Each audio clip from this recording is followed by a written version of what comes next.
I hope I'm live here. I might not be.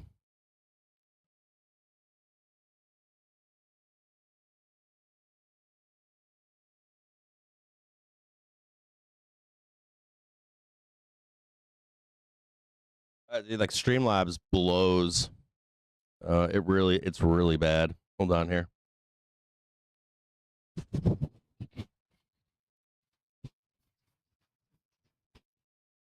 Like reset everything here. Give me one quick second here, guys.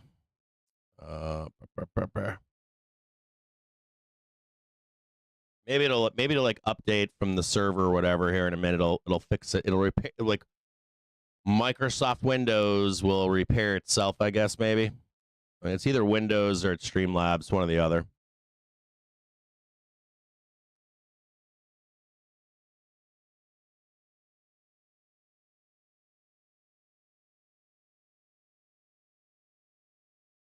I'm telling you, if I make any change, like any change at all, it's a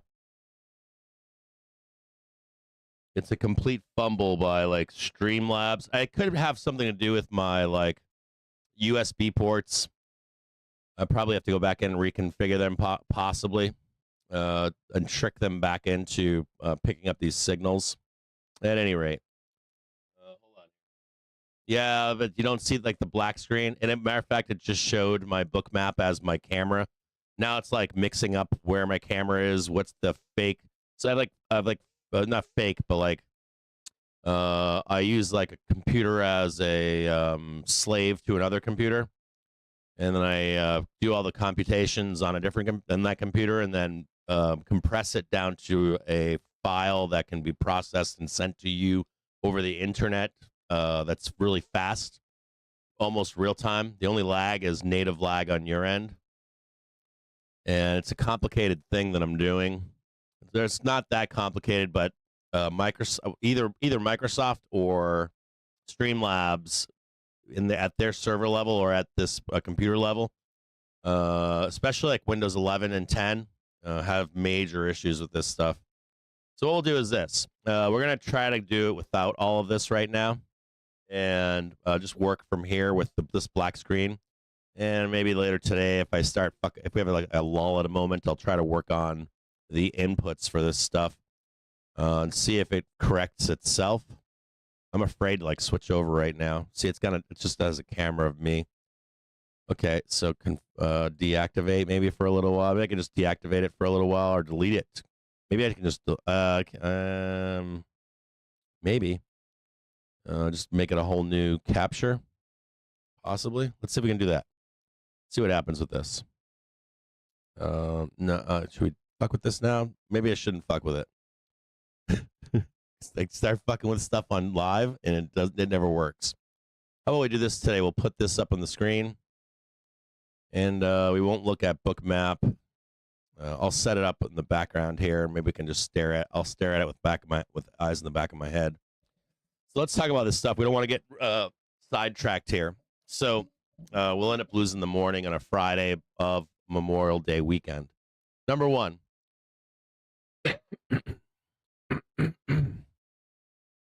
I am a veteran. Let's talk about Memorial Day weekend. First of all, if you're getting out of here early today and you're going on vacation, whatever that may be, I hope you have a great weekend. I am a veteran. To me, this is not my holiday. If you're a veteran out there, I was talking to another friend last night, and he was asking me about Memorial Day. And I was like, you know what? I'll be honest with you. This is for the war dead, right? Whether you're a civilian or you're a civilian that lost your life in a conflict of some kind, or you got caught up in it and you're not a soldier or airman or Marine or sailor or something like that. And that's what the focus is. 4th of July, though, is the civilian equivalent of this. It's a celebration for you as a civilian that sometimes gets caught in war. And Veterans Day is for veterans of war. It's some kind of veteran of war. So he was asking about that yesterday. I was like, it's not my holiday. It's a holiday for the people that have been lost. And keep that focus on those people. They have their holiday, right? And the remembrance, to be more exact, Remembrance Day used to be called at one point. And for me, I used to duck out of society. I used to like freak out. I'd take my wife and kids, and we'd go hiking and biking in the middle of nowhere. We'd sometimes hit a small VFW for our sunrise ceremony on Memorial Day. I'm not like that anymore. I've gotten older and better at it now, so I have a great time. I try to have a good time on Memorial Day these days. I do my remembrance, of course, but I don't try to hide anymore away from the, like some of the people out there that would freak me out. So if you're a veteran out there, I hope you're able to get through this weekend and have a good time this weekend, or at least not go down the rabbit hole of the thoughts that are intrusive in your mind over these holidays. If you can't, try to run away from society if you have to. Go hiking, go to the woods or something. I've always found that to be a refuge for me when I did have to deal with that stuff, that PTSD stuff. So I wish you well this weekend if you're a veteran. I wish you well if you've had a family member that you've lost, or a friend or someone that you know, or have known in life that have given their lives. Whatever country you're from, I don't care, wherever that happened to you. Okay, so we'll get past that. We're done with both of those things. We're going to talk about if we get some trades this morning. I'm going to look at some tickers this morning to possibly long. And we'll see if we can look at some stocks really quick here. I got some stuff coming up right now. So let me see if you're looking for a stock to trade this morning, give me just a moment. And I promised that I would give some possible stocks to trade. I think I gave them yesterday. But we're going to take a peek at them this morning. Hold on here. SPY coming up right now. Catching a small bid right now. That's good to see. Hang tight here.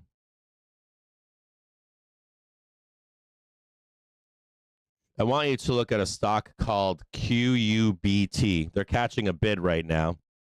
They had a low before the open of $11.20. They're trading $12.11 at the moment. Check that stock out this morning, QUBT. I don't know if they're going to try to fight to just get out of the market here, but it's been pumping since the drop this morning. It's up right now from $11.33. Traded a high to close a gap at $12.39. Has another gap above it at $12.43. Some other stocks I want you to be taking a look at this morning. Let me just take a quick peek here.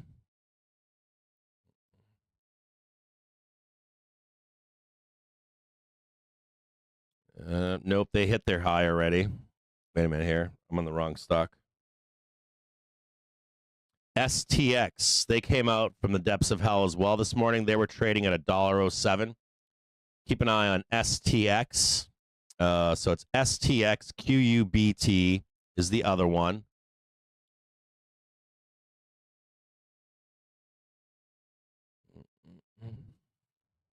Tight here.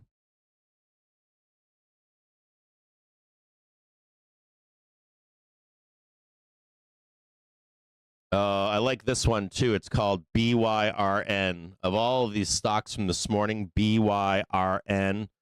Check that one out. I'm going to look at that one really quick here for you. Tight there. Let me double check this one. Burna Technologies, BYRN. So I just take a quick look at it here. This one looks gorgeous, by the way.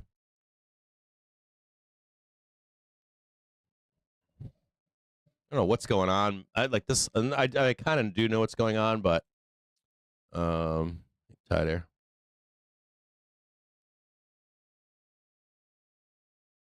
This is SPY right now.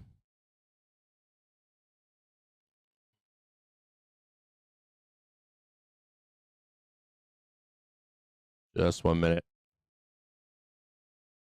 Yeah, of all the stocks I've called to this morning, check out BYRN if you've got triggers and velocity.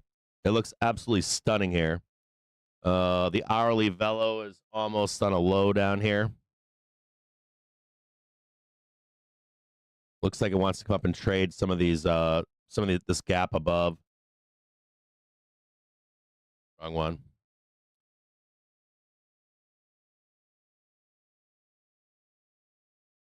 BYRN. STX was another one.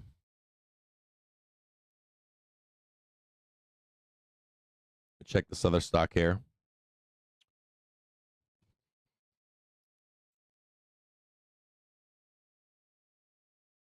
CALM, Cal-Maine Foods. They would need to get above $96, but if they do, I like that one this morning too.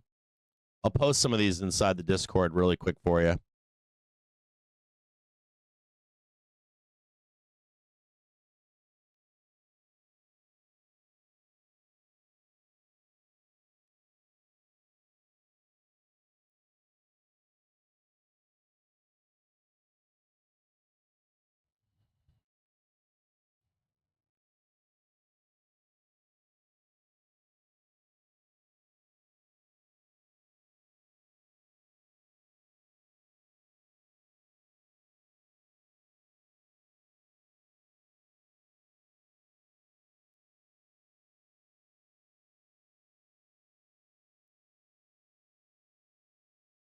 I'm going to add some others to this list I just put in there for you. I'm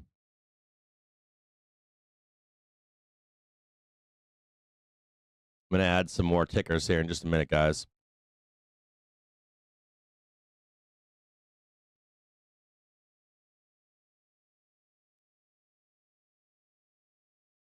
So there you go. There's 5 stock picks for you today. We're going to start posting. If we have them available, I'm going to start posting. I'm going to post these stocks in a stock channel every morning for you at like 9:30, 10 o'clock. And we'll check back again later in the afternoon if there's anything looking like it's looking good later in the day. So from this point forward into summer, expect every day. If there are any showing, every day I'll be posting. We have like a Captain Jim James index fund that's been tracked for like 4 years, and it's been getting a little sloppy as to what those tickers are. We're going to try to clean up. I used to have a bot that would post it on the website, but it doesn't work.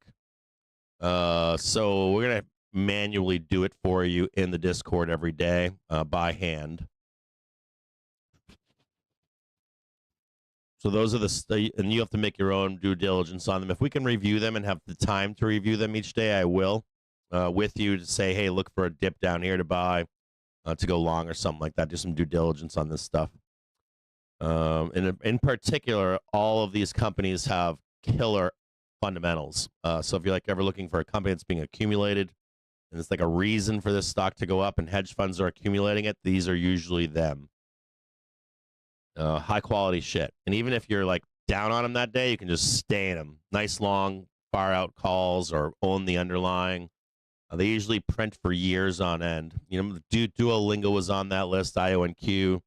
And if you look at like a bull run and these ETFs I create, they beat the S&P 500 multifolds.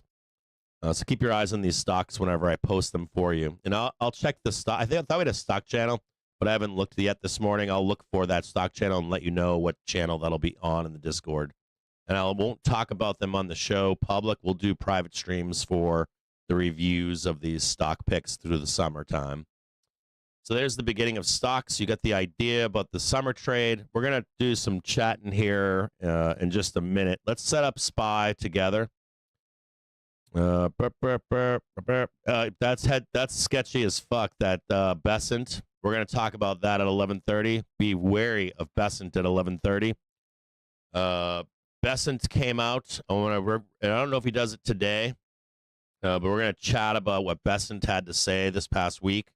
I'm going to lay all of this out for you guys here. Give me just a minute here, guys. All right. Trigger screen. Please tell me the trigger screen comes up. Cool. So this is SPY. We're going to look at the SPOOs together here.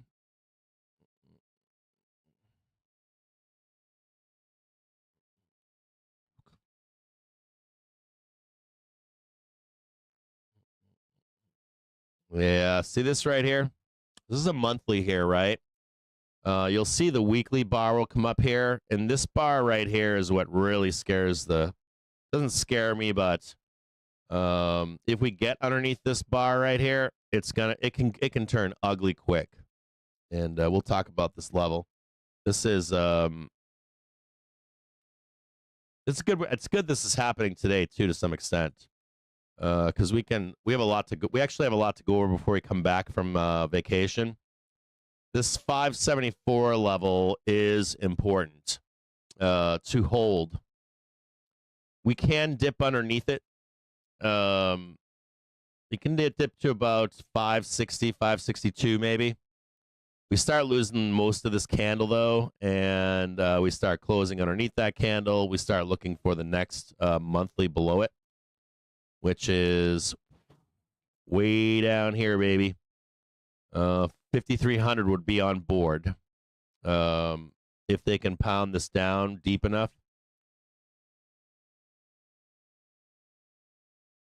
Monthly down there. They're a long way down from up here to down there. Now we go to a weekly basis, and I want to show you this. This was the 596 sell signal above. See that mark right there? This big gray box. Look at how we traded it. We came right into it, and we failed it. That wasn't a good sign either. You always know that I like to see the push higher and above, the peak above. We did not do that. That was that 596 and change trade. This is where we wanted to put the hedge on, right? As we approach this.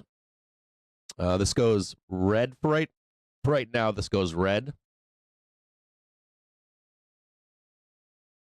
Should be yellow, but we'll go red on it. We're below it. And this should like kind of help us here, right? We're trading inside of this zone right now. We're actually in a nice low down here. So if you have like zone trading, it's that 596 and this 574. On a weekly basis, too, we've got this sweep lower over here. This one up, make this green. And these are normally major inflection points here, 572. There's a weekly down here. This is where the pain trade is, 552, 553.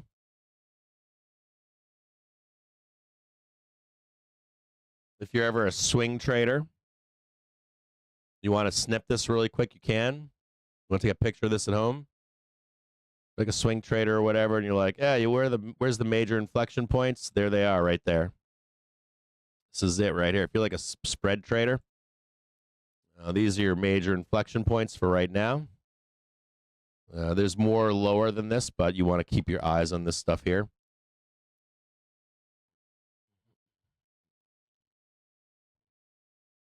On a daily basis,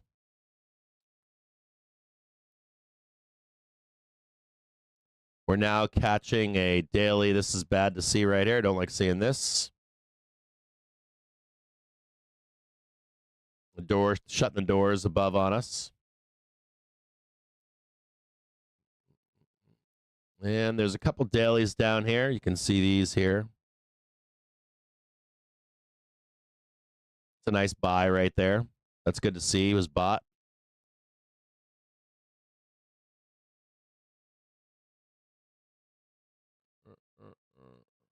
I like this buy zone, by the way, if you want to know. Nice little cluster of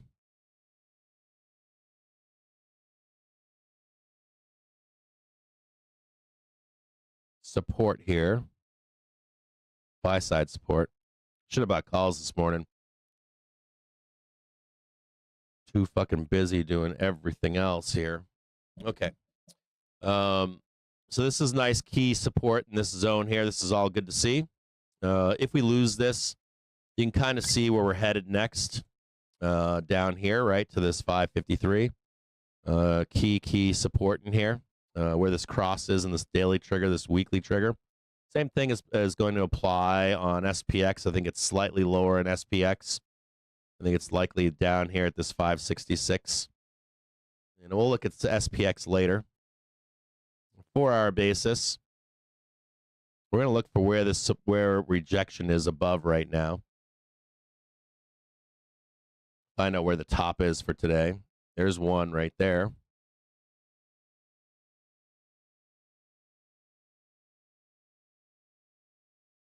And then we'll look at the hourly. There's that weekly. A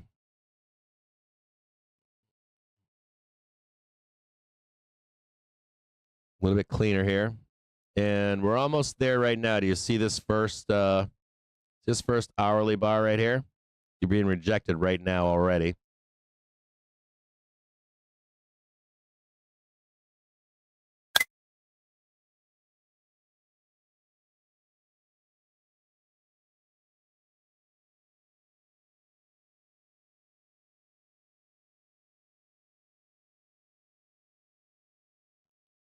So this is your roadmap for the rest of today. Let's go to a 15-minute.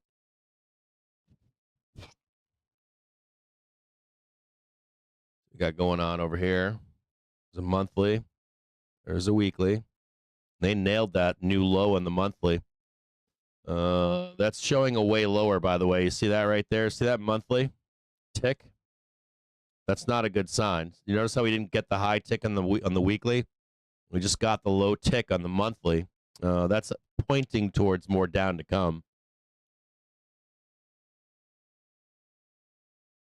That's not a good look, that little candle right there.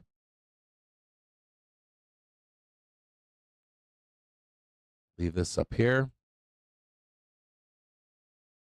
And then on a 15-minute basis,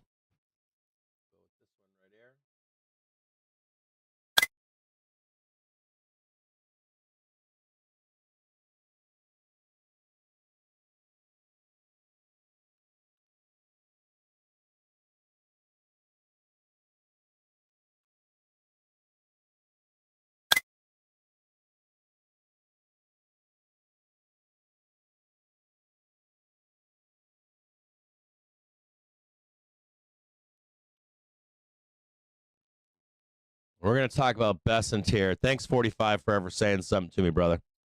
Let's go over here and take a peek.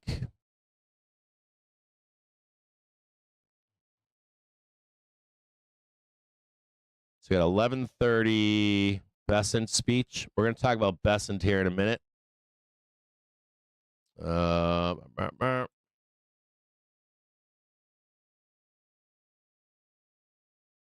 We know the sellers come out to play at 10:30, or buyers, sellers. And we also know they're going to try at 12:30, 1:30, and then end of the day, too. Tight here. 4, 12 o'clock.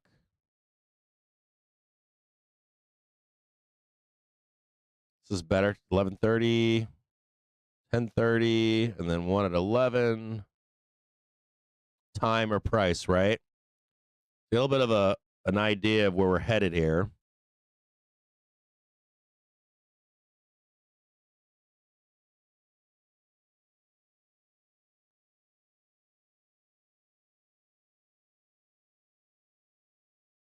That's where support is right here.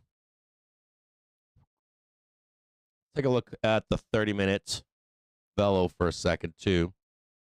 Oh, that was a nice little buy right there, believe it or not. This got absorbed very, very well. See, we're not really losing too much price in here. We're getting higher highs on hourly basis. It's actually good to see. Let's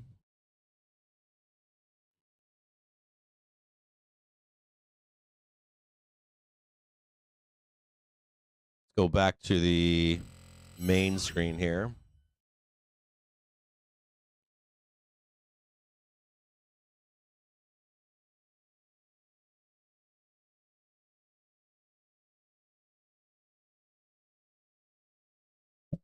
We're going to chat about some stuff here. Give me just 1 minute here.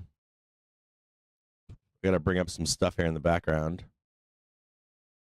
I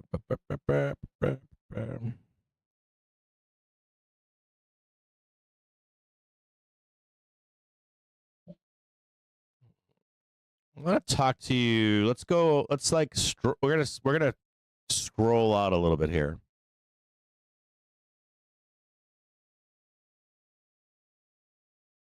Bring that one up.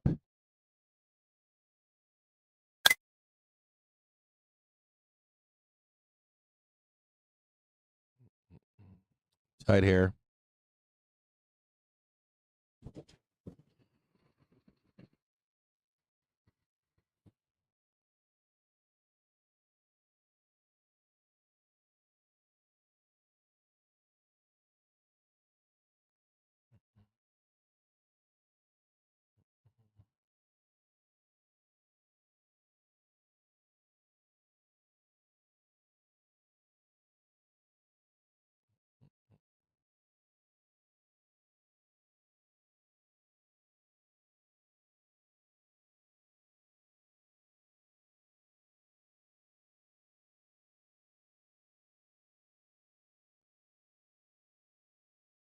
Awesome.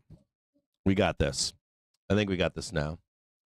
Okay, so we're going to chat about, let me bring this up here. Hold on, there you go. Better. See more chat today. We're going to chat about, on a higher level, we're going to talk about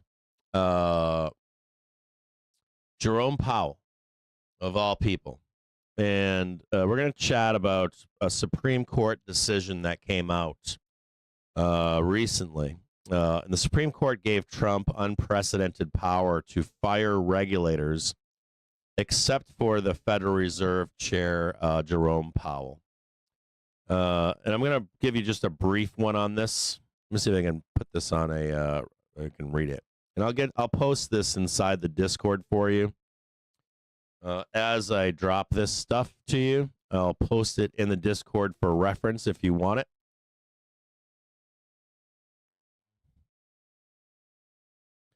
Let me see here. And this will be a free version, so you don't have to... QUBT is baller. Supreme Court gives Trump unprecedented power to fire regulators, except for Fed Chair Powell. Now, what was fascinating about this was the discussion here about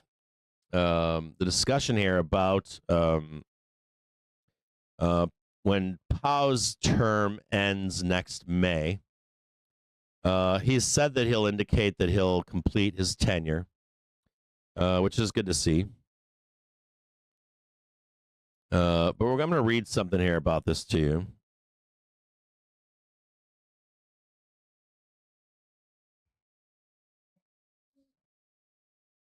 The majority determined that the members of the Federal Reserve's Board of Governors and other members of the Federal Open Market Committee were off limits to Trump. The ruling states that the Federal Reserve is a uniquely structured, quasi-private entity that follows in the distinct historical tradition of the first and second banks of the United States.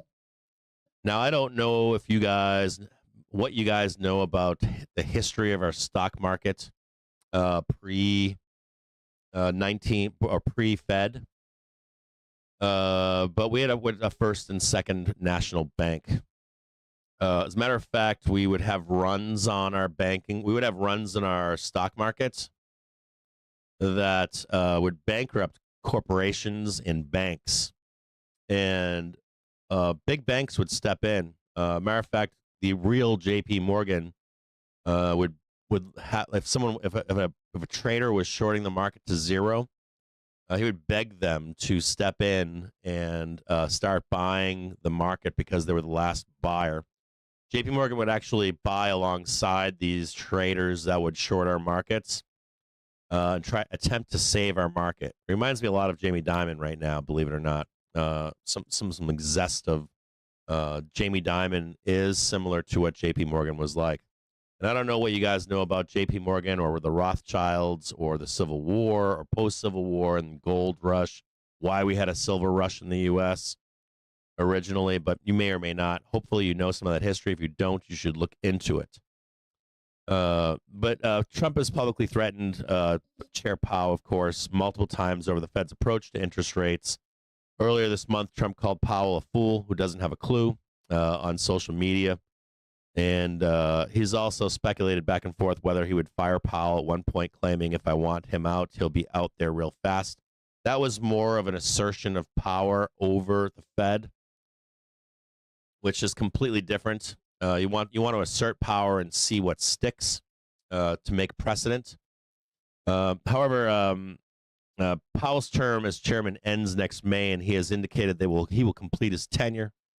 Firing him will likely ignite prompt instability in the bond market, which has seen 30-year treasuries yields rise to 5% annually.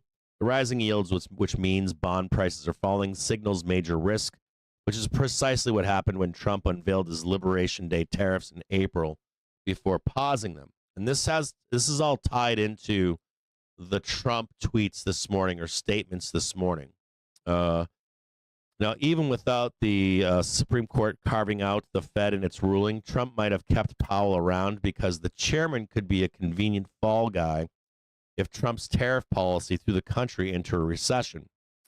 Robert R. Johnson, a finance professor at Creighton University, told Fortune this month, quote, "My belief is that Trump's criticism of Powell is an example of Trump setting up the scenario of heads I win, tails you lose. That is, according to Trump, if the economy performs well, his tariff policies and his general handling of the economy will be the reason. If the economy suffers a recession, then it's Powell's fault." And what's even more important here is that even if Powell doesn't stay, you're likely going to see volatility in the bond market once Powell does step down. That's next May of 2026.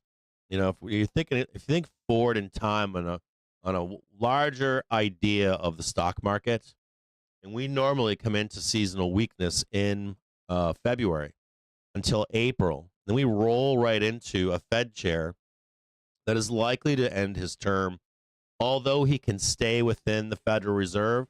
And I don't know if I don't have a crystal ball. I don't know if he's going to agree to another term, or if he just hangs around at the Fed. But that'll still should bring volatility to unknowns. I was talking to someone yesterday who doesn't particularly like Jerome Powell normally, and he's grown more respect for him in this time, this period. And what's fascinating too is if you follow Wolf Richter, everything, especially Wolf's commentary and his posts, they mirror everything that Jerome says in those FOMC rate decisions. And the verbiage that Jerome uses aligns very closely with what Wolf Richter says. And Wolf Richter, what he says, is counter to almost everything that we consume on public, on socials, on news. His information is in line with the real, true facts. And then when I read Wolf's stuff and then I watch Jerome speak, I go, I get it now. All of this is now coming together for me. And oftentimes, even the reporters are not asking the right questions. And as a matter of fact, Jerome at the last presser or a Q&A spoke about CMBS.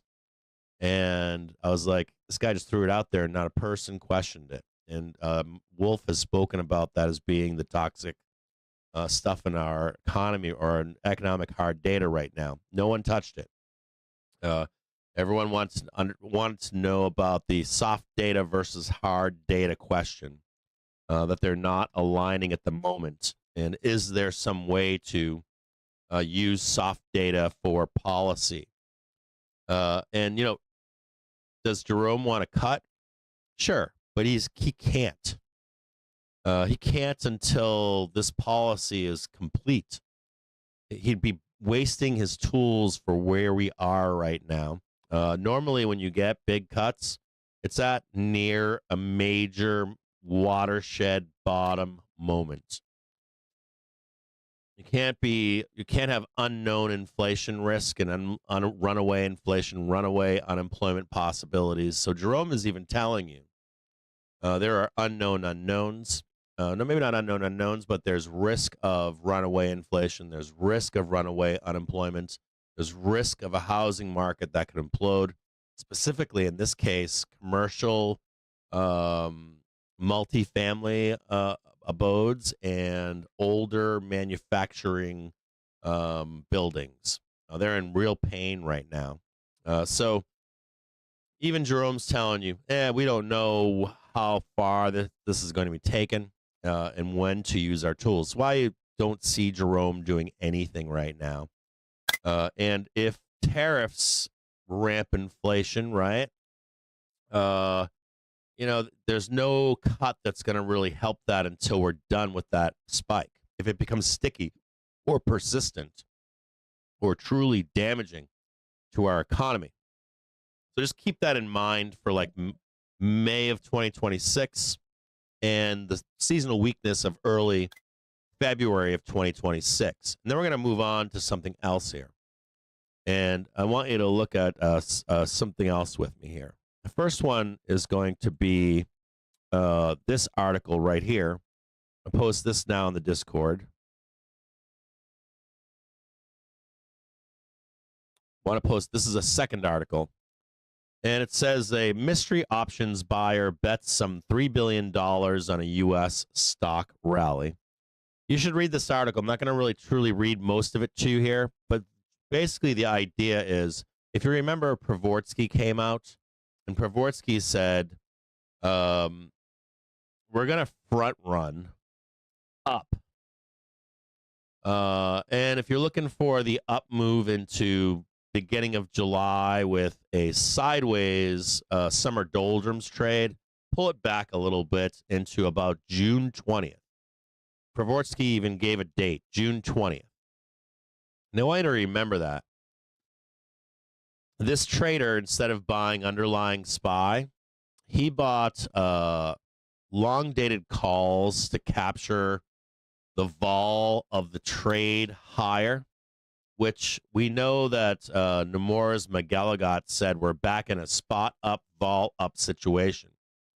And I'll explain simply what a spot up, vol up trade is and what it looks like briefly here. So we'll go and talk about that really quick. And then, so that article I just gave to you shows that traders are aware of this trade. This is a spot up, vol up trade, and I'll explain it briefly to you. This is when the market goes higher and volatility rises with it. So right now, volatility is low, or it was before today, and it should get low again. But volatility should turn up if this trade begins. So thesis-wise, let me go over this trade with you.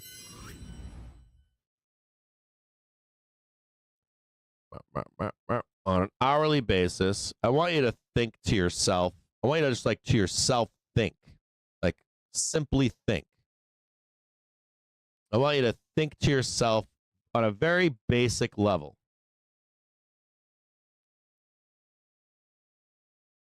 If we're looking for a summer bull trade, right? You'd expect us to run up and to the right into July, go sideways, and we would sell July down, okay?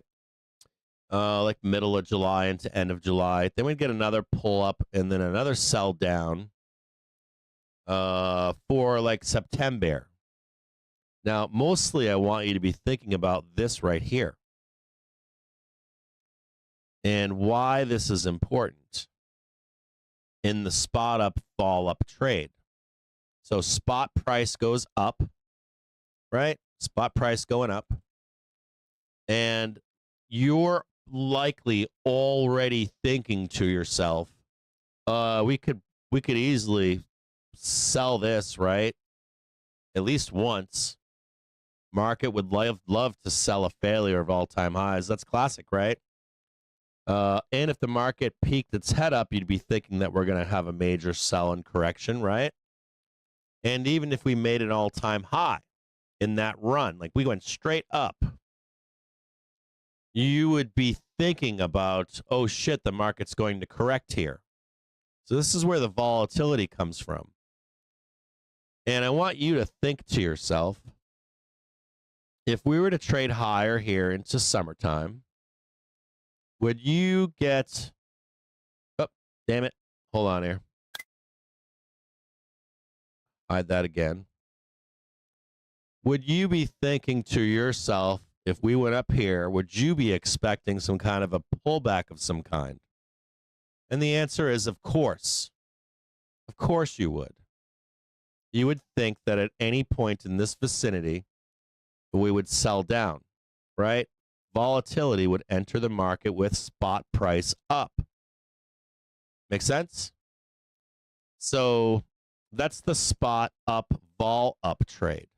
Now, why is there this spot up, vol up trade? Why is this trader taking this long $3 billion, I think, 2 or 3 billion? Why is he taking that trade, and how does all of this come together? So the first thing would be to look at when is the next Fed meeting. I think it's the 18th of June. And recall that Pravorsky said the 20th. Yeah, I think it's June 17th and 18th. So, you know what? We'll just do this on a different thing here. Hold on. Give me a second here.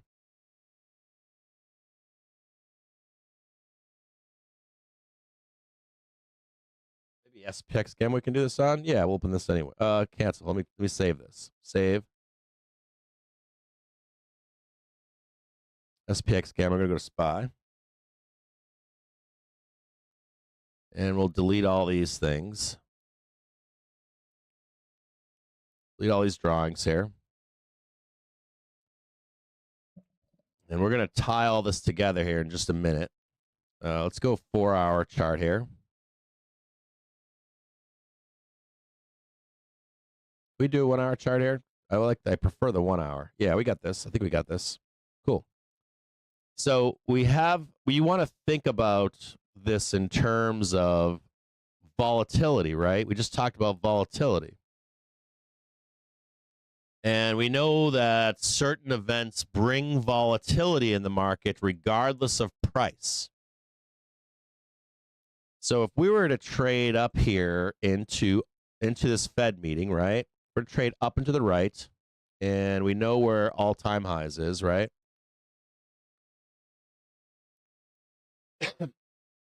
We know that volatility is low right now, right? So you might be thinking to yourself, well, volatility is going to rise because of a roll, right? We're near low volatility cap, we're going to go down. So I want you to think about like volatility rising on a roll early. I also want you to think about if price goes up, you're going to catch volatility here. So spot up, vol up, roll early, vol up, right? No matter what, volatility rises. Make any sense here? Doesn't matter if we roll now. So you're price agnostic. You just know that in any direction, volatility rises. And volatility is relatively low right now. So regardless if we roll now and down or if we go up into the 20th, because we know we've got a Fed meeting, and what else do we have coming out? You guys know? Well, we've got the 90-day pause that ends the first week of July. It's right here. 90-day pause ends over here. Tariff pause ends. So there's volatility right there. And I want to talk to you about what else has been said here. I want to talk to you about some quotes that were said this past week.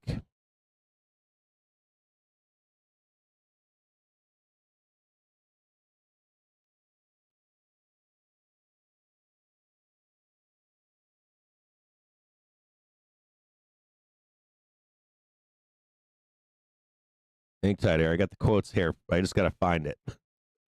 Let me get my glasses out here.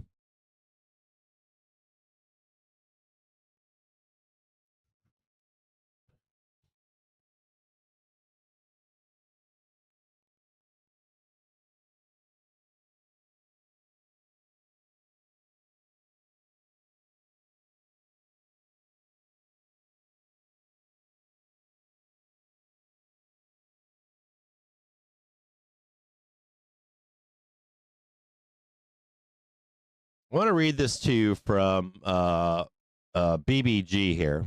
These are quotes here. The respective July and August, quote, tariff deadlines, part 2, which Bessant, who's coming out to speak today at 11:30, Bessant and even Trump himself have noted that there simply isn't enough time to do deals with upwards of 150 countries. So the U.S. may assign higher tariff rates unilaterally in a few weeks. Unilaterally in a few weeks. Say it again. Unilaterally in a few weeks. Trump in Abu Dhabi this past Friday, quote, so at a certain point over the next 2 to 3 weeks, I think Scott and Howard will be sending letters out essentially telling people what they'll be paying to do business in the United States. I guess you could say they could repeal it. Further, why would these countries not look to replicate the Chinese model of playing hardball in negotiations with the Trump admin and force him into market-driven capitulation again? In other words, the path of least resistance is higher, faster, until it all comes crashing down, rinse and repeat. It would make sense we still have another big head fake or two pending. Here's a head fake right now. I'd look to pick up some cheap index downside, anything where there's still residual put skew for some spreads, where we are seeing a lot of calendar type trades, Say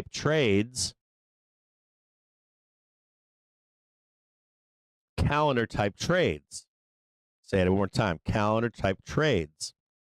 Selling May end of month puts and buying July volatility. Okay? And this is actually a good place to be selling puts and buying July volatility. Now, you're buying July volatility, maybe even farther out, August or September, for a print in July, and you have the potential of market shocks earlier than July 1st. And what day is today? Today is May 23rd. We have another week left in this calendar, and then the 18th is about 3 weeks away, isn't it? So if you shorten this, you've got the FOMC, right, as an event. You've got 90-day tariffs. And you have somewhere where Pravorsky said the 20th, or sorry, that's the 18th. Here's the 20th, 18th right here, right? So you've got these big events, don't you? You got an event here. You've got Pravorsky saying target the 20th. You've got, you got a FOMC meeting here on the 18th. You've got Bessant saying, or you've got Pravorsky saying, hold on here. You got Pravorsky saying, take the trade to early this time. And then you've got Trump, Bessant threatening shocks to markets before we get there, just slightly earlier. And then over here, you've got the full 90-day reprieve going away. So that's yellow too. And then we have Vixpiration.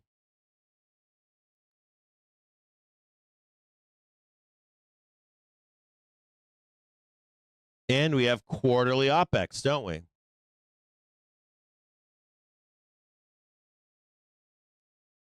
All big things. And we're coming into quarterly expiration. I want you to think about that. Quarterly expiration.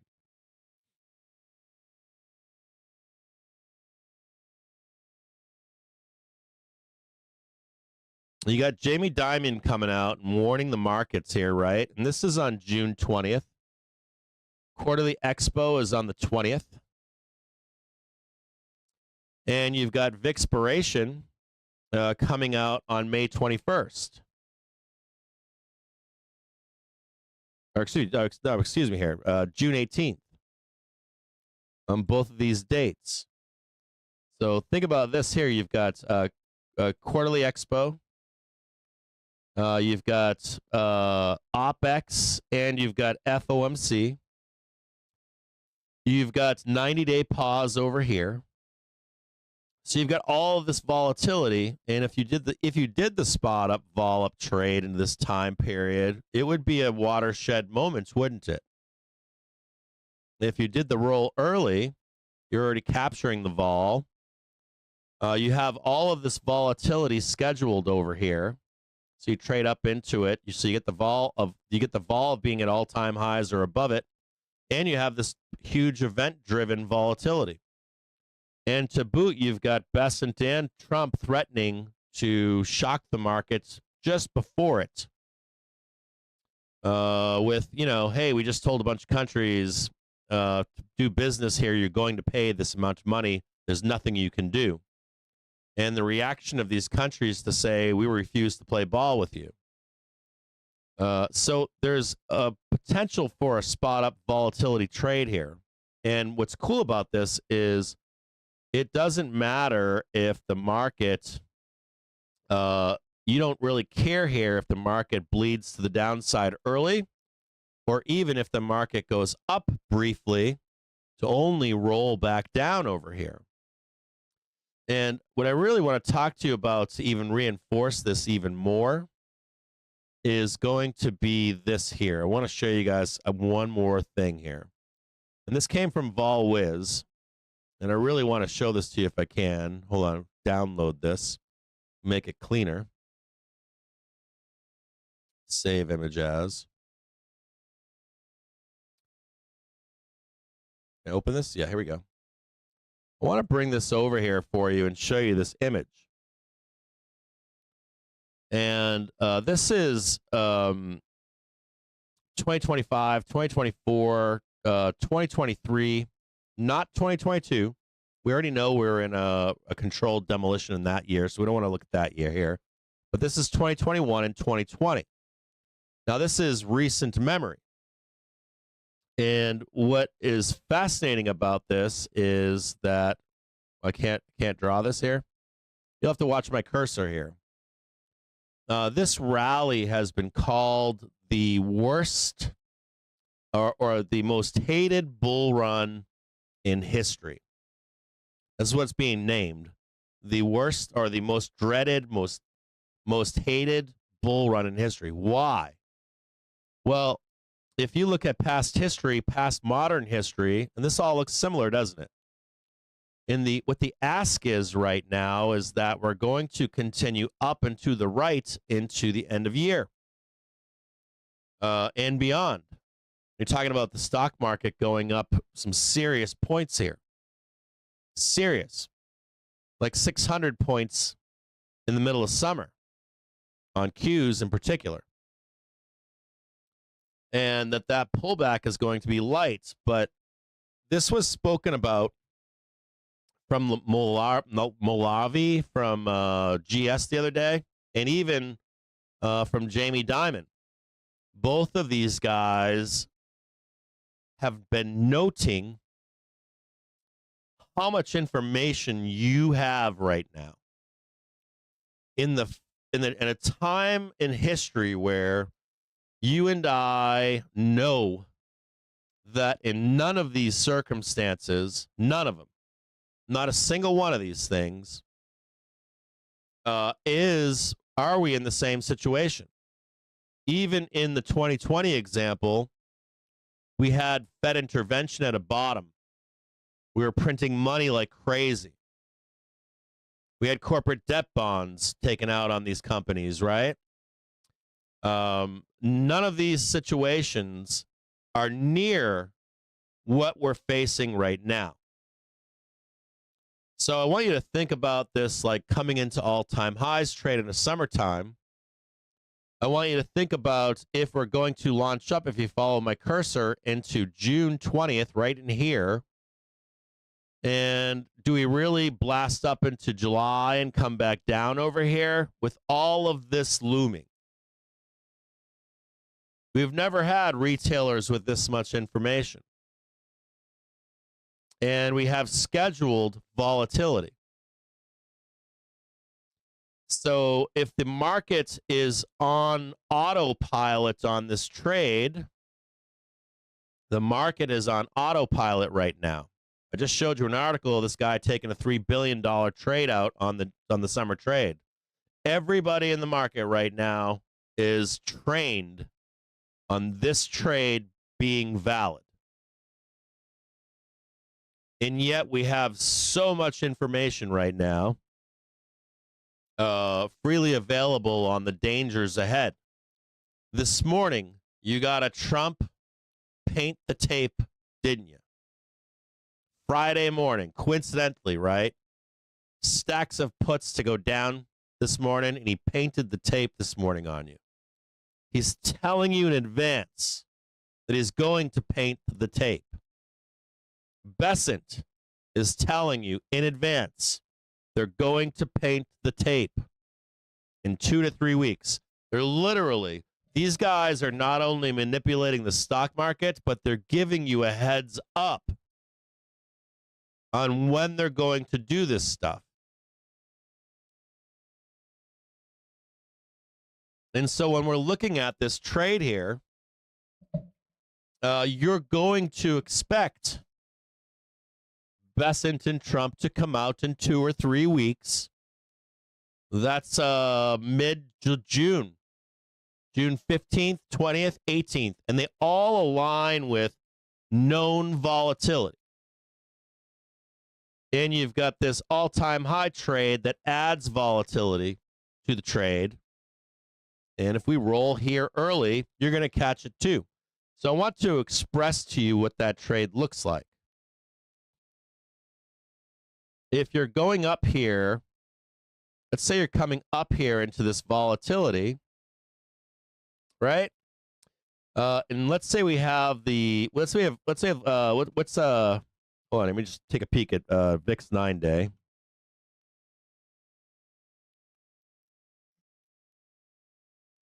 I really want you to think about VIX 9-day or volatility with a calendar put spread.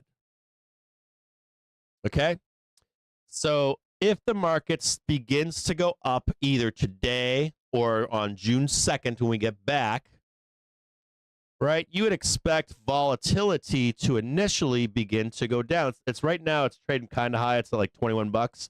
But it was at like 12 bucks the other day. So let's say we got a little spike right now in this morning's drawdown, right? But it starts to go down as this goes up. So volatility goes down briefly. But as we get close to this here, just even here or here, you would see volatility rise even though prices are going up. And what you're doing here is you're also, this is vol, and this is price, and these are volatile events. And a put calendar spread is you're selling a put,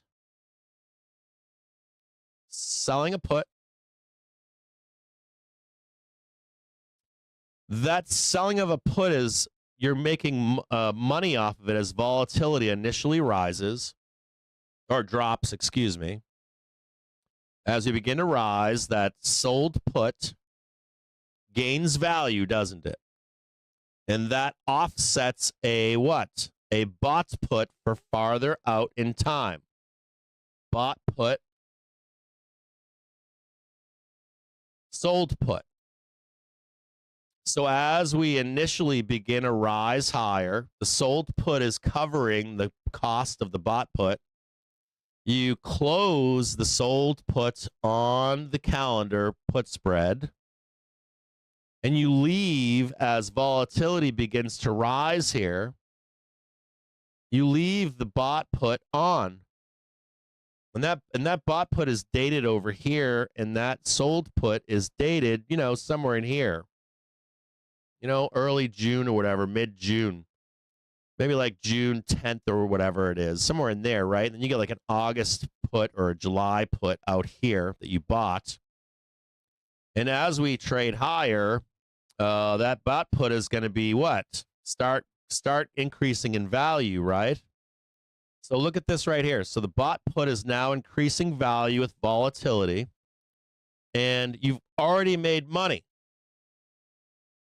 Calls have volatility now, vol built into them. Those are going up too. You can trade that alongside it. But when we begin to roll here into these events, this vol will spike.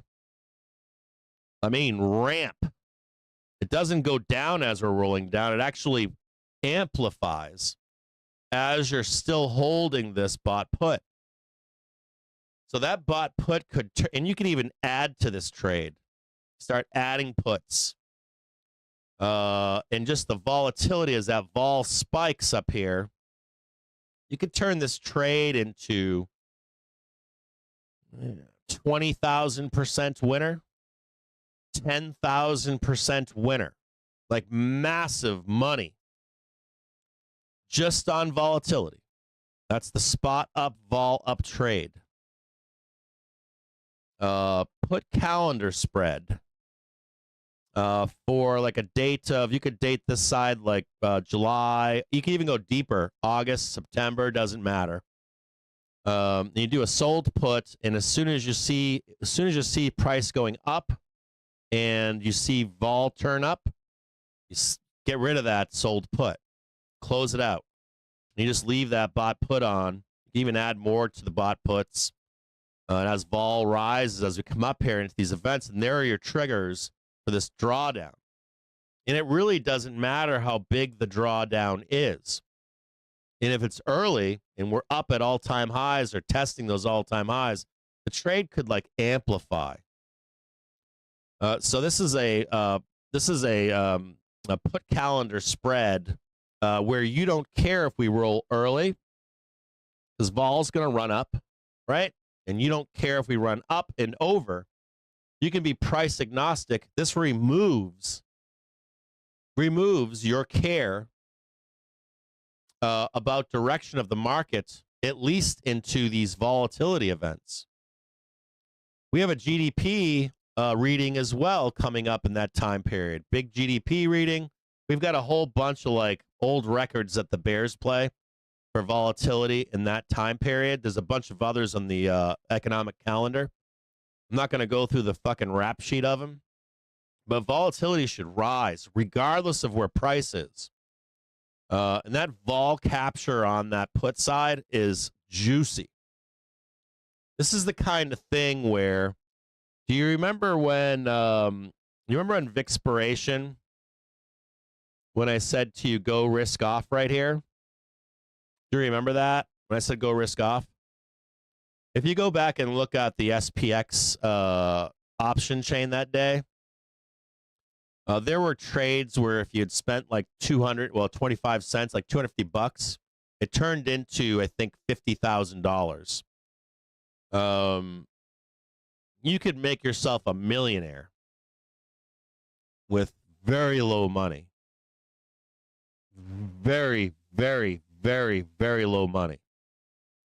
Now, this isn't an enticement for you to take this trade, but there's potential here, and especially with this roll down today. If we come back on the 2nd, we start running up, and you're selling puts down below, and you're buying puts farther out in time, and we start hitting that volatility, start building that trade, piecing it together. Maybe you just do the sold puts, and then you buy puts as vol starts turning up. You could really maximize that trade.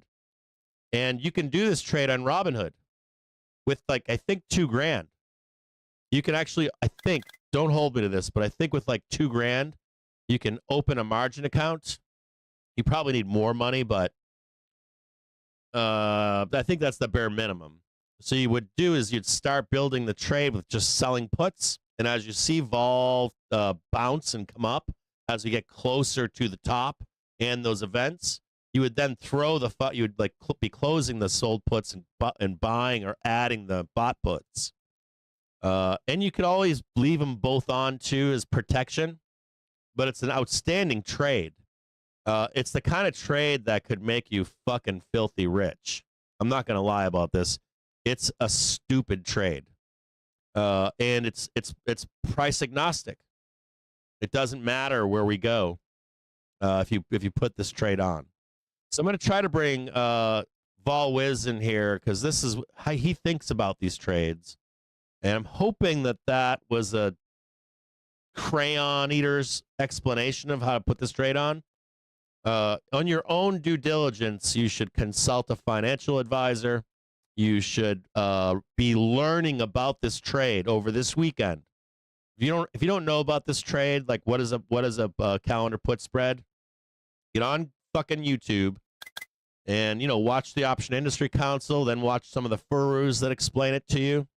and it's where you think we can go up a little bit more, but then the volatility added into it and a potential roll down, or even if not, doesn't even matter if we roll. You're just capturing that volatility. It's a no-brainer trade. It prints huge, and if we do roll, or if we do have the full Trump effect, everybody's getting 200%, you're going to be filthy rich. And I mean filthy rich on very low risk, or not very low risk, on very low spend. You know, we're talking like $1,000, $2,000, $3,000, very cheap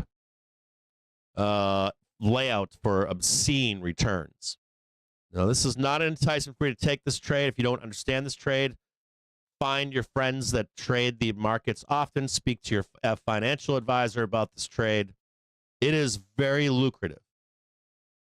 And it doesn't matter where we roll. It doesn't matter if we roll here. It doesn't matter if we roll up here. It doesn't matter if we roll up here. It doesn't matter if we roll up here. It doesn't matter if we roll higher. It doesn't matter. The trade is going to fucking print huge.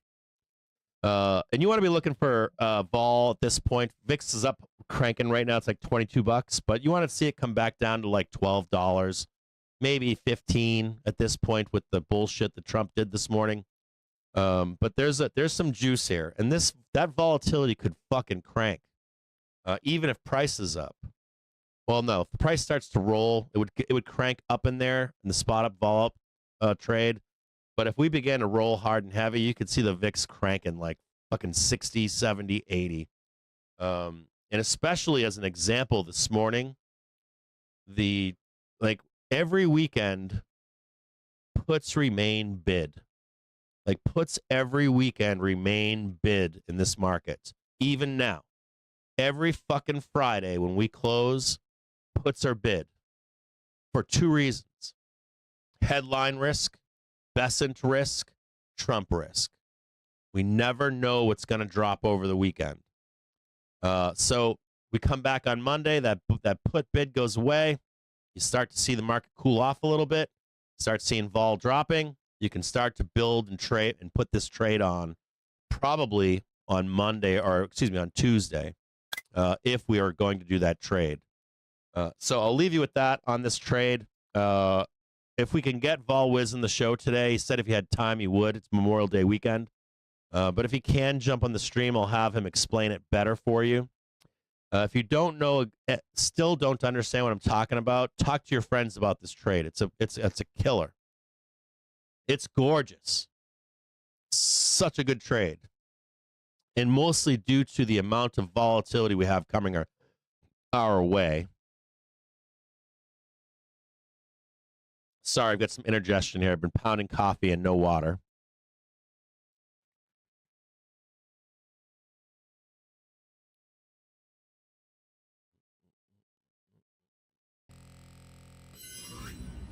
So there's my gift to you on a Friday.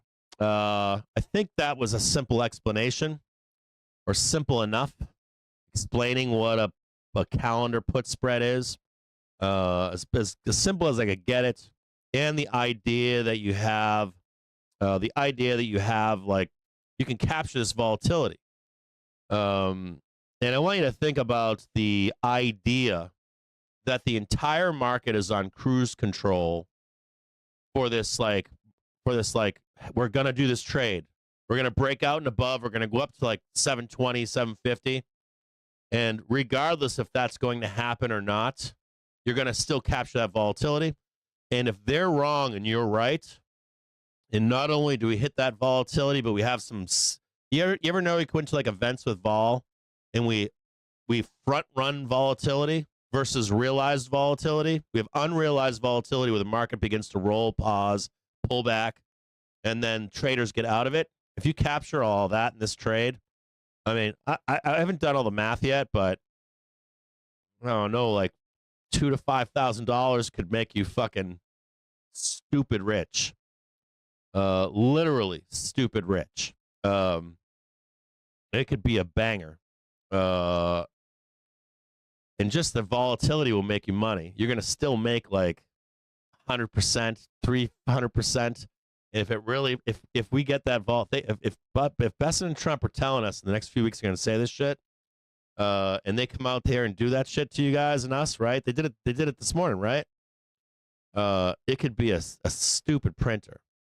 And if you're listening to me right now and you put that trade on and it prints for you, I want you to come back and find me because I'm going to put that trade on myself. And I think that could make me $1 million. I think there's that potential. Probably a 30% chance. That's probably better than any fucking lottery you've ever done in real life. Anything for the layout of cost. If they burn this shit down, guys, and we start printing like 530 or something like that, 550, 530, and that trade prints below 5,600. Anything below 5,600, it's gonna fucking print like it's gonna be a machine. You're gonna panic, freak out. If we actually capture that vol, it'd be stupid. Just like it was on Go Risk Off Day on Vixpiration. You'll have some serious prints. You'll probably not believe yourself.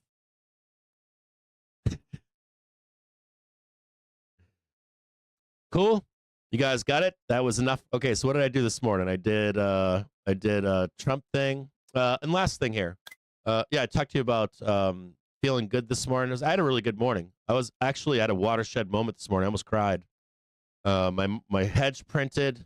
I wasn't long S&P 500. I made the right decision, I think, at this point to take the money and run. It's Memorial Day weekend. Nice long weekend. Hopefully you guys have some plans for yourselves. If you're a veteran watching this show, I'm thinking of you today and this weekend. Don't get in your head. There's a trade here for you for the summer trade where you don't have to be price agnostic. You don't care if we go up. At any point, if we fucking roll, you're going to make bank, and it ain't going to matter. And if we go up all the way to the tippity top this summer into those events, volatility is going to fucking ramp with spot. So you win. It's one of the easiest ways for you to win without being a fucking degenerate gambler. So discuss it with people that you know. VolWiz is a mentor in our community. He has his own newsletter. He's got his own community as well. I love this guy. He's a mentor of mine. Very smart trader. He's a professional. And I know this guy very well. He's very good at what he does. And we talked about this all night long last night. We went up and down every little nook and cranny. We literally had a conversation last night where we said, we were talking about did you notice how Trump has disappeared? There is no Trump tape bombs, is there? They wanted the market to go up. Notice how he comes out at these specific times to bomb the tape? That shit's illegal. You know that, right? They made that shit illegal way back in the fucking aughts or 1910, 1920. They made that shit illegal because of market manipulation. People used to do that. They'd come out on a Friday, and they would buy a bunch of shit every Friday, and then they would pay a news reporter to hype up a stock as traders were unloading their fucking bags on you. So think about that trade. Come back to the show. It'll be recorded. Think about this trade. And if VolWiz can come out, and he's got some strikes and dates and all that kind of stuff. I don't want to rain on his parade. You know how we do it around here. There's no fucking furu. We do people that know what the fuck they're doing. We showcase them at all times. So hopefully we can get him here this morning or this afternoon maybe, and we'll try to tighten up that concept for you. And I know a lot of you don't understand what calendar spreads are. So hoping that was a basic, dumb it down like crayons, triangle crayons drawing on a chart for you to kind of explain how that trade works itself out. I think that trade works no matter what. Even if we go up there and stay there, that trade works. You're still going to get money. In all scenarios. I don't see any scenario you don't win in that trade. It's very, very low risk. If we go up there, vol's going up. There ain't no way about it. Ain't nothing about it. We go up there, vol's going to rip. And Nomura's Miguel Agata has spoken on this. I haven't seen that paper but I did see a quote from him when I was researching it, a short snippet. But I'll try to find that white paper for you. We've done that spot. We've done that spot up vol trade before here on this show. We did it when we first tried to break out from our last major high in 2022. We had to like fight to get over it, and we kept rolling down and attacking it, and rolling down and attacking it. And that was the same spot up vol up trade. There was another one too in there was another one I think in like August or June, July, August, where the market went fucking straight vertical, and we said all that shit's coming back. That was a spot up vol up trade too. There's two of them. We had two of those. They were both successful. Where you just start going to this like prior high and you start ripping higher, volatility just starts spiking. And it doesn't matter when it all comes back, it's going to print that. And there's money to be made on the opposite side of this trade too. That trader with the $3 billion, he's betting on capturing the volatility on the call side, because the volatility of these options, it amplifies on both ends. It amplifies on the call side and the put side.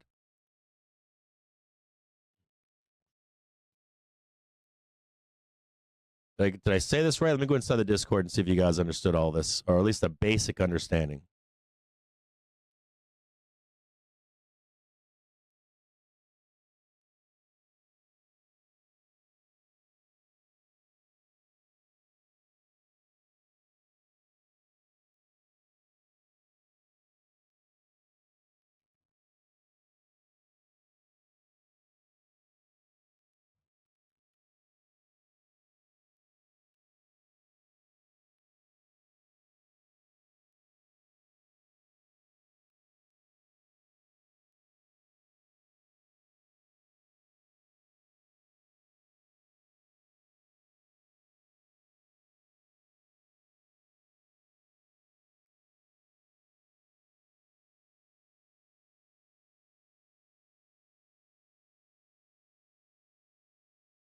Good. Okay. I wanted to ask the Discord. You get the gist of it, though? Did you see the vol curve that I showed underneath against price? You understand the idea behind this? You're selling a put as vol is dropping, and then once vol picks up as price goes higher, or we roll.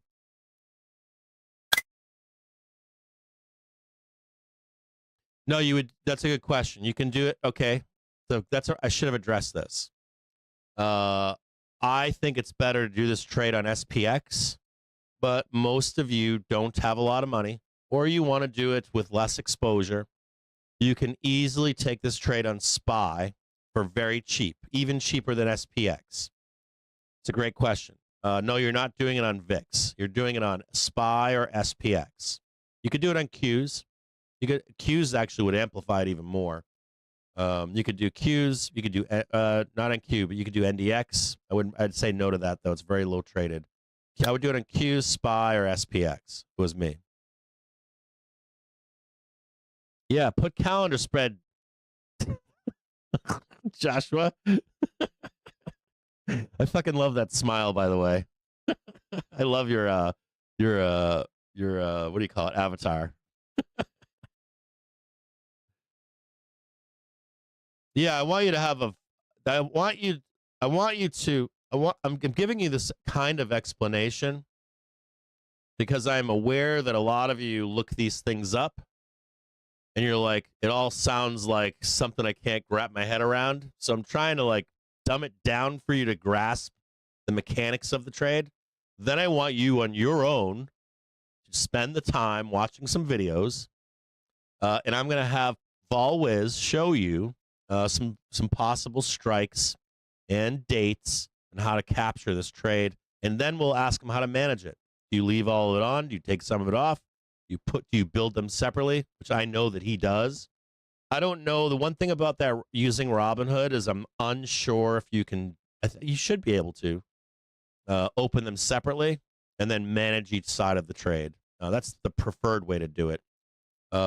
If you ever meet VolWiz and chat with him, he sits on option chains, and he looks for when volatility is bottoming and puts or calls, or volatility is ramping. And he'll look for like calls with like super high vol on them, right? We know it's going to roll over at some point. Same thing with puts, right?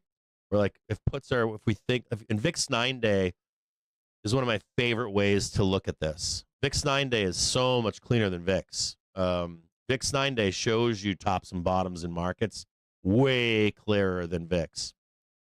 Don't be using VIX. Use like VIX 9-day, or I think it's SPX divided by VIX or VIX divided by SPX. Will give you a similar outcome for tops and bottoms in markets. A lot of day traders, professionals use that division.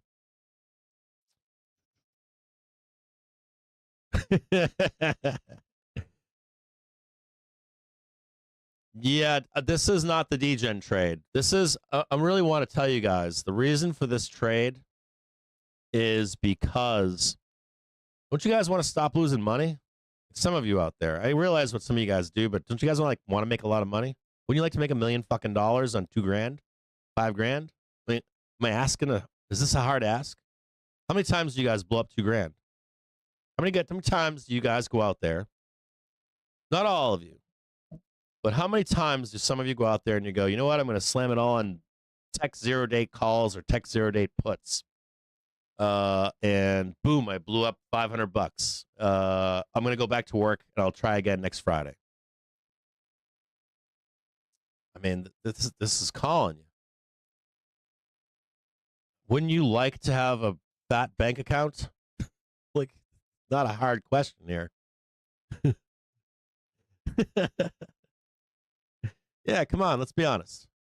Let's be honest with each other. This is a nice fucking Friday conversation.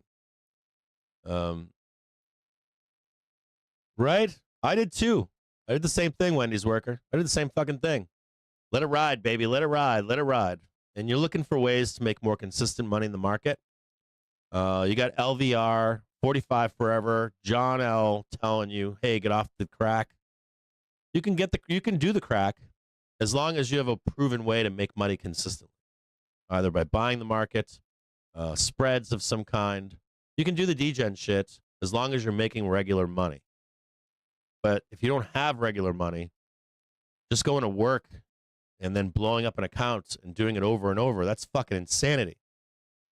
Pure insanity. I just closed a hedge here. I tell you guys these things and they always come true, don't they? Like I always come back and say, did you do that with me? No. What did you do with me?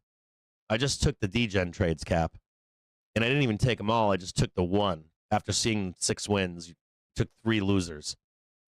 I want you to think about that stuff when you're here watching the show or a member of this community. U.S. Treasury Secretary Bessant due to be appearing on Bloomberg TV. Get that bread?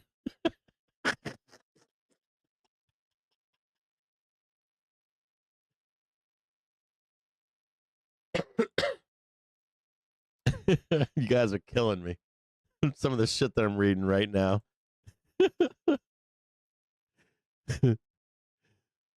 I'm the same way, but I try to degen with money I'm making elsewhere.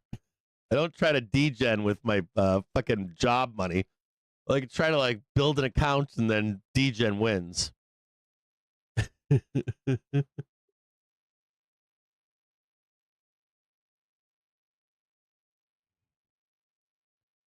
How's that Q-butt treating you out there? How much let that Q-butt calm down a little bit? We're going to call it Q-butt.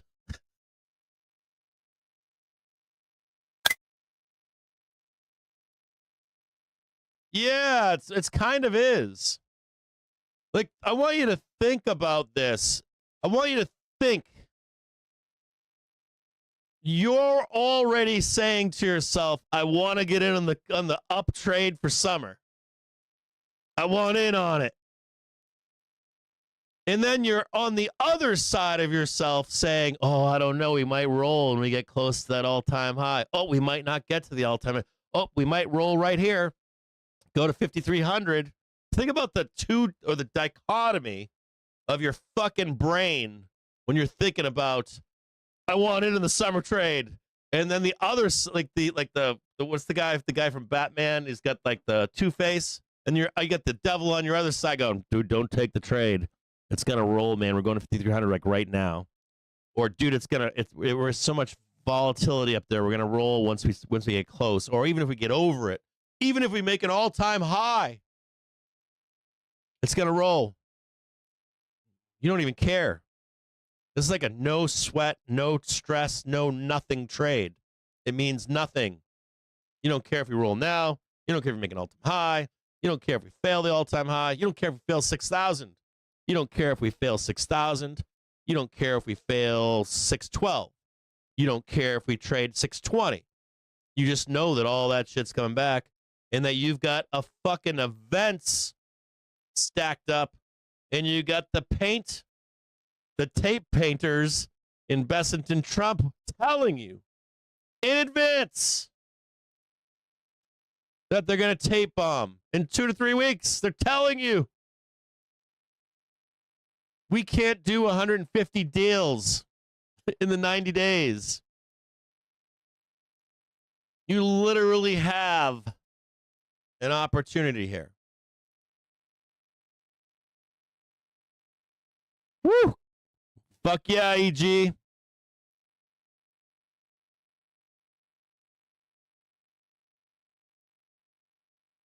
It's not Qbert, it's Qbutt. Today we have Captain Jim James on the program, and he's on CNBC, and he's talking about a stock named Qbutt. What do they do, Captain Jim James? I have no idea. Good morning, Vietnam.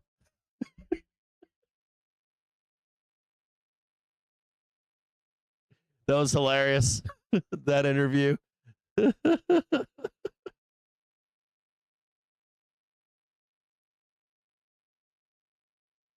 We're going to start posting them every day for you if they come up.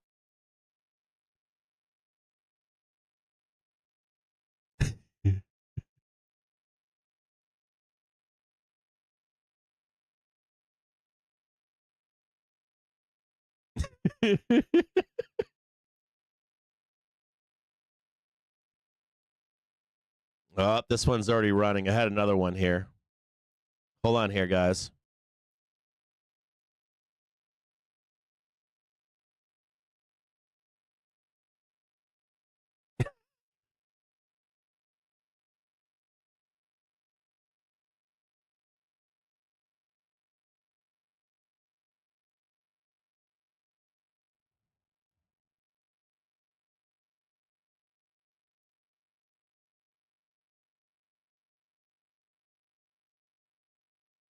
So in 5 minutes' time now, US Treasury Secretary Bessant is due to appear on Bloomberg TV, the live video for which is available on the feed for those interested.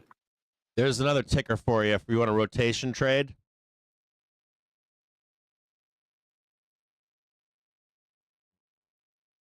Here comes Bessant. I'm going to turn him on right now. And one that I've been also grappling with. Right now, we have no indication to... We've got Bessant coming up live in a few moments. I'm going to turn on the audio and then put video on. Likelihood they have maintained it through periods of stress before, and they have a nice, decent cushion to fall back on. No rating agency has come out to say that they are going to lose the rating, but it is certainly something that investors are watching, and we have seen spreads on Harvard and other college bonds widen in the last several months. Interesting. Okay, let's move on. Private credit is horning its way. You goddamn right, Chase. We're going to pump the fuck out of this. Get out of This is a great low, dude, to get long for the summer trade right here, bro. Here today and Tuesday is going to be, you know it's Rampo-Rama, brother. We're going to ramp into the 20th. Get out by the 17th, bro. Get out by like the 17th, 18th, somewhere in there. You guys just got given a gift this morning. So states and local governments got a ton of money during the COVID pandemic to reset their finances, and now that money... if you're like just a bull and you're like, fuck you, Captain, that trade, I just want calls. Might get less funding going forward. Call spread right fucking here for June 20th. Private credit has been seeing that... Nice wide-ass call spread. Or just fuck it, do some degen August or July calls and fucking maybe even farther out like September. What is that? Ride it up and get the fuck out in mid-June. So You might have one more leg down over the weekend on Tuesday, but it ain't gonna matter once you're up there. It's gonna be like a blip on your chart. Last year, which ended up being a record. So not financial advice. Sources that we've talked to says that more involvement in infrastructure. Yes, that's the one. That's the one. That's the one right there. That's the fucking one. What does Upstart do? That's the one. What does Upstart? Oh, wait a minute. My camera's going out. Oh, I can't do that today because it's never going to turn back on. My camera will fucking not come back. He's like, I'm losing. Upstart, never heard of it. Or aren't they this? My camera's fucked right now. Actually, I'm gonna try to turn it back on. Let's see if this works. See if I can get this. Let me see if I can get this fucker to work. Come on. Nope. God damn it. Nope. Come on. Just fucking work. Activate. Wonder Twin powers activate. Configure. I can't even configure the video on this fucking thing.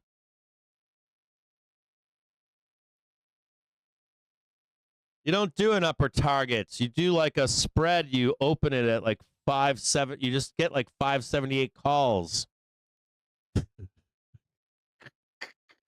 Get like a 30 delta call for August or September or July. 30 delta. You don't care. You decide when you're going to take it out. That's the whole point of this other trade. You don't have to have an upside target. You don't need an upside target.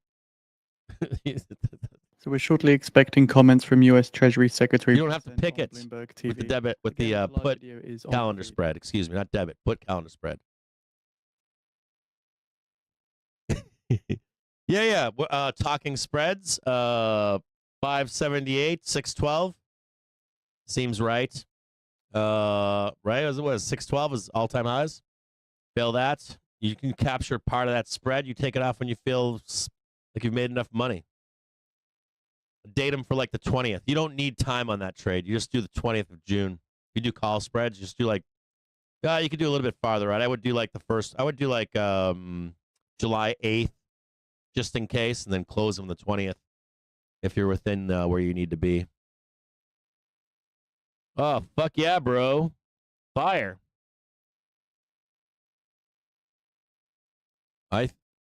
Fuck yeah, I got him. Is doggone it in here?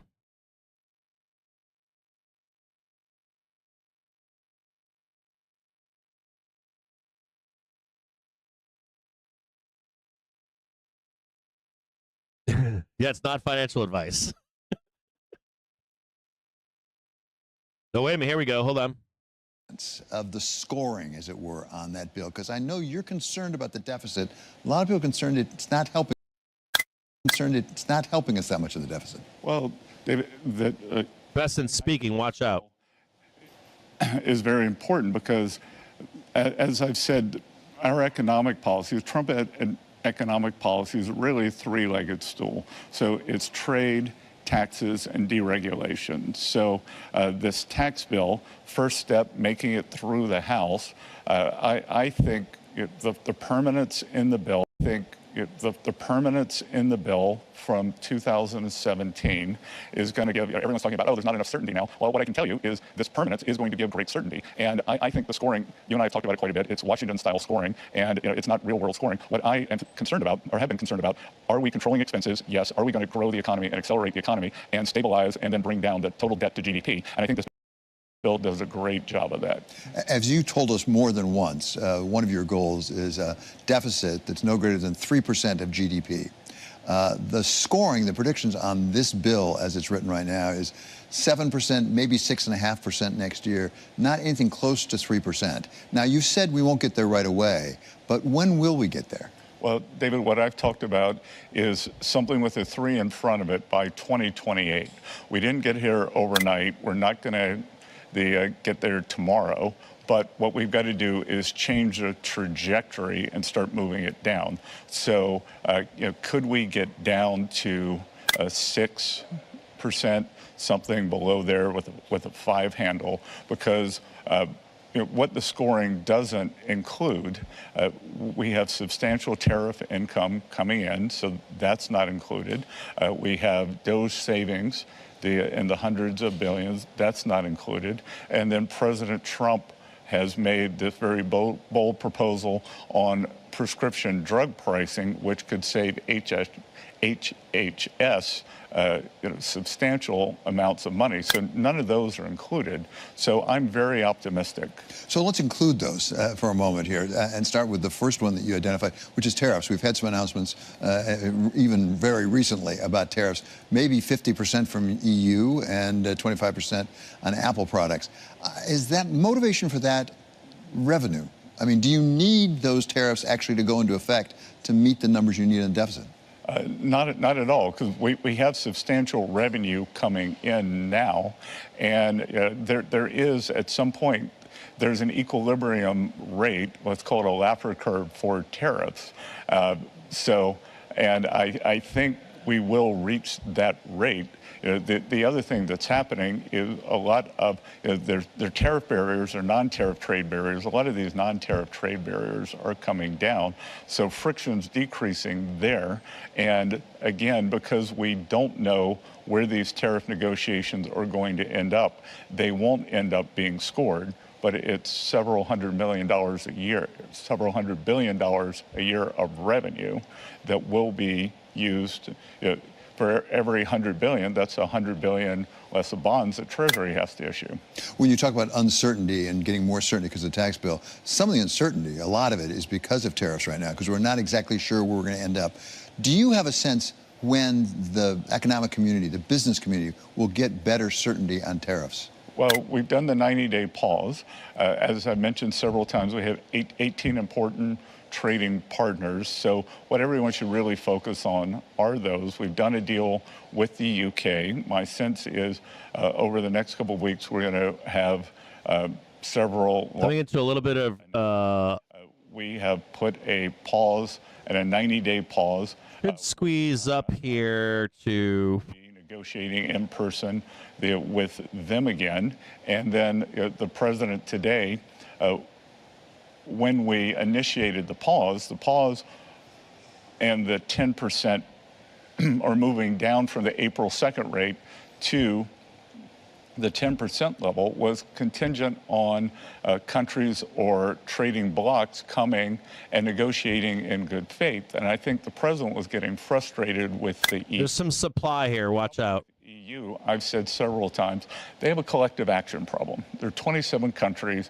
They all have different needs. The Germans are interested in cars, the French in agriculture. So, and then you have Brussels negotiating with them. Now, I am very impressed. I met my German counterpart, who's part of the new German government, the German finance minister, imbalances. That burn cranking right now. He was very responsive. I think that the new chancellor, Merz, is going to. Targets on burn upside is 24.45 and 24.80. So I'm very optimistic that perhaps Germany can. Trading 23.97 right now. Let's talk for a moment about something you know. EYRN. Your professional life, which is the markets. The bond market hasn't necessarily stood up and applauded with what they've seen out of Congress. Is the bond market wrong? Well, I think the notion that in any movements in the bond market are being driven by the action of Congress is what's wrong. First of all, this has been a global phenomenon. That the Japanese yields have moved substantially, German, UK, and David, if we go back and look, since either the beginning of the year or January 20th, when the Trump administration came in, the U.S. 10-year is the only yield that is lower today. So, all yields are up. And again, I think that was a coincident indicator. The market's very good at latching on to a story. So I'm not particularly worried about what the market's thinking, because, on the other hand, what the market also could be thinking is that this bill is going to create growth. At the same time, you have things. SPOO's trying to break out right now to the upside, trading 579.80. There's a natural rejection at 580. There's likely supply right up here. Get out at 580. Here about the long-term ability to repay the debt. Look, I think that, again, as growth accelerates, I'm not worried about the U.S. debt dynamics, because a change in the growth trajectory takes care of a lot of that. Should we be concerned when we see yields going up on U.S. Treasuries and the dollar weakening? Normally, that's not the way it works, as I understand it. Is that something we should be concerned about? Well, I'm not concerned about it, because I think part of it is we are seeing other countries step up. So I wouldn't, on many of them, I wouldn't necessarily categorize it as a weak dollar. It's for the first time in huge green balls on Bookmap right now. Europe is actually going through a fiscal expansion. Back to this new German government, that they are opening the German purse for the first time, maybe even since the advent of the euro. They're taking off the debt brake. So the fundamentals are driving the euro. Japan is seeing a large increase in interest rates that driven by the Bank of Japan. So I think a lot of this is other countries strengthening, or other currencies strengthening, as opposed to the dollar weakening. You have said you're concerned, certainly, about the deficit and getting it under control, and that President Trump, and to such extent, you says that's really a priority for him, to get down to something with a 3 beginning it, at least, if not 3.0%. How high a priority is that? And let me push you on a little bit, like Mario Draghi. Will you do whatever it takes to get it to that level, so that if the present plan does not work the way you hope it will, you'll take other steps? Well, I think what we've been trying to do, especially on the cost-cutting side, whether it's DOGE, whether it's OMB, is go line by line. And on a lot of this, the Democrats are fighting us, the courts are fighting us. So let's see where that ends up. And of course, we can keep coming back in terms of making government more efficient. I think I've been there 3.5 months now, and I can tell you the amount of waste, fraud, and abuse is startling. Yeah, I think most of us who have dealt with Washington would not disagree with that at all. The question is, where do you trim and how do you go about it? There was a $2 trillion number thrown out at a rally here in New York City, as I recall, by Elon Musk and Howard Lutnick. Was that a wrong number? Are you going to come close to $2 trillion out of costs? Well, we'll see over what the scoring window is. Could we end up with 150 billion a year in savings? Over the CBO window, that'd be $1.5 trillion. So, but you're on track, you think, on the cost-cutting side? Well, again, there's a lot of resistance that the DOGE and Elon were criticized for the pace they did. But I tell you, just in my 3.5 months in Washington, if you don't move fast, then the swamp kind of grabs you and you start sinking, and the vested interests kick in. What other tools do you have in your toolbox to apply to the deficit if the present plan doesn't deliver all that you hope? Oh, look, I think it's why don't we wait and see how this works out, because I think we can see, as I mentioned, it's a 3-legged stool. So I think it would be the third part: trade, tax, and deregulation. So deregulation is the slowest moving part. I would expect that to substantially kick in to the economic growth in the third, fourth quarters and really accelerate next year. Also, one of the most powerful economic parts of the tax bill is the immediate expensing of capital goods, 100% for capital goods. And what we have added to that is 100% expensing of factory structures. So I think that that could really accelerate the growth. And as you look at this problem right now, what is your approach to making sure that we bring the U.S. economic machine into line, and particularly the business community and investment, most importantly? Well, let's talk about two pieces. But so before I was with you just now, I was with a group of community bankers. So we are doing a substantial amount of financial deregulation to make sure that the benefits are more evenly distributed across the U.S. economy. That, you know, as I said before, Wall Street's done great. Now it's time for Main Street to do well also, and they could both do great together. You know, it's not an either or. So when I was with these community bankers, they were talking about the substantial amount of regulation that's been crushing them over the past 10, 15 years, and a huge amount of small business loans, huge amount of real estate loans, ag loans are made by these community banks. So we are really focusing on that. You know, on U.S. business, we want to make the U.S. the most attractive location for capital. You and I were talking, I was just with the president of the Middle East. We were in Saudi, we were in Qatar, and we were in the UAE. And the trillions of dollars that are going to be pushed into the U.S. One form of regulation that gets a lot of attention in New York and on Wall Street is banking regulation. Let's talk about the supplemental leverage ratio, which seems like an obscure thing off to the side, but it has been the subject of much discussion. And it does, as I understand it, relate to U.S. Treasuries and yields on U.S. Treasuries, so that if major banks held more U.S. Treasuries, it would bring yields down. You've said you're going to take more of an active role, as I understand it, with respect to some of that banking regulation. Where are we with that? I think we are very... Oh, we're going to fucking rip, man. Leverage ratio, SLR. We're going to fucking rip. They ain't printing none of this shit.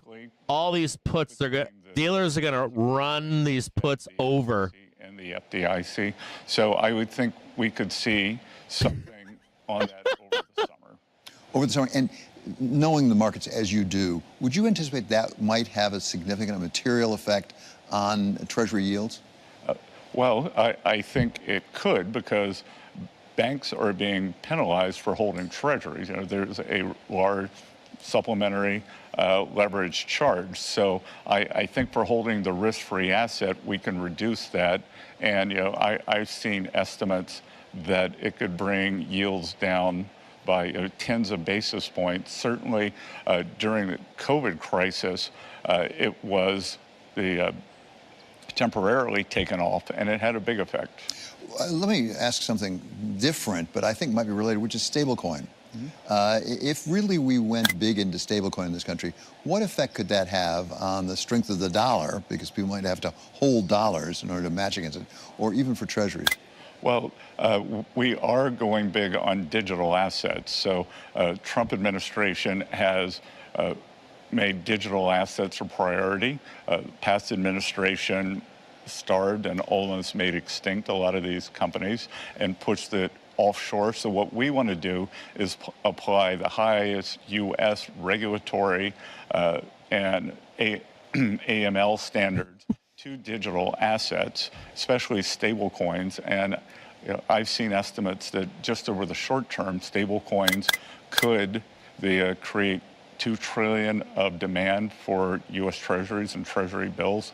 To put that in context, the number is probably about $300 billion right now. There are reports, including on Bloomberg, that there may be, if I can call it, privatization of Fannie Mae and Freddie Mac, something that's been talked about since I think they were nationalized, essentially, during the great financial crisis. I heard the president say, I'm going to ask Scott Bessant about this. So has he asked you, and where does that stand? It is a goal for this administration. Again, we're doing peace deals, tax deals, trade deals. So as we land some of those deals, then we will focus on that. But David, what I can tell you, we are doing a great deal of a great studying at Treasury, because the one requirement for this privatization is that they are privatized in such a way that mortgage spreads they do not widen. And in fact, is there a way that we could make the spread between the risk-free rate and mortgages tighten as the Fannie and Freddie are privatized? That was exactly my question. So do you know the answer to the question yet? Is there a way to do that? Because most people are concerned that will drive up mortgage rates. Sure, there are several ways to do it, and we're exploring it. So we will move forward again, after we land some of the peace deals, trade deals, and tax deals, then we will work on this privatization deal. One of your many responsibilities has to do with taxation and the IRS. I know that you are really pushing hard for monetization of the IRS. At the same time, we've lost a lot of people at the IRS. Isn't that hurting their ability to do their job? So, David, my three priorities: collections, privacy, and customer service. And if we look over a long view, we haven't lost a lot of people at the IRS. There was a massive headcount increase from the Inflation Reduction Act and back to this crazy CBO scoring. By increasing expenses, there was the scoring that you would actually somehow up collections, which didn't happen. So we had a great collections year this year, came in above target. And this modernization program, the tech modernization program at the IRS, was begun in 1990. The young man who was in charge of it was not, who I put in charge of it, was not even born then. So that it's 15 billion over budget. It's a $3.5 billion a year budget. I think it's running on COBOL, which is what I may have learned in college, on 12 different systems. So we are going to fix that. And I think all three of my priorities are going to be served. And I think it could be substantial savings to the American people, because the IRS roughly processes as many transactions as a mid-sized U.S. bank, which does it at 10% of the number of people, 10% of the cost. President Trump said a while ago, posted actually on social media, that they were in the process of removing the tax-exempt status from Harvard. There's been a lot of issues with Harvard, but that's one that comes within your bailiwick. Where is that process right now? The president is moving forward with that, and we're also looking at taxes on endowments. And I think the important thing here, and it goes a little bit back to this Main Street versus the elites, that Harvard, to have a tax-exempt status, there are rules you have to follow. And if you're not following the rules, no one's above the law. So we will see if they're following the rules. It looks like there's a substantial number where perhaps they weren't. And, again, too, Harvard is a gigantic hedge fund. They run a leveraged investment model. So we'll see where all that goes. Is it Harvard alone, or are there other universities or colleges that also might be subject to review on tax-exempt status? I haven't seen that, but again, back to cutting government expenses. These things are more out of control. The universities, they are more out of control than the government. That there is a separate inflation index. It's called like the Index of Higher Education Inflation Index, and most of the expenses have grown at CPI plus 3%. So they need to get their houses in order. Let's come back to Banff, because you just got back from the G7 meetings. And the communique, as I read it, really focused on imbalances. What were the imbalances you're most concerned about? Well, I think the group as a whole was very concerned about the global imbalances around China, that China just keeps increasing their share of global manufacturing and has not done a much needed adjustment in terms of consumption. And as I predicted, I normally don't like to take victory laps, but I did predict it, and I was right. I said when the U.S. put up the tariff wall, that all those Chinese goods would go somewhere, and I think the other the G6 has seen that these Chinese goods are starting to permeate into their economies. They're quite worried about it. But there's a whole series of global imbalances. We have a large trade deficit with the EU, so we'd like to see more pro-growth consumer spending there. But the real thing, when I think about China and the rest of the world, especially the U.S., in the U.S., we are trying to rebalance towards more manufacturing, mostly high-end manufacturing, not the kind China has. Everyone agrees that China needs to rebalance toward less manufacturing, more consumption, and is there a chance that we could do it together? What Ray Dalio might call a big, beautiful rebalancing. So as I understand, I'm not Oh, really? Oh, Ray Dalio pulling out Dalio. We're importing, buying more things, and we're exporting dollars, essentially, overseas. A lot of those dollars have been coming back to us in various forms, particularly in U.S. treasuries. Can you have a rebalancing, for example, with China, or with Europe for that matter, that doesn't necessarily raise the yield on treasuries because there are less dollars overseas to be invested in U.S. treasuries? Oh, sure. I mean, these balances weren't always like this. In 2000, before the China shock, we've historically had big inflows into treasuries. But what used to happen was in the old days, trade would come in and then we would sell the other country a GM. Now we are selling them either a treasury bond, private equity, or Google stock. And that has a lot of distributional problems within the U.S. So that's how we've ended up with the coast or Wall Street doing very well, middle of the country, manufacturing being gutted. So, I think it's the composition of the flows coming back in. And then, as you mentioned, I think we can see more bond buying by U.S. citizens, U.S. institutions. But the other thing that I will say is, I have access to the data, and we've actually been seeing foreign national entities, whether it's reserve managers, sovereign wealth funds, or pension funds, have been buying more treasuries in the latest auctions. So when we talk about trade, we talk about goods, sometimes services. What about capital flows and how capital flows work? There seems to be a movement in parts of the world toward stopping capital flows. I mean, we've had Macron in France say Europe can make it on its own. We've had Australia take certain actions requiring pension plans to invest domestically. Are we moving toward autocracy? I don't think we have to. There's certainly nothing the U.S. is doing to prevent capital flows. Except for strategic. Coffee is really hot. Except for strategic products, high value, tech products. The rest, we want smooth capital flows globally. Could we see more people being more nationalistic? Maybe. But again, as we saw with these trillions of dollars from these Middle East countries coming into the U.S., the U.S. is the premier destination for capital. We are working to do everything we can on that.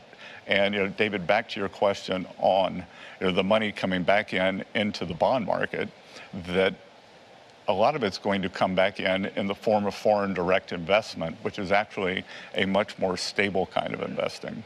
Let's talk about the dollar for a second and where the dollar is.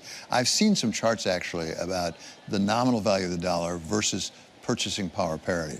And in fact, that there's been a growing difference between those, where the nominal value is well above PPP. I mean, almost at historical levels. From your experience with markets, does that have to correct itself? Does that mean the dollar's overvalued? It doesn't have to mean it's overvalued, and lots of times that levels can stay, versus PPP, which is just an academic measure. Many currencies stay above their PPP equilibrium for a long period. And David, I can tell you that when I look at the amount of innovation going on in the U.S. vis-a-vis the rest of the world, everybody wants to come here. So as you look forward, what is the thing that worries you the most? That we are not able to, that somehow our agenda gets slowed down. That whether it's the courts, whether it's the Democrats, that's really what worries me the most. And on deregulation, how long will it take till we actually see it in productivity? Well, I think we're going to see it in the economic numbers in the third and fourth quarter. In the third and fourth quarter of this year? Yep. That's fascinating. Yeah, because again, this is the discussion over the Tom Cruise movie here. Permitting reform. Trillions of dollars coming into the U.S. and the Middle East. We have, because of this AI boom, we're becoming. This is the whole discussion about, can we race through a pileup of cars, smoke and fire, and exit? Yeah, it's possible, but need transmission. There are going to be shocks along the way for sure, even if you made it. It takes 3, 6, 7 years for the permitting. So what worries me is that somehow we get bogged down in a legal morass, because this administration is really trying to get America back to building again. One of the things that people are interested in is the sovereign wealth fund. I remember, actually, as I recall, seeing President Trump sign an executive order with you in the Oval Office. Yes. And talking about it at the time. Where does that stand right now? Because some people say, if you're really going to try to build the wealth of the United States, you're better off cutting the deficit than borrowing money to put it in a sovereign wealth fund. Yeah, I think the president decided that it's on pause while we work on everything else that we're doing now. So, and he said the other day that we'll probably spend more time paying down debt. He is laser focused on paying down debt. And you're prepared, if it doesn't go the way you want it to do other adjustments to make sure we are paying down the debt? Because some people are a little skeptical. Well, again, David, let's talk about can you grow the denominator faster than the numerator? Like the reason we got here was, think about taking out a home mortgage. It's fine if the value of your house is stable or growing faster than the debt. What's happened is, that previous administrations took out a big mortgage. We didn't grow our way out of it. Now, I actually think that there is a chance that we can constrain the spending, up the growth, and that changes the trajectory. Because going back to this CBO scoring, which is alien to anything that makes sense, that if you cut taxes, they still score growth at 1.7, 1.8%. If we raise taxes, and if this tax bill didn't go through, it would be the biggest tax hike in history, then growth stays at 1.8%. So, I think that we can accelerate growth here. So, my worry would be that somehow there is a glitch and the tax bill did not get passed soon enough. So, I would encourage our colleagues in the Senate to push for the July date that Leader Thune has. Last question. Growth is critical to your approach and the president's approach. What growth are we talking about? What are you projecting and when? Because right now we're not close to 3% growth. Look, I think we can get to 3% pretty quickly. Well, okay. How quickly is pretty quickly? Months, quarters, years? Quarters. In quarters, we'll be at 3%, you believe? Yes. Sustainable. Yeah. Look, I think we were in the middle of, as I talk to industry, this U.S. innovation edge. We are starting to see real productivity increases like no other country is. I think with the deregulation, with the certainty from taxes, and with this full expensing, which from 2018, 2019, going into COVID, for the industrial economy really gave it big impetus. So, I'm expecting that by, certainly by this time next year, we will be north of 3, and that we will be turning the corner toward the end of the year. Mr. Secretary, I can't thank you enough for being here. Really appreciate it. That is the United States Secretary of the Treasury. He is Scott Bessant. Back to you. Big thanks to our colleague Bloomberg's David Weston for a conversation with Treasury Secretary Scott Bessant live here on Bloomberg Radio. Thanks for joining us. I'm Joe Matthew in Washington. Welcome to Balance of Power as we take the baton from David following a fascinating conversation on a very busy news day when it comes to trade. What a day to have the Treasury Secretary as President Trump threatens a 50% tariff on the European Union starting the 1st of June, along with, as I'm sure you've heard by now, and the markets are moving on this, a 25% tariff specifically on Apple if it does not move iPhone production to here in the United States. What? We had a number of different headlines coming from this very newsy conversation with Scott Bessant saying that we could see several large trade deals in the next couple of weeks. All right, here's a highlight. Several large trade deals next couple weeks. That's good. Reconciliation here in Washington. And Listen to this closely. Next 2 weeks, right? Before we get to the 2 to 3 week bad news, right? To the Senate right now. Going up right now. On the outlook for the deficit, says the Treasury Secretary. This is good. Crazy CBO scoring and said tax permanence from this Republican. Okay, so I'm going to turn this off for a minute here. What was important about that conversation? Are you guys listen closely here? What were you listening for in that chat, that interview? Like key things, right? And what did that reporter just say? Over the course of the next 2 to 3 weeks, you're going to get trade deals. They're literally giving you the road map for the market. I want you to think clearly because this impacts how you plan to trade the market. So you just heard Bessant saying, and the interviewer just brought it up, saying, plan to hear good news over the next 2 to 3 weeks. You also have Trump and Bessant saying, in about 2 or 3 weeks, you're going to hear bad news. So you have a window here, don't you? This puts you into what? Tuesday come back into the first half of June. Good news. Do you care about anything else right now? Let me ask you that question. So you should be caring about where you think what the news is going to be, right? We don't care what it is, but what is the trigger? So they're just telling you right now in the next 2 or 3 weeks, expect good news. And then after 2 or 3 weeks, expect bad news. Fair, right? Hand grenades and horseshoes. You're going to look for a low to get in on today or Tuesday for a run up for the next 2 to 3 weeks. Make sense? So Bessant saying that today. Did you listen to all that?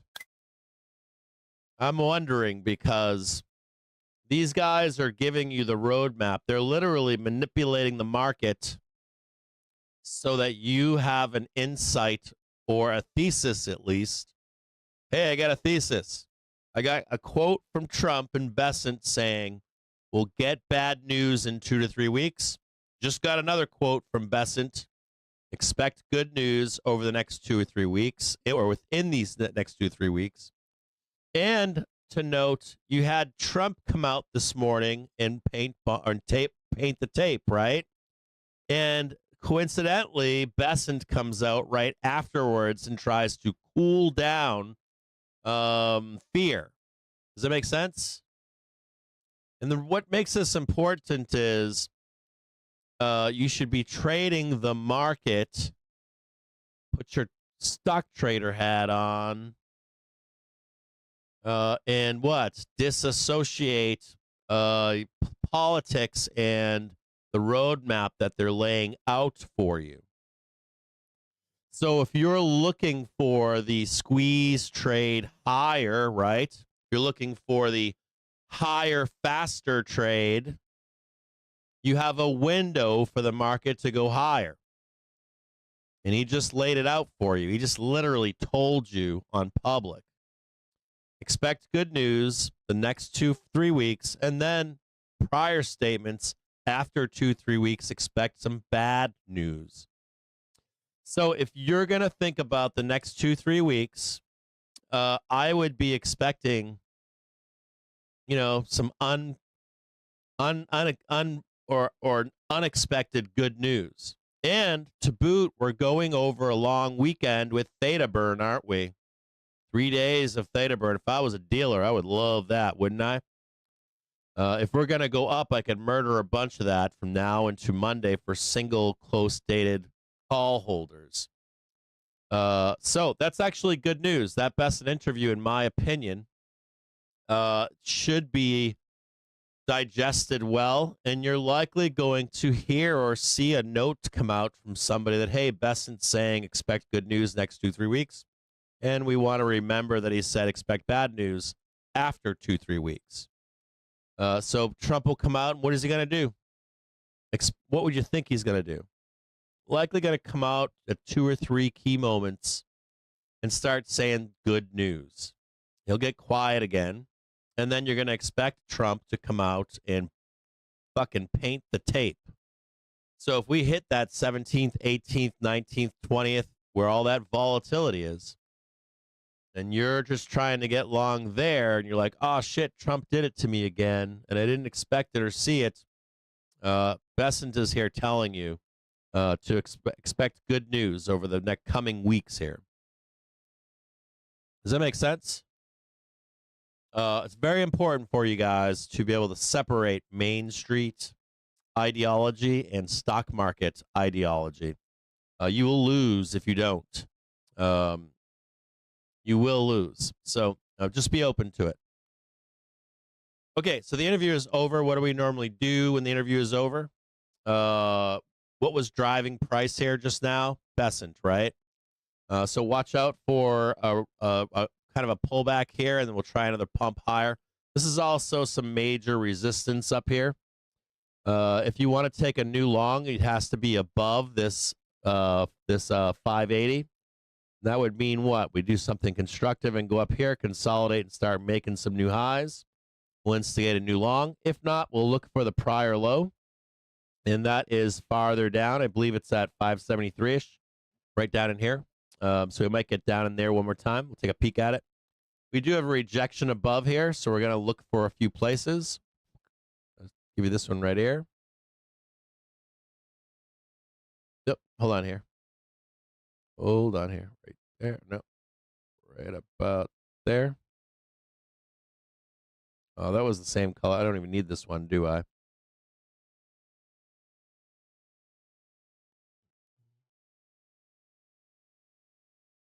Don't do anything right now.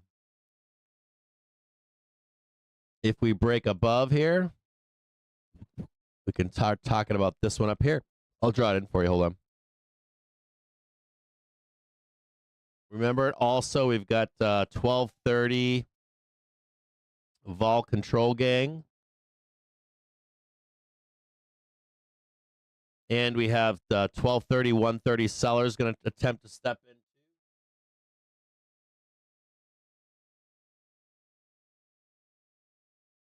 Got a little bit of a bear plane forming here.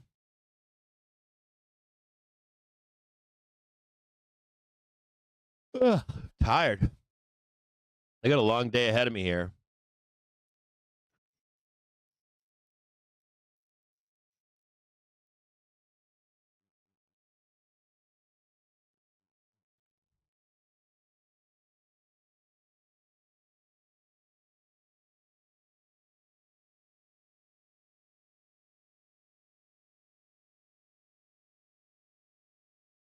I don't like this wick right here. I don't like that wick at all. Price would need to get all the way up here to consider this long going up here. Be flat right now.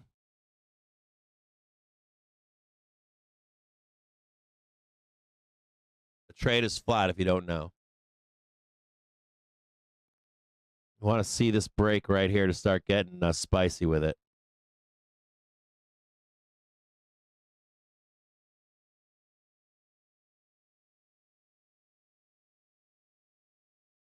Did you guys have a chance to watch futures last night, Globex? I did. I woke up for Asia. They bought a little bit. They got a little bit of an up move. They took the money and ran. Then it was awesome to watch Europeans come in, buy the dip. They ran that shit up. And then what happened at 7 a.m.? That's when the U.S. market starts buying usually. They didn't buy shit, did they?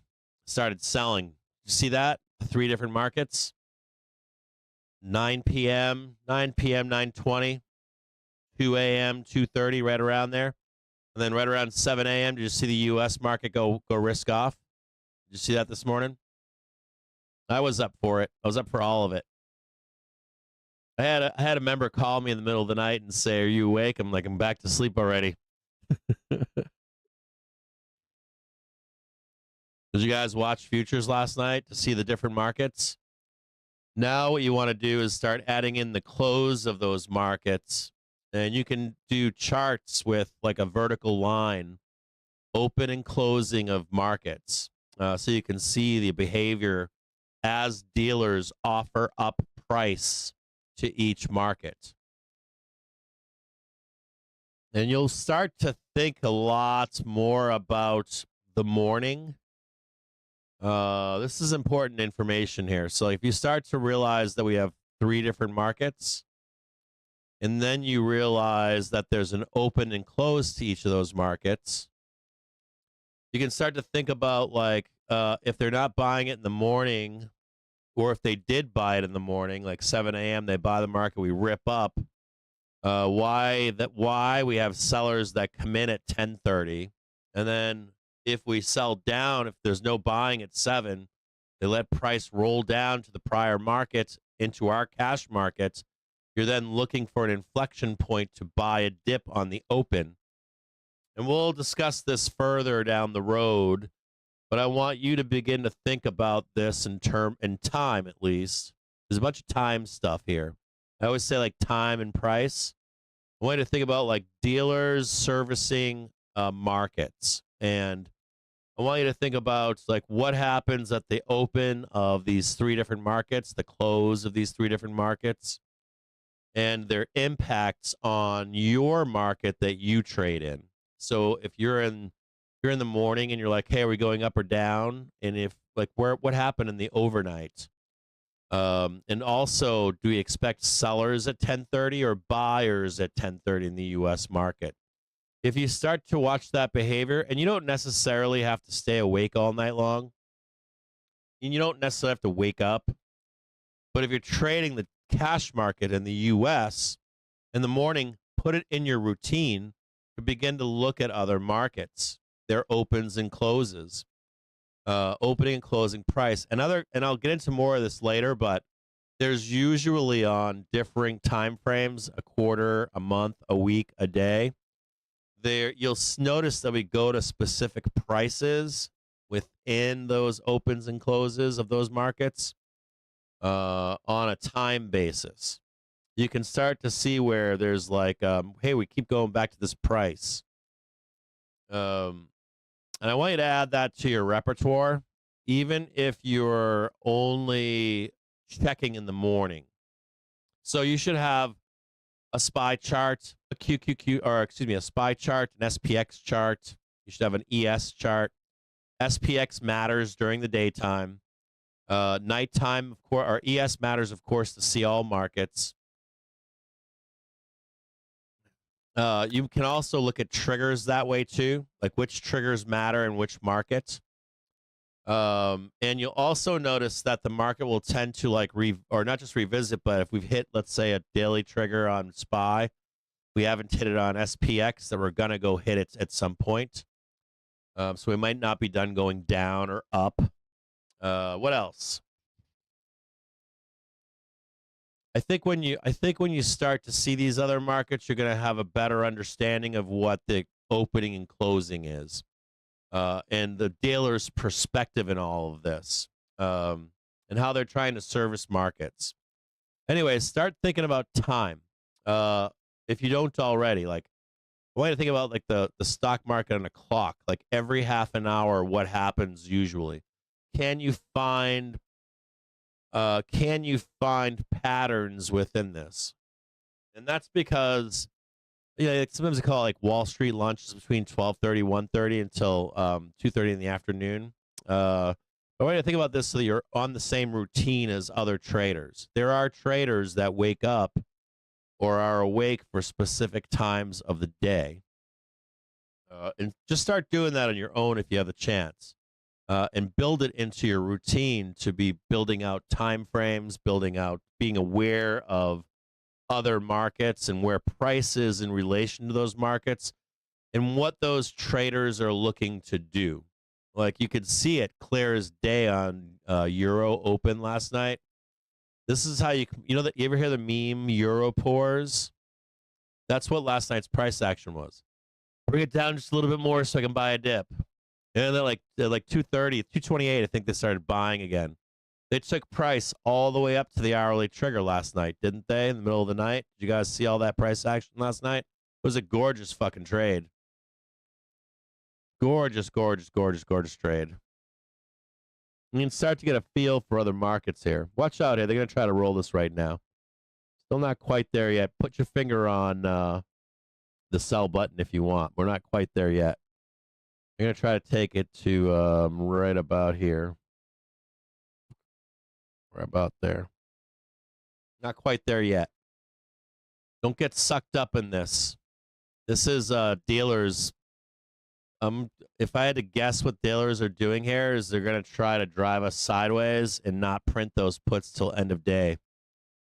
They just keep grinding us and grinding us. Well, they'll take a shot at it at 12:30 to 1:30 to the downside. And they'll take another whack at it at the end of the day.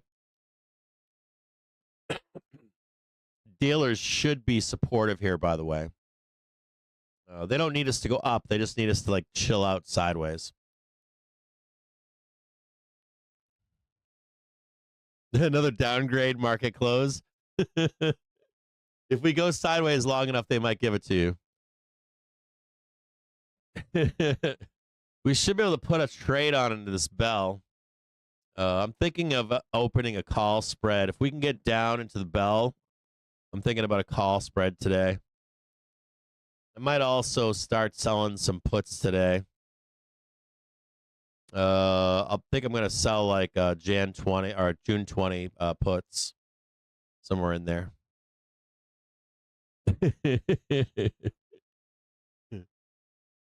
Start building out that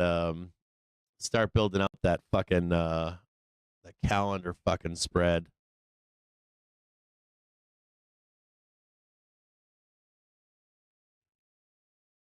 Yeah, you too, Metamorph. Yeah, dude. If we can get down today into the bell, start selling fucking puts for like June 20. And then we'll add on as soon as the volatility like starts turning up with price going up. We'll add on the bot puts for like I haven't decided yet what I'm gonna buy, but I think I want to do like either like July OPEX or August OPEX on them. I want to retain some of the value in them as we come into the money and shit. Somewhere in there, brother.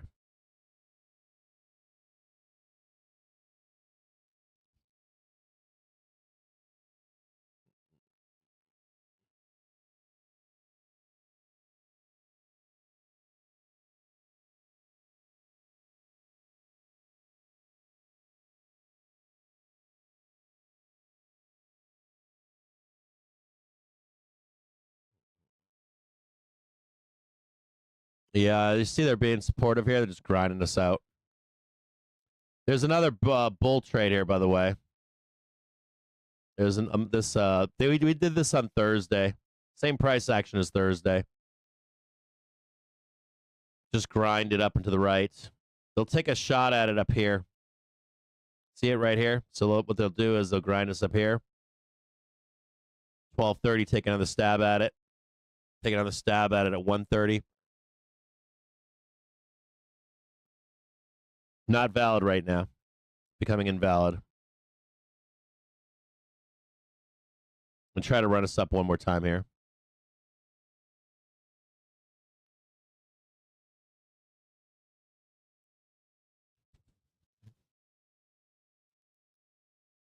There is a long trade here, by the way.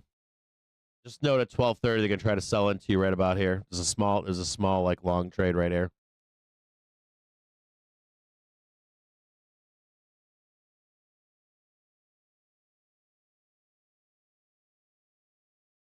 We'll take a quick party break. Be right back with you guys. Dealers being supportive here. Wham. Wham right there.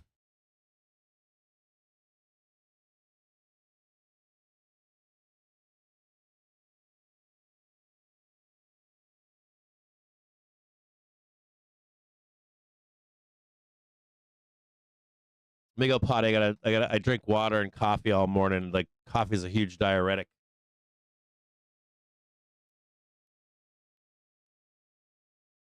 Oh, drinking vodka, baby.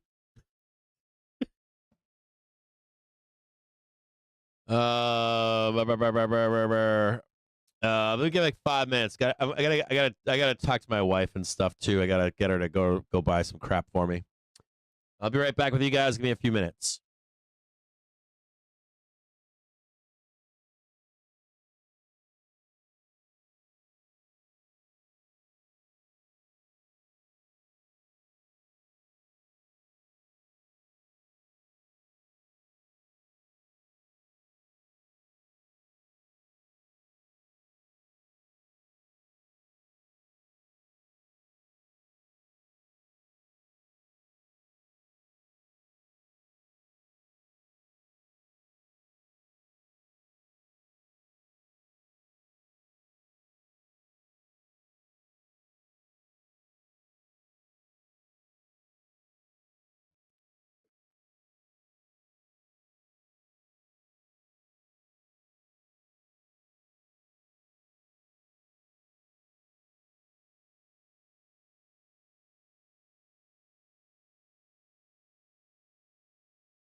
Here comes Burn back from the dead.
SPY coming back to test this resistance at 580.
Note that they're going to come in here and try to sell us down, okay?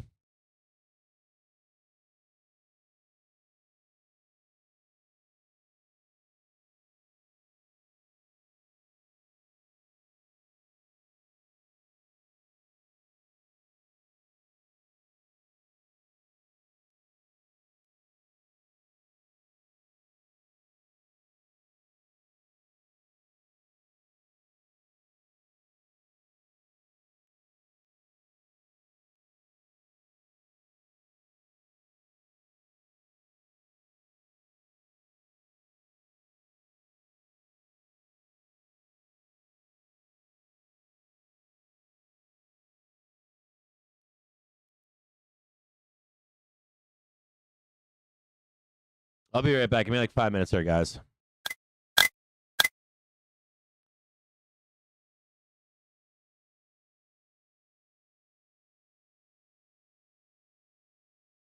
Shit. Just got rid of the chat box. God damn it.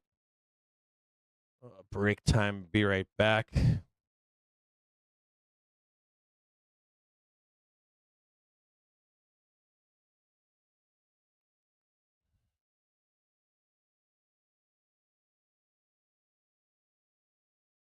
I'm also putting the voice news squawker on.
Well, dude, where's the chat?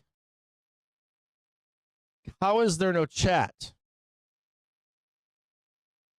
I kid you not, like Streamlabs is like hot mess. I gotta do it. We gotta step away from the market for a minute. I can't begin to tell you guys, like, when Streamlabs has a problem, it's like a ordeal. It's literally an ordeal. No, I muted it and then I turned it back on. Everyone took the day off. But it, like, the Streamlabs thing is like, it's so infuriating. It really is.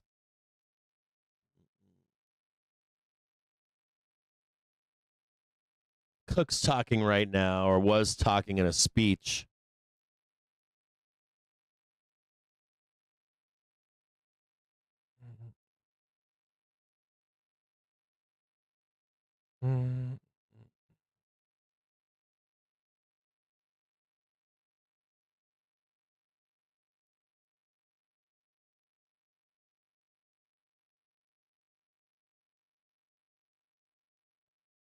Spoo's making another attempt to break above and out. I'll tell you what, if we break above this here, right? See this, let me show you this right here. I'll tell you what, if we break above this, I don't know that we can do this. I mean, I don't want to tease you or anything. But if we see this one right here, if at any point we get up here, we start making new highs, we're gonna squeeze. But we're not there yet, so it's just, you know, it doesn't. There's no trade here. There's literally no trade here. We're just bullshitting basically.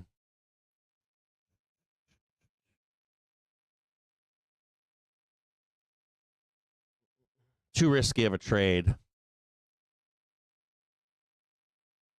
Fed's Cook saying seeing some signs of stress among low, moderate income households. Yes, I agree with that statement. If you were, we talked about this before. If you were a lower income individual, remember we talked about, like, you should be jumping jobs, and I don't know, if you were like you worked for like a construction company, you should have jumped and gotten those $30 an hour jobs they had.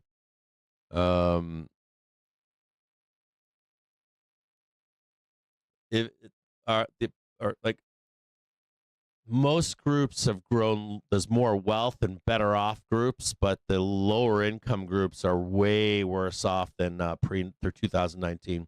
They're getting eaten alive. And most of them, if they didn't renegotiate as a renter or renegotiate with an employer in that time period, they're in bad shape, 100%.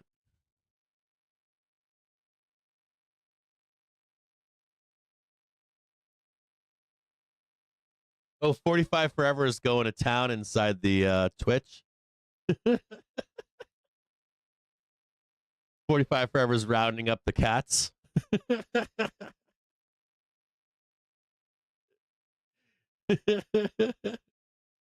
Boy, I didn't see 45 Forever on Twitch. He was like, get in here right now. Get off the goddamn Twitch. Get inside the goddamn Discord.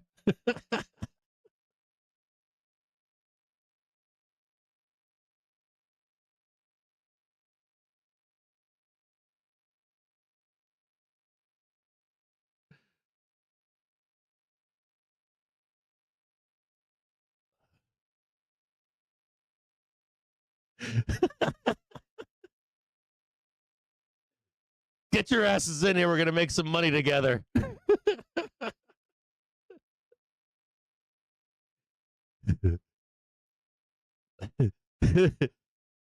But I want to fight with you. Fuck you. We're going to make some money. Stop with the politics. We're here to make money. Do you guys ever see the Do you guys ever have you guys ever seen the? There's an old school cartoon. Warner Brothers. Do you guys remember Coyote or something? Wile E. Coyote was a cartoon back in the day, and he would chase after the Road Runner. Any of you guys know what I'm talking about here? Well, there was a cartoon where Wile E. Coyote, that's what it is, Wile E. Coyote, and the Road Runner, they had their cartoon, but then there was another cartoon, and it was Wile E. Coyote and a sheepdog. The sheepdog had hair that came over his face, and he'd try to blow it off the front of his face. And I always liked that cartoon because they would go to work every day, and they would check in for work, and they would then check out. And when they checked in, they were there to work. Wile E. Coyote was there to steal sheep, and the sheepdog's job was to protect the sheep. Now, when they clocked out at the end of the day, they became friends again. And it was trying to tell you, there was like a fable built into this cartoon. And the thesis here is, hey, you may not like me in this thing. And then once we're done with that thing, we do something else. And I think a lot of that is similar to when you're in a group. You have to have self-awareness. Why are you in a group? Some groups, you're there to shitpost, right?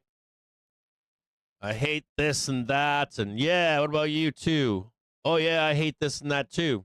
It's a safe space. You know, you can bitch, moan, cry, whine, get that shit on.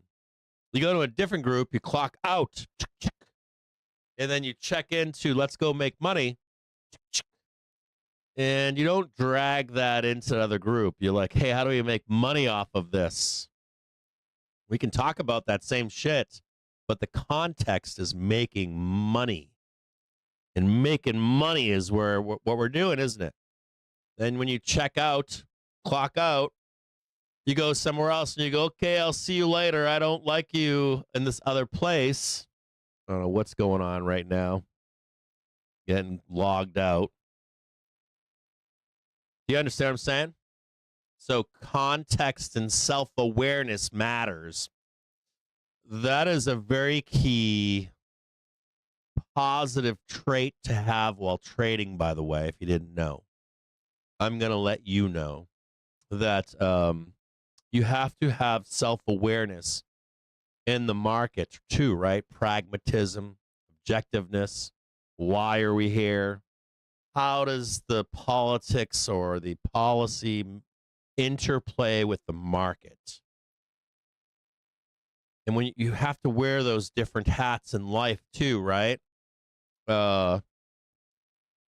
If I'm going to like if I think about like a child, I can relate this in all kinds of ways. I have daughters. I speak to them with what they'll understand. I don't talk to my 12-year-old like she's 18. I don't talk to her. I treat her age appropriate. When I go see my mom, I act a certain way. You know what I mean? Now, sometimes those relationships are toxic or whatever. Maybe not for you, but when we're at a place, I don't like everybody to have a job or something. I don't like that guy or that gal. But I'm there to make money at my job, aren't I? You know? And I think the same thing holds true with like these rooms, or these groups or whatever. And today there's so many outlets for it. Like, I have an outlet. I go to BlueSky and I blow up. I'm like, fuck this and fuck that and end of the world and all this other stuff. But that's my outlet. Like BlueSky, I can go there, bitch and moan. People are like, yeah, bro, you're right. Totally right. Let me suck you off. I love it. You know, so I find my place where I have a good time and I can let off some steam. and then I come back and do my thing inside of a Discord or on Twitter or Wall Street Bets or Reddit or whatever. It gives good. It gives really. You know where else that helps you too is when you're in a safe space. You can be more objective. In that safe space, rather than just being a Kool-Aid drinker. You'll be like, I've got these other perspectives or other ways to look at things, and I can be pragmatic and objective. And even though I might be mad or whatever, I can still see what the reality is. It gives you better insight too for when you do disagree. So like I'm a Democrat, but sometimes my own Democratic friends are out of their minds. I'm like, you're giving the Walmart speech right now, bro. No, I'm not. Yes, you are. You really are. Let me show you the way. So try to be like that. If you can. How about the this is looking good right now, by the way. Trying to go up here and break out. It's productive. Watch the bouncing ball. This is what we've been doing. We did this on Thursday. Just like this, just grind it out, murder the option chain, grind it out, murder the option chain. And then end of the day, they slap it down. Same trade as Thursday. Go look at the Thursday chart on a 15-minute chart. Try it on Webull. It's a cleaner chart to look at. You can see it. Look at the Ramporama. They tried to sell 1230, and then we actually ramp 230. Excuse the 330. We could start ramping here, by the way. Just a note. Do you want me to show it to you? In 10 minutes' time now, at the top of the hour, Trump is due to sign executive orders. Uh-oh. We've got more volatility. I love that. I loved that video when I was a kid. Do you see this right here?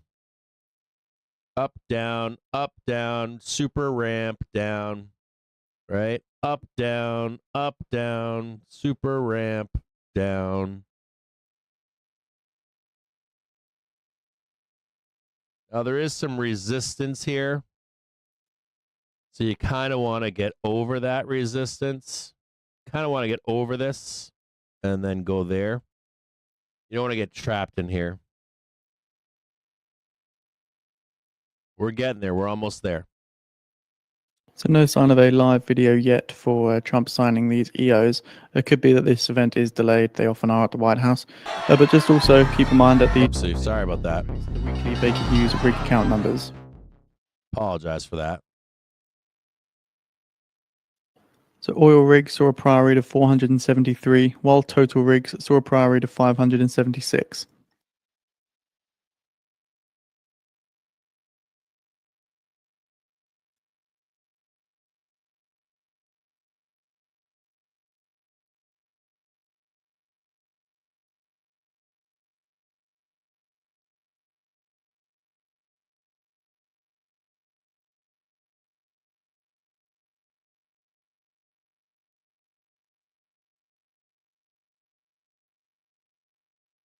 I'll give you guys some other stuff here. Hold on.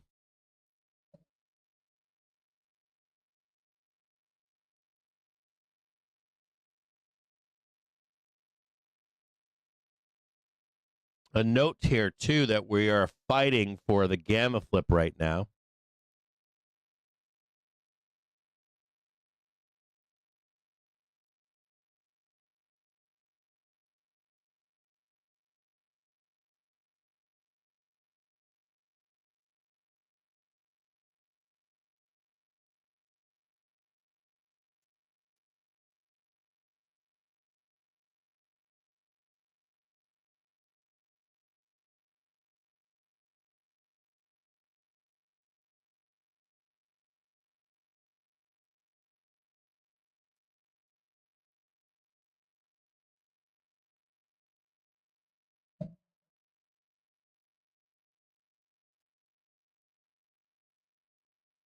If I see any live feed for the White House, you guys know that the White House is always late.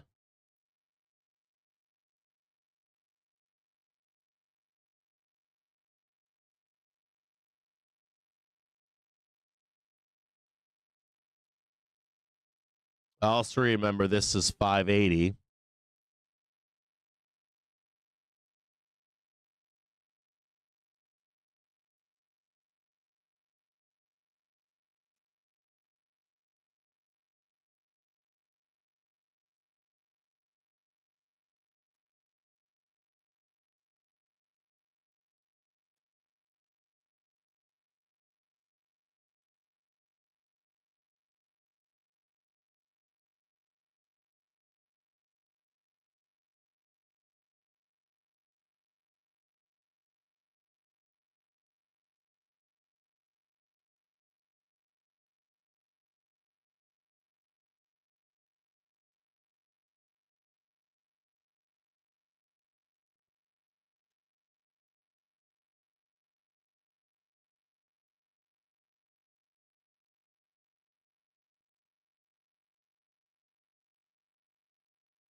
Ramporama, Ramporama. Ramporama. You got it, Sawyer.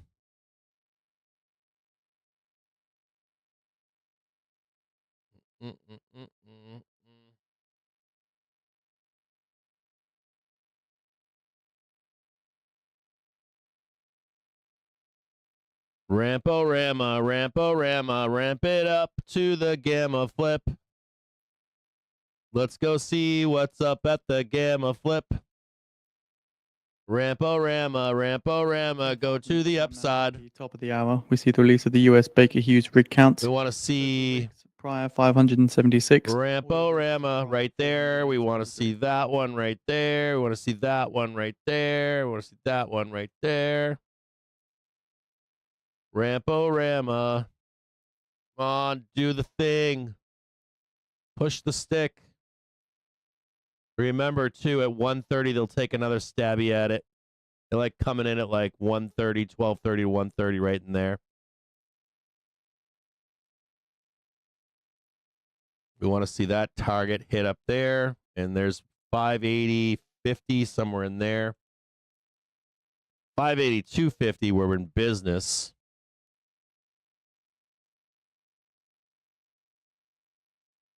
This is where like major, or above here is where major sellers are. They're up here hiding.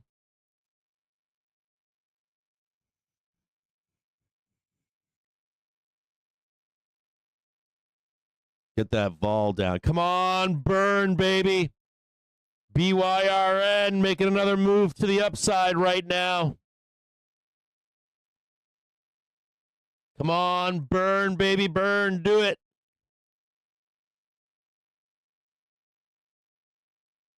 Just rattle off a bunch of names, including Oklo. Do you remember when he would do that shit? Do you guys remember? This is not good, by the way. Well, we have to hold this right here. We need to get up here and get that new high. Matter of fact, we just need to get that one right there. We might have gotten it. Pretty close. Pretty close. Did you guys ever? Did any of you guys trade COVID? Woo! Trump would come out during COVID. I hated the COVID trade. It was nightmare fuel. If you weren't in the COVID trade, oh dudes. Oh, painting the tape. Oh, this is like tame Trump. During COVID, it was like press conference every day. You're in a position, long or short, or long puts, whatever. Long calls, long puts, whatever. I don't know, writing calls or short. And your position would be annihilated overnight and then come back and be green in the morning. You'd be panicking all night long. It was every day. Felt like it was every day. It was nightmare fuel. It like aged me. I didn't want anything to do with it this time around. I'm like, I ain't getting on the crazy train anymore. I'm done. I had enough. Like, this guy is like aged people.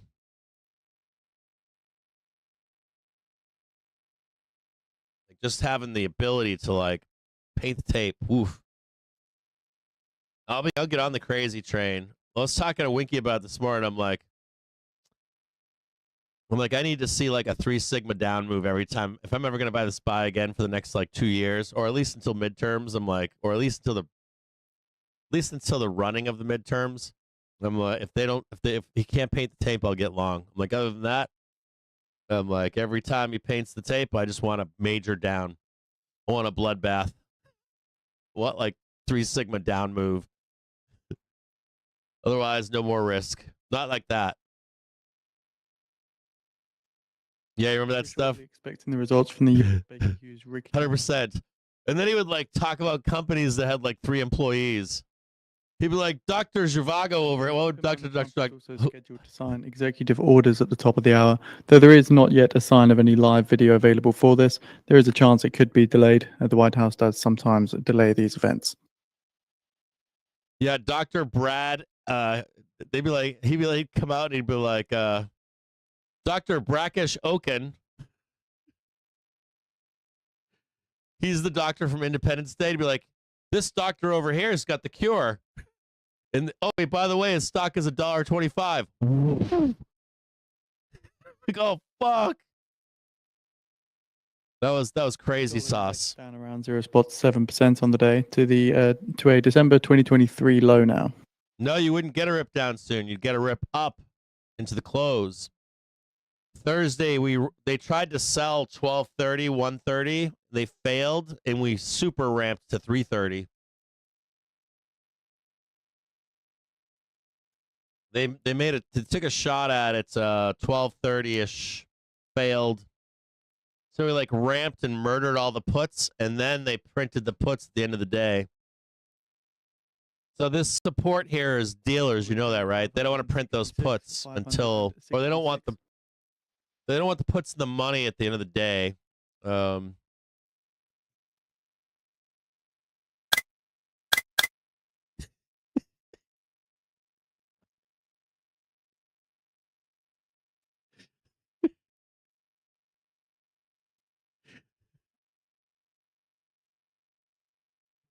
Come on, Trump, run your mouth. And oil rigs 465. So again, total rigs dropping to 566. That's a drop of 10 rigs from the prior week of 576. We have all the best quantum computer companies in the United States. Let me tell you about some of them. And then Winky comes out and he's like, that's a fake ass company. I know that company. It's like 2 guys in an office in a strip mall right by where I live.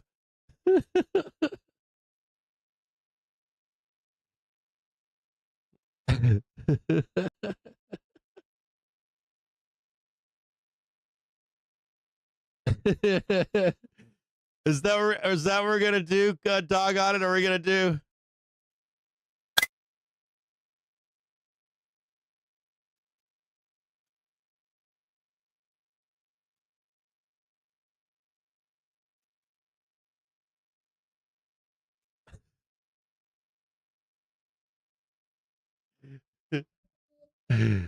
I know all the great quantum companies.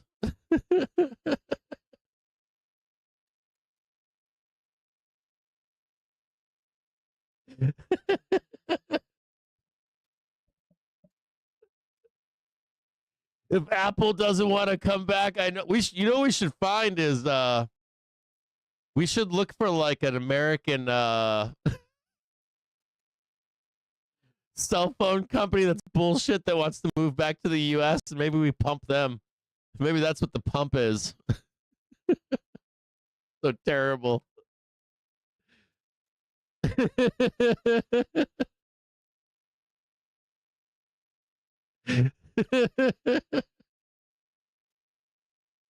I was thinking that this morning. I was like, why am I hedging SPY? I should just hedge Apple.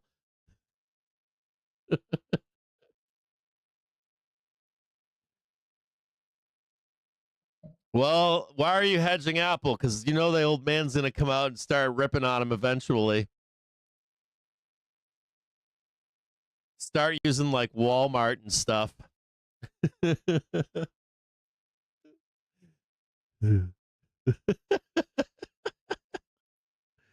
Oh, I remember the $100 million sandwich shop. Doesn't that like New Jersey or Connecticut or something?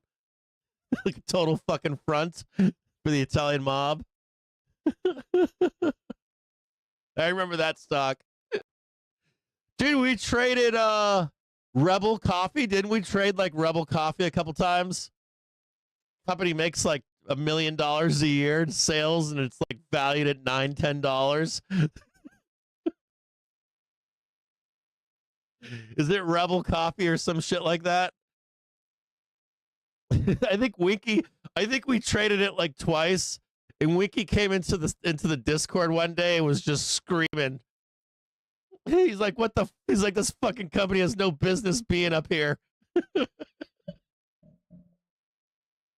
I think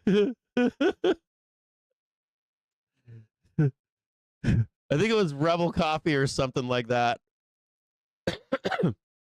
Publicly traded small coffee company, had like fucking $75,000 in sales, publicly listed New York Stock Exchange. Oh God.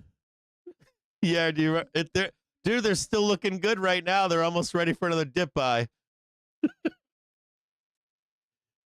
Oh God, I got caught in Luckin Coffee. I got caught in that. I traded that thing like a bad donkey for like months and months and months.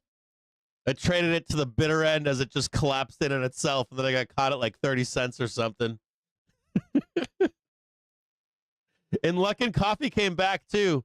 If you had like stuck around for the pink sheets, it like came back again from the dead. Fucking zombie company. Luckin Company. I did an interview on that company, right? I got a fucked up story for you. So like, I was asked to do an interview for a Discord. And so I went into this Discord, and there was like 500 people in there. And I was trying to beg this Discord. I was like, look, this shit's going to collapse in itself, and you're going to get scorched. I was like, it's not the next GME. I was like, furthermore, we're like about 30 days away from you're getting hammered. I was like, don't do it. Under 60 cents, don't do it. And we went to like 30. I kept trading even though I was telling people not to. And I was the one that got caught in that fucking trade. I torched a bunch of money.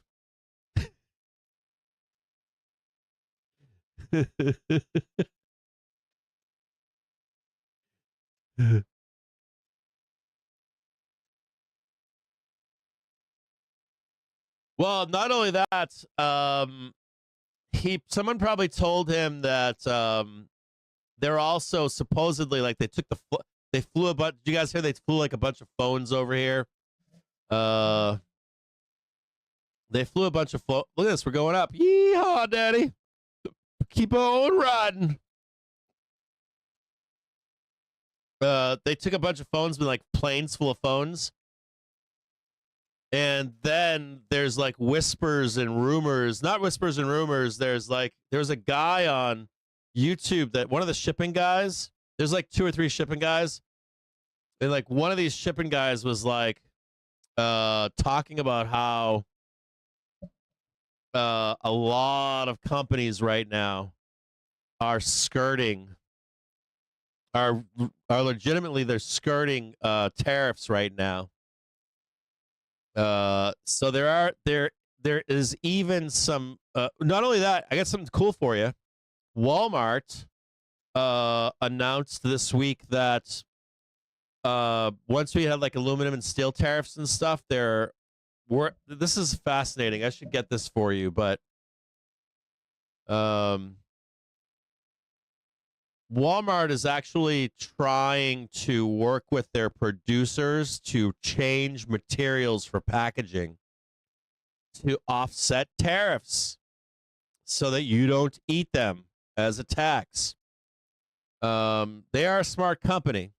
They will go the way of Kmart if they don't.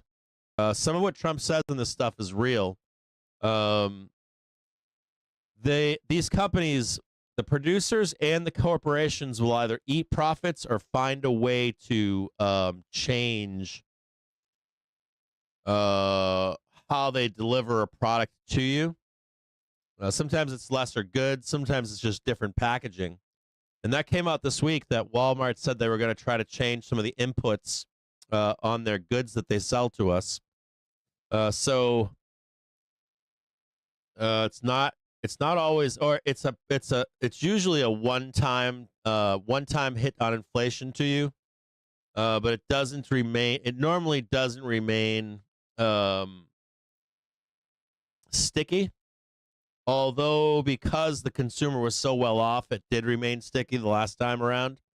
You guys put up with it as a consumer, but as you degrade as a consumer, you will stop putting up with it, and these companies will either go bankrupt or they will find a fucking way around it, one way or another.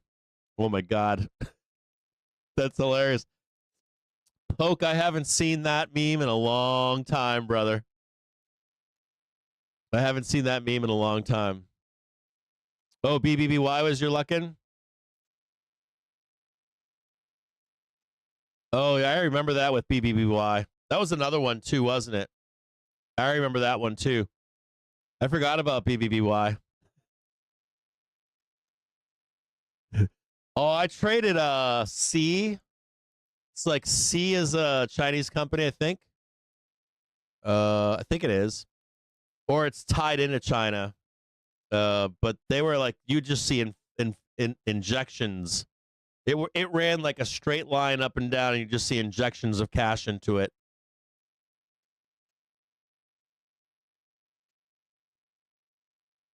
Come on, burn, baby, burn. I just want burn to just like rip faces off for a little bit here. Come on, burn, baby, do it. Yeah.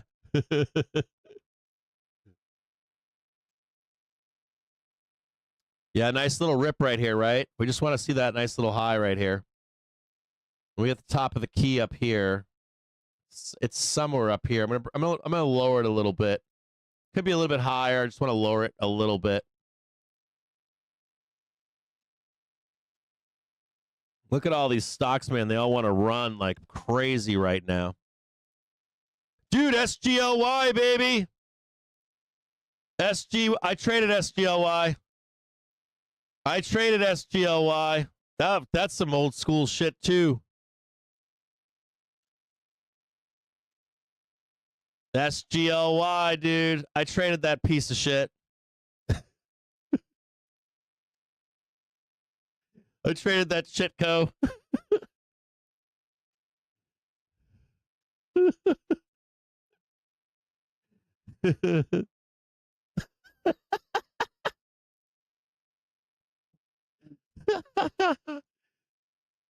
I remember that fucking company.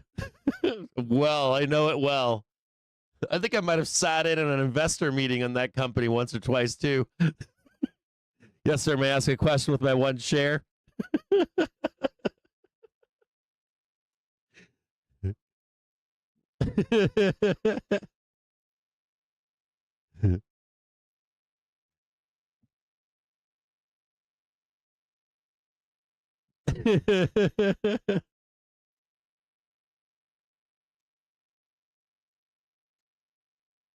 Qbut, QUBT. Let's look at it again.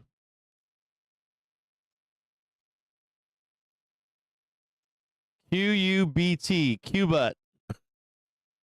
Quantum computing. Oh, it's coming back again from the dead.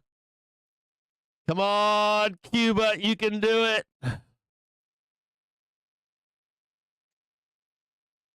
Yeah, Deck's good too. That's another good one.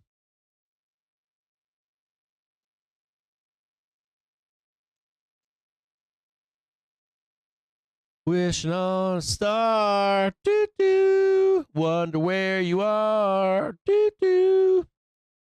Now I want you to just as we come into 130, watch out. They're gonna try again. If they fail, we'll run up into 330. But I want to tell you guys, we get closer to 330, you want to get out. Out. 330.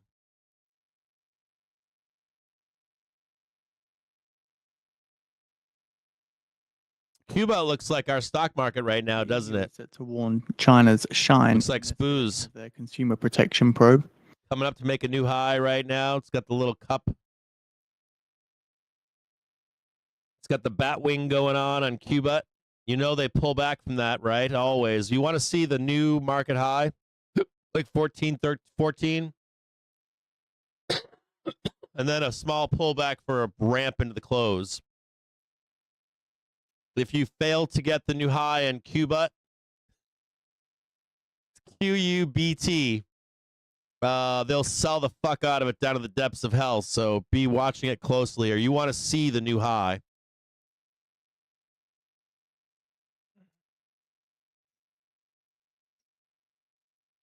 Will we end the day flat? Probably not. We'll probably blast up into 330 and then sell down into the bell, if I had to guess. If I had to guess. Watch that wick right there.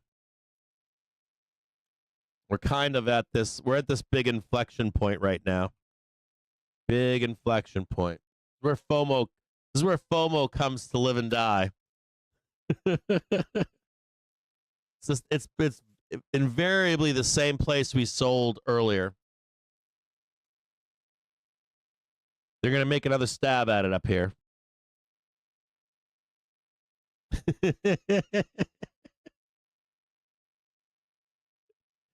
We're shortly expecting the results from the Fed reverse repo facility. Here, I'll show it to you. I'll show it to you simply.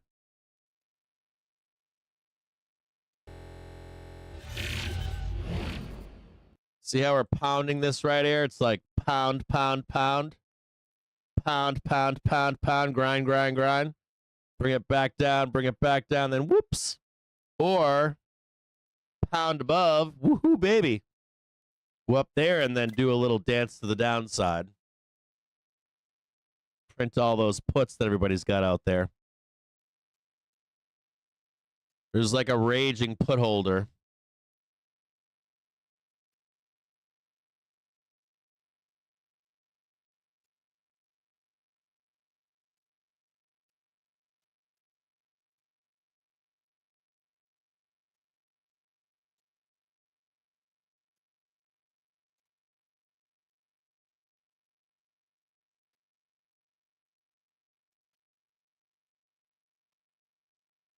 Where's Chase at? Is Chase in the Discord or no? 39 counterparties take $154.841 billion at the Fed reverse repo operation.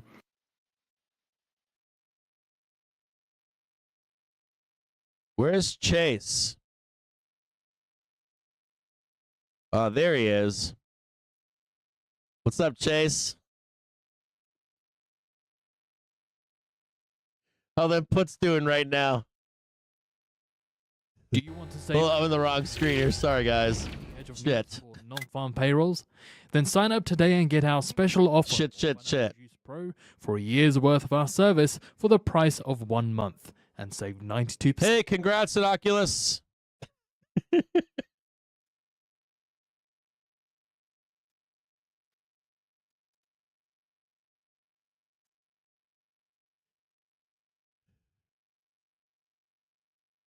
Nicholas, good job making money today, baby. Right on, right on. Reaching for the sky. I wonder where you are. And I was wondering about your puts. I was wondering if they're burning down right now. I know that they are. Yeah, there you go. Slap it, baby. Hawk toi.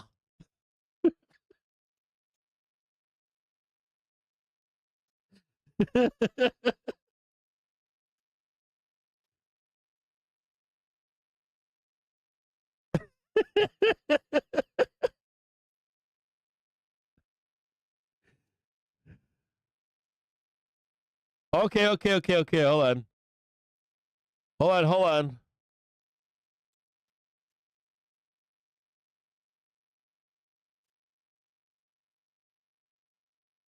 Remember, as we go up, volatility goes down.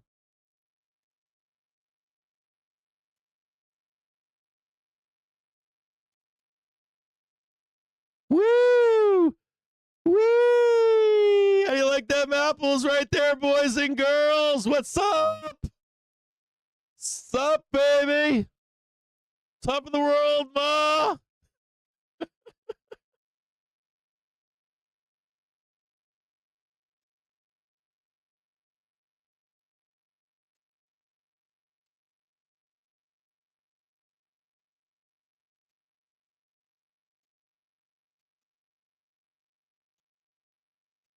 Hey, get inside the Discord. Find out about a trade. Don't talk politics like that. Talk in the Discord. Get some money. Make some money.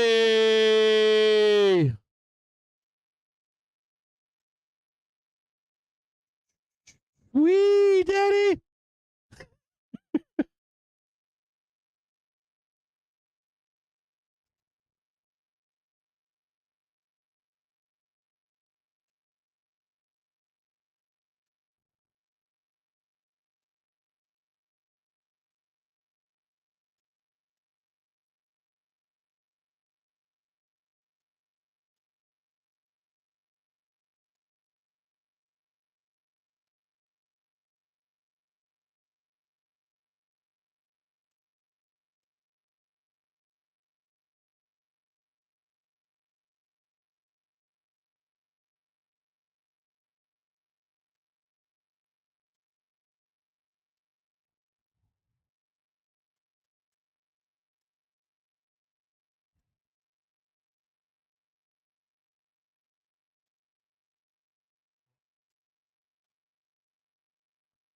Fuck yeah, Wendy's worker. My account just reached a new all-time high, brother. You call me Doe? What up, Doe? Wendy's worker, you know that term? I live in the D. What up, Doe?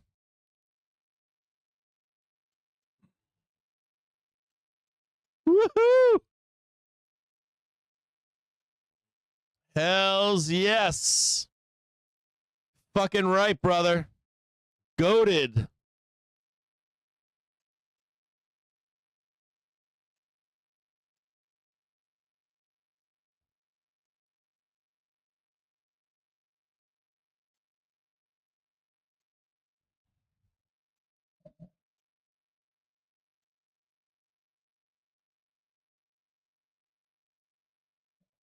Woo!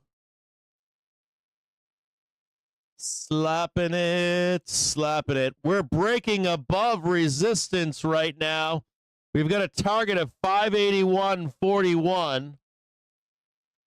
Whoa, right in here. A little bar right about here, 581.41, right about there. Dun, dun, dun, dun, dun, dun, dun, dun.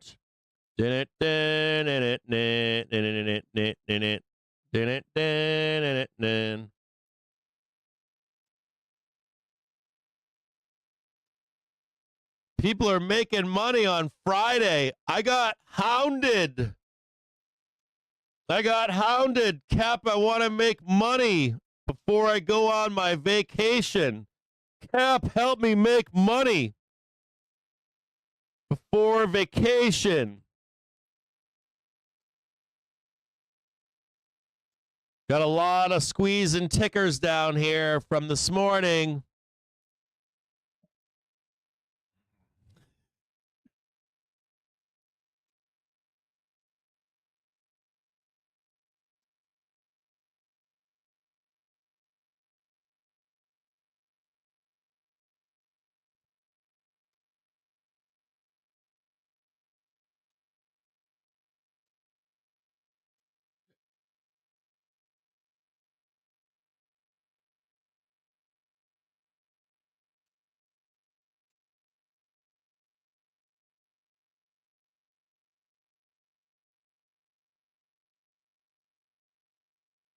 Do-do-do-do-do-do.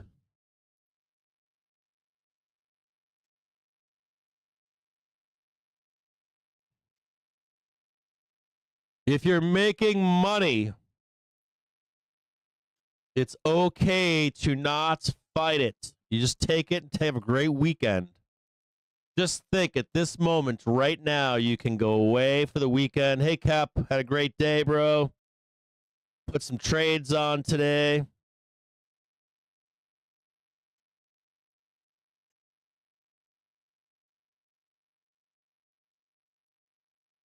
Made some money. Oh, God, guess what just happened? The tree trimmer I had the landscaper was here a few minutes ago. My wife just shared a picture of the landscaping they did at my house. I asked him to trim back a tree. I had them trim it back for me. Dude, what is all the stuff that I got going on back here? Oh, this is all like... I got a whole bunch of crap running in the background here.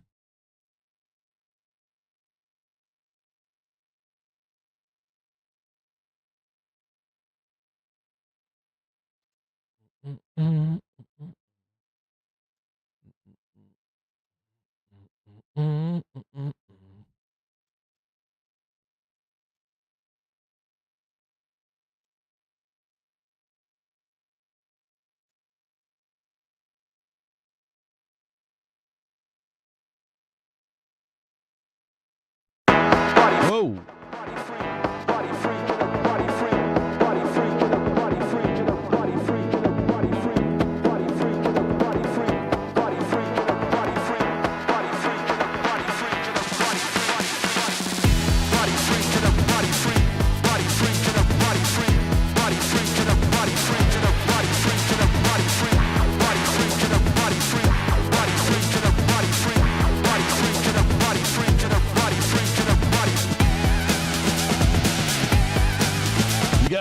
You guys want to catch a different angle?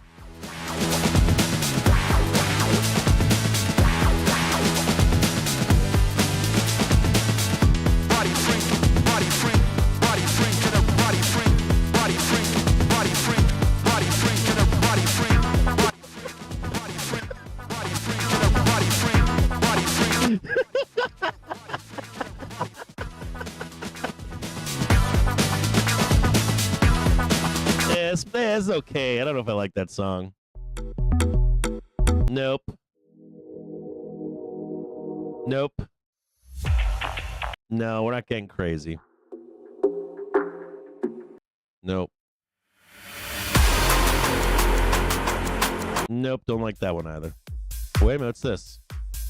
Ooh, this is what's going on this weekend. Movement? Sounds like movement.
Vic's getting murdered right now, by the way. Just a heads up here. Vic's getting annihilated. It is coming to check its hourly trigger right now.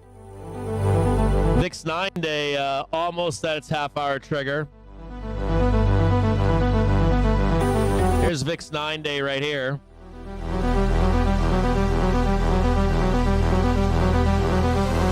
Bit of a nice little squeeze here. To hand over its proposals. Voice news disconnected.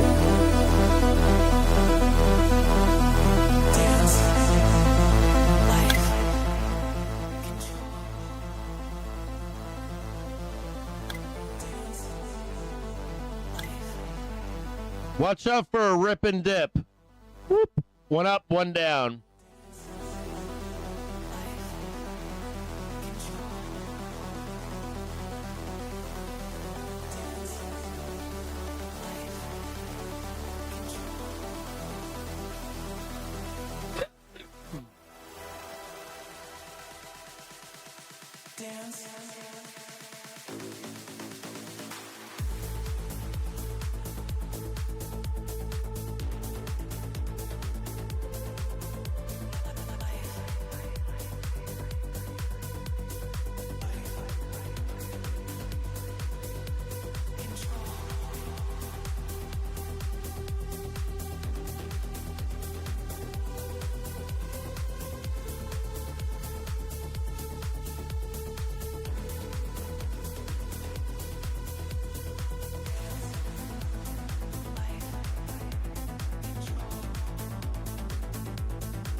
Take the money off at 130. 130, take the money off.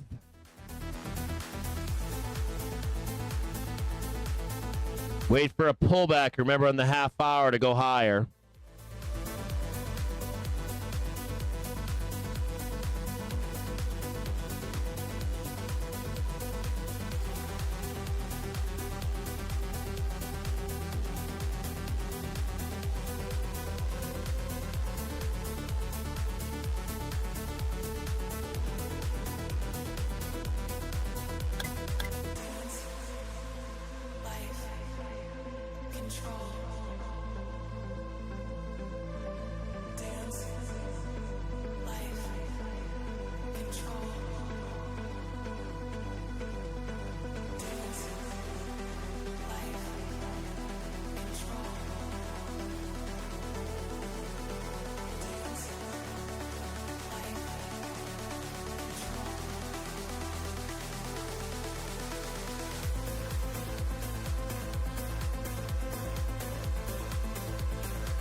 Come on, give me the rip, baby. Give me the rip. Give me the rip.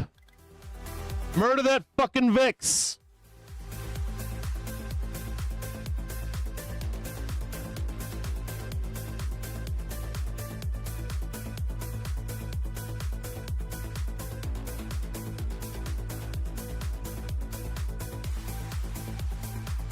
It be like that sometimes. I go to this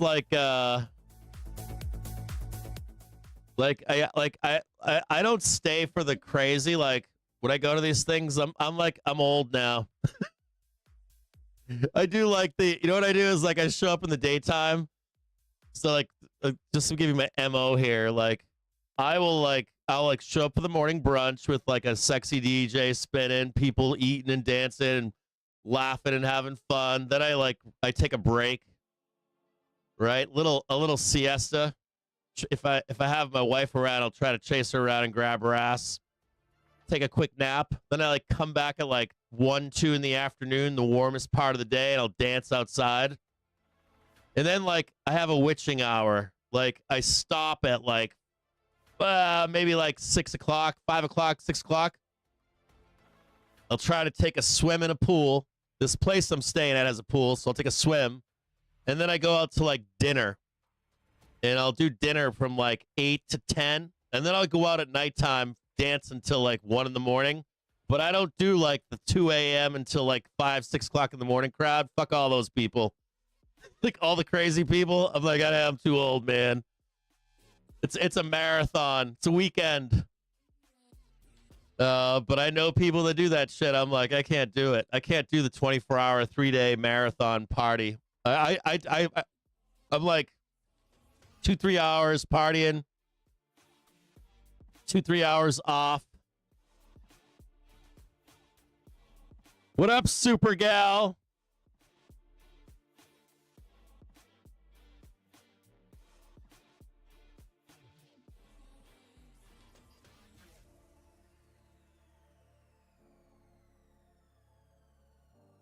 Watch out for the pullback here.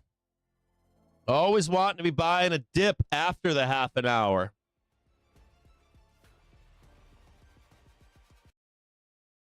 Always want to be just chilling, relaxing. Remember the frame that we're in. See it right here. We zig and we zag, right? Murder the option chain. Back up again.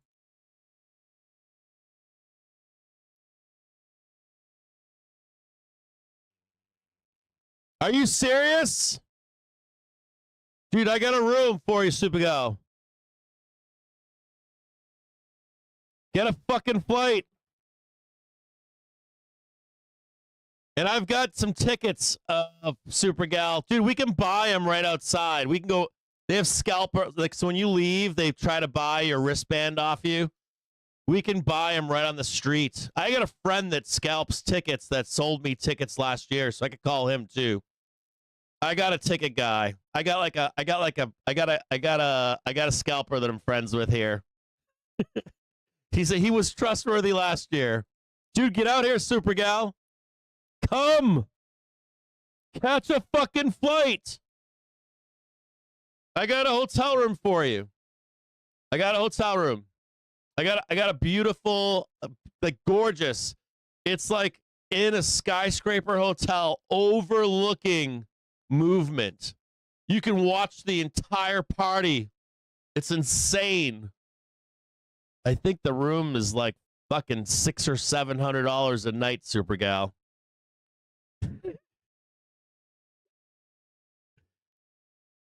It's a nice place.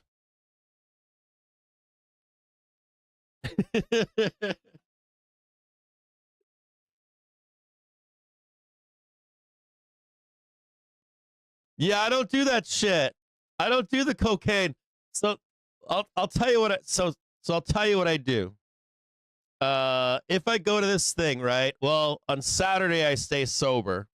So they do this party is like during the daytime is very tame. It's a mixed crowd, a lot of older people, and they even have kids that show up. Like they include the whole city in this thing. So I'm with my kids on Saturday.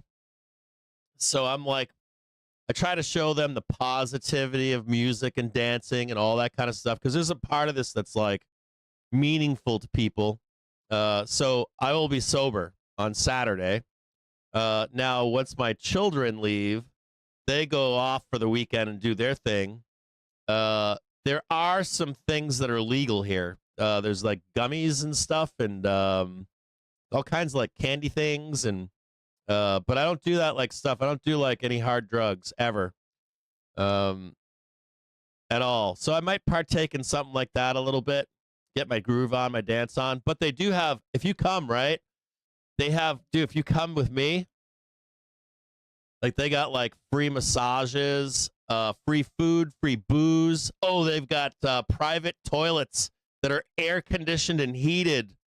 You're not with the riffraff. They got couches they got like these like things over your head and stuff to keep you cool. Like you got your own private DJ and shit. It's badass.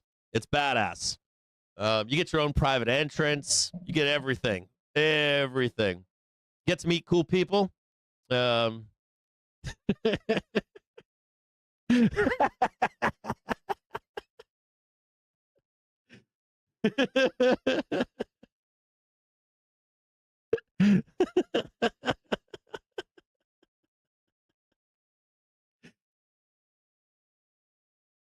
Yeah. Oh, that's true too, right? I have friends that have told me that.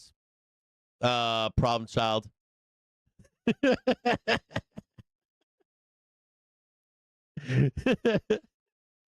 I am going to this one thing. I'll tell you guys some shit here. So, like, I'm going to this thing called No Way Back.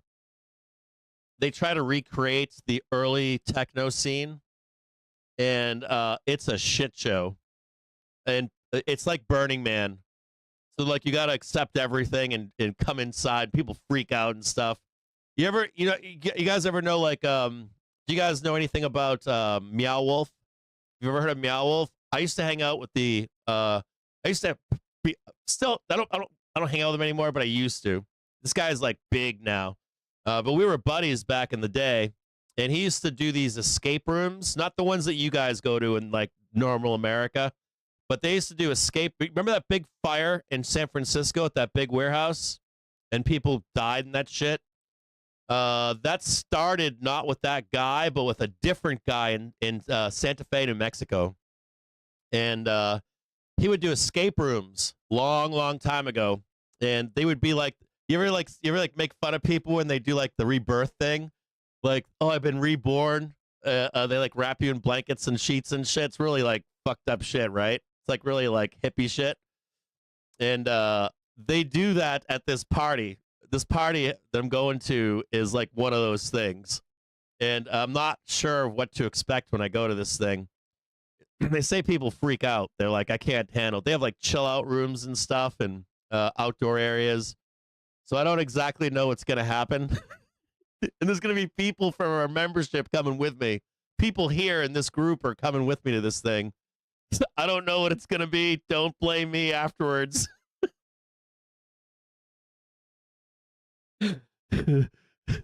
Well, what happens in the escape room stays in the escape room. It's nothing sexual or anything like that. It's more like an introspective. Things get weird, man. Watch out for a liquidation break right now. They're going to liquidation break us right here. Watch out for a liquidation break here. They're going to take all your stops in here.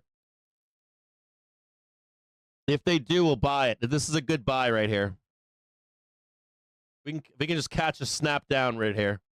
Just a quick red bar would be awesome. Like, give me a quick old red bar down here, and then wham, right back up. Come on, do it. Do the thing. Just do a quick red one. Just like big old fast red bar. It's like take all their stops right here. Like a big fat, like we're going up, bro. Wham, straight down. Please give it to me. Please give it to me. This is a gorgeous buy-in right here. Just like that. Come on, you can do it. Quick old fast move down here. Take all their stops. You know you want to. You know you want to take all their stops just like quickly. Just like quick down and up. Just like take them out. I'm waiting. I'm right down here. I'm right here, baby. Come on down. Come on down. I'm right here, bro. I'm right there. Just come on down. Got my hand out right here. Come on down to daddy right here. There's my arm. It's ugly ass arm. Ugly fingers too. Come on down, baby. Do it. You can do it.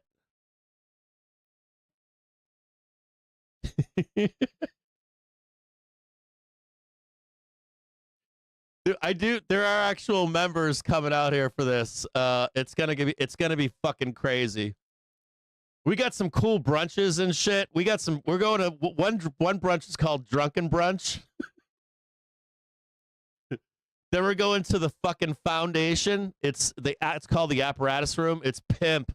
It's the headquarters for the old Detroit Fire Department. They got these big roll-up doors. The room is huge. Used to hold big fire trucks in it. And they got like local Detroit DJs in there, like hardcore producers and shit. And they're going to spin records in the morning. It's going to be crazy. Oysters, champagne. We're going to party. It's going to be a good time. It's going to be fucking crazy. I guarantee it. You guys are making money, so it's going to be a good time. I love this fucking life. I fucking love it. I love life. I do. That's good.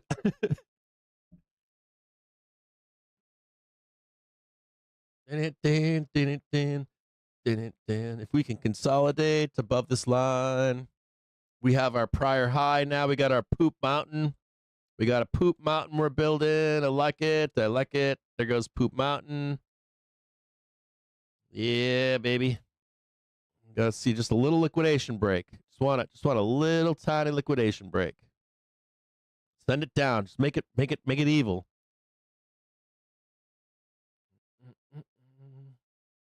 Come on down just a little bit. Just liquidation break them. A little tiny bit. A tiny bit. Come on down. Come up, a little bit more than that. No. Down for just a minute. Dip and rip. They're not going to give it to me. They're going to leave me behind here.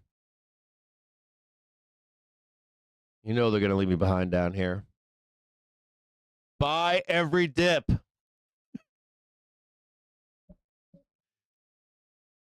Yeah, I didn't see anything from Trump here.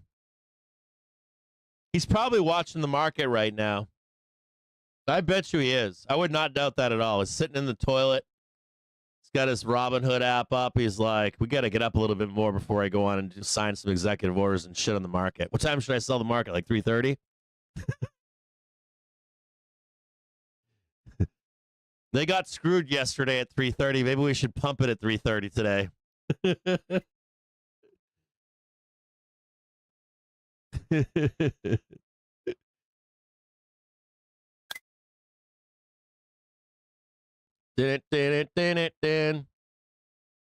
Come on, give me that Trump pump, baby. You painted the tape red today. Help out the bulls. Whoa.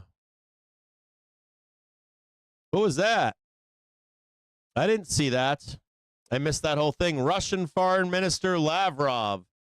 Russia will be ready to hand Ukraine a draft document outlining conditions for reaching long-term peace as soon as the prisoner exchange is complete.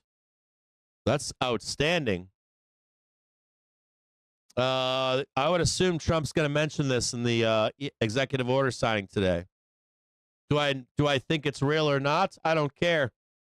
I only care that it pumps the stock market. That's it. That's my only care. I go on Reddit and bitch about it later. Russian Foreign Minister Lavrov. Russia will be ready to hand Ukraine a draft document outlining conditions for reaching long-term peace as soon as the prisoner exchange is complete. That's big news.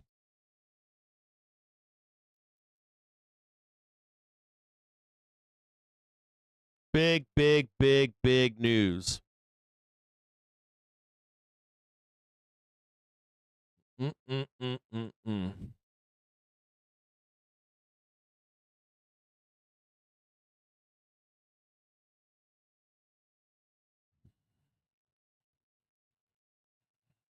Hold on, I gotta check something. Okay, so ready? VolWiz says that he thinks it's better if we save this segment for when you guys are going to be here and not packing up to take the weekend. So he's saying, let's do it on Wednesday, and we can do an end-of-the-month OPEX talk, too. It will really help people, I think, and underappreciated OPEX plus end-of-month pattern.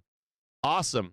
Okay, so we're going to get we're going to have VolWiz in the show on Wednesday, and again, to go over the end-of-month OPEX pattern. You guys want to be here for that. I'm serious. Like, you guys want to be here for those discussions. So we can look ahead here between now and OPEX for June, and of course this end of month.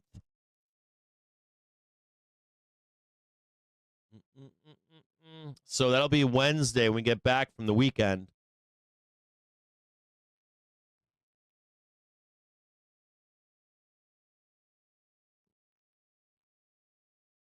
Burn, what are you doing right now? What are you doing, Burn? Burn coming up to close the gap. Trading 24.15 right now. BYRN. Coming up to close the gap right now. Burn pumping.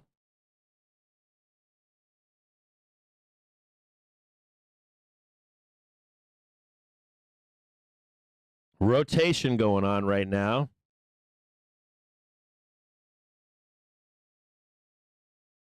GME pumping right now. They just hit a new high on the daily right now.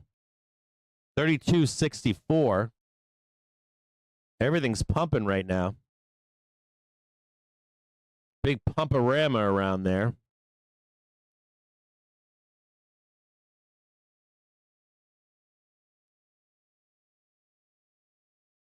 Jesus, TSSI went up. UEC went up today.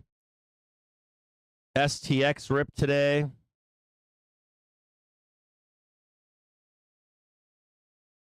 A-Lab did okay, but not great. HIMS had a good crank today.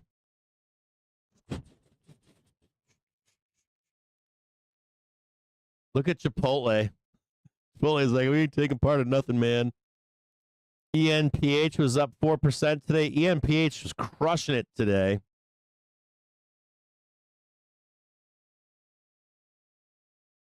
Wow, look at ASPI. They're pumping too today. They're doing good. Yeah, the Amazon's not taking part. We're abandoning Gigatech.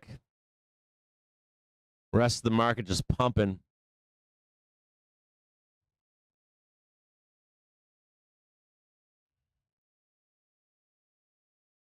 Well, if you look back at, I want to save this for VolWiz to talk about, but we had a Mag 7 correction in 23 in the summer, but the market went up while they went down. Like indexes ripped, and Mag 7 didn't join in on the rip. We're gonna need some corporate bonds. Get back up there. Coming back up again. Trying to catch the new high now. Melting up 581.17.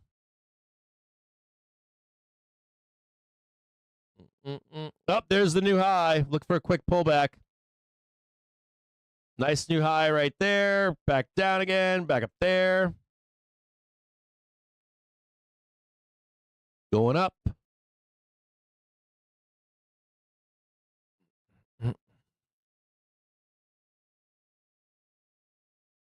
Oh, yeah. Come on, Burn. You can do it. Just give me one last big old green bar up the ass.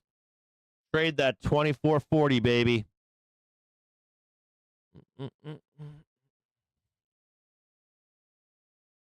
What's my insight with Dixie selling off and the market going up? Well, if you want to have a discussion about Dixie, it's not an alone discussion right now. It would involve a discussion with the 10-year, the 30-year gold, and the reasons or the correlation between Dixie and the market has a lot to do with more than just Dixie lower, markets up at times, and then also you can devalue the dollar and you need to suck money out of the system, and the market can go down, believe it or not. And like gold and like Bitcoin right now, every time you see those go up, it's because of inflation fears and war fears. you have to take it in total and look at all of them together as a whole. We can talk. I've talked about it on the show before. We can talk about it again. If you really want to watch anything right now, you want to be watching the 30-year and the 10-year. More importantly, and you can also watch gold and Bitcoin too as a pair with that stuff. That's what really matters right now.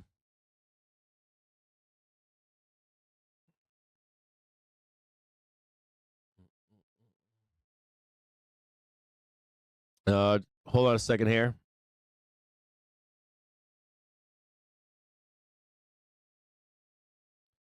We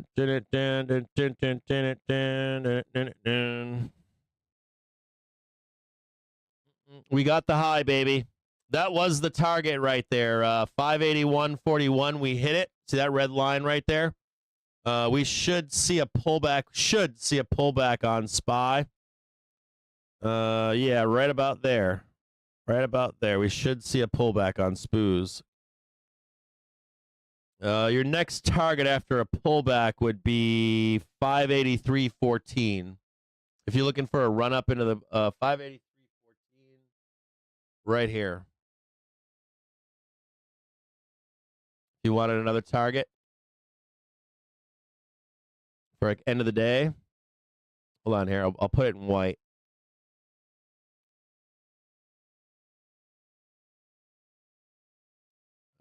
Next target.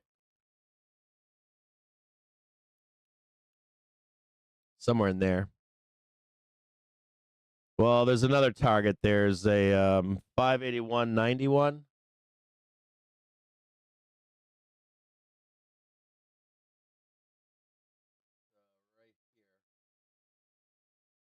Right about there.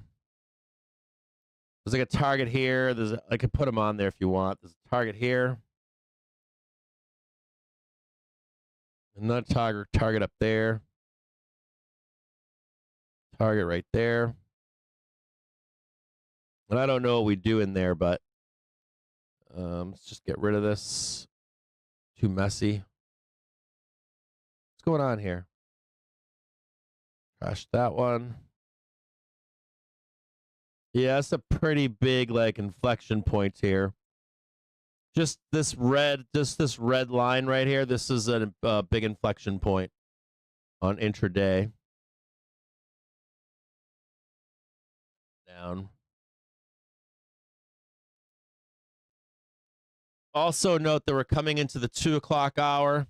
We got 2 o'clock, 2:30, 3:30, depending upon where we are in the market. Watch out.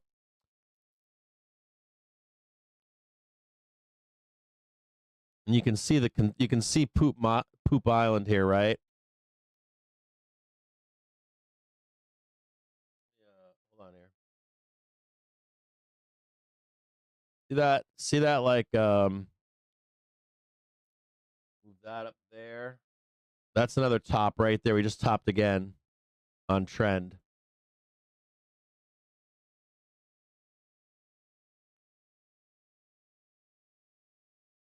You kind of have to hit that right now. If you were going to hit it, you have to hit it right now. Otherwise, we're looking down here.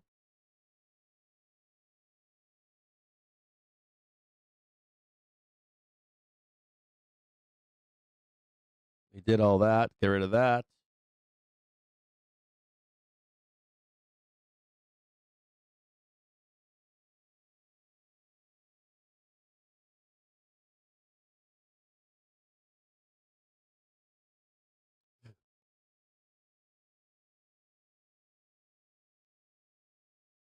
Just note that we're skirting this whole, like, we skirted it right here. We just nailed it right there.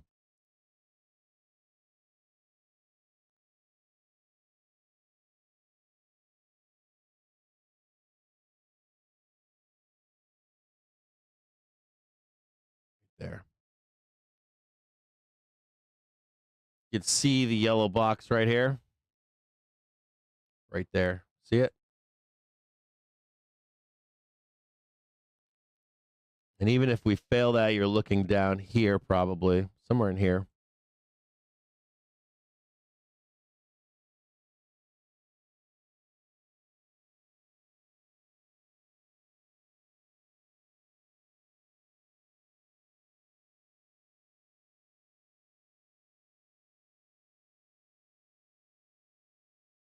It's 3 o'clock over there.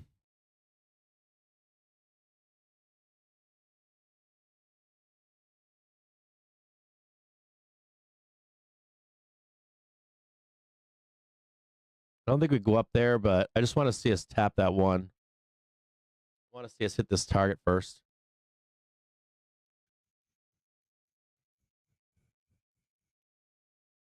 Yeah, I want to. I mean, I can't guarantee we're gonna do this. I'd like to see it just to proof that we're gonna go back up there later.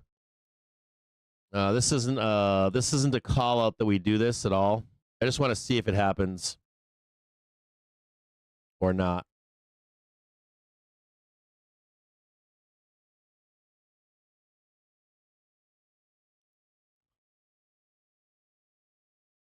It'll imply what happens later on. I'll remove this depending on if we start rolling here, then I'll know to just pull it off.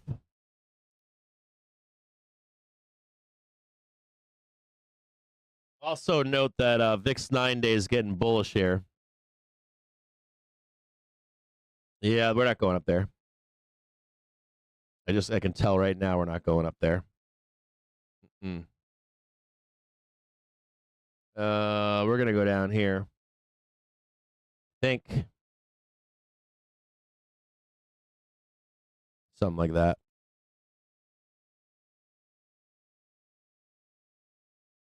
That looks like shit, doesn't it? I'll just leave it over here. The VIX 9-day. So right now, let's go down here. Look.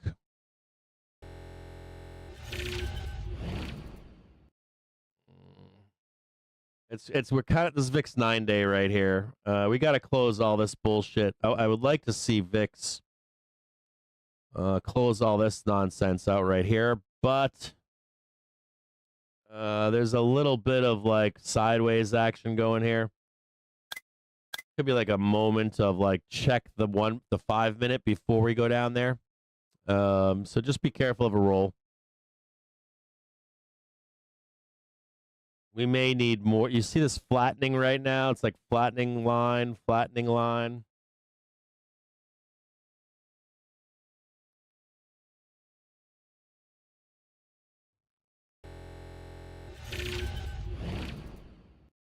Just leave this over here for you. Give me a few minutes here. We can trade that, but it should be a reversal candle. Announcement today on nuclear energy. So again, these are signing executive orders in the White House. We'll get a live video out now. Yo, nuclear stocks. Again, Trump says making an announcement on nuclear energy.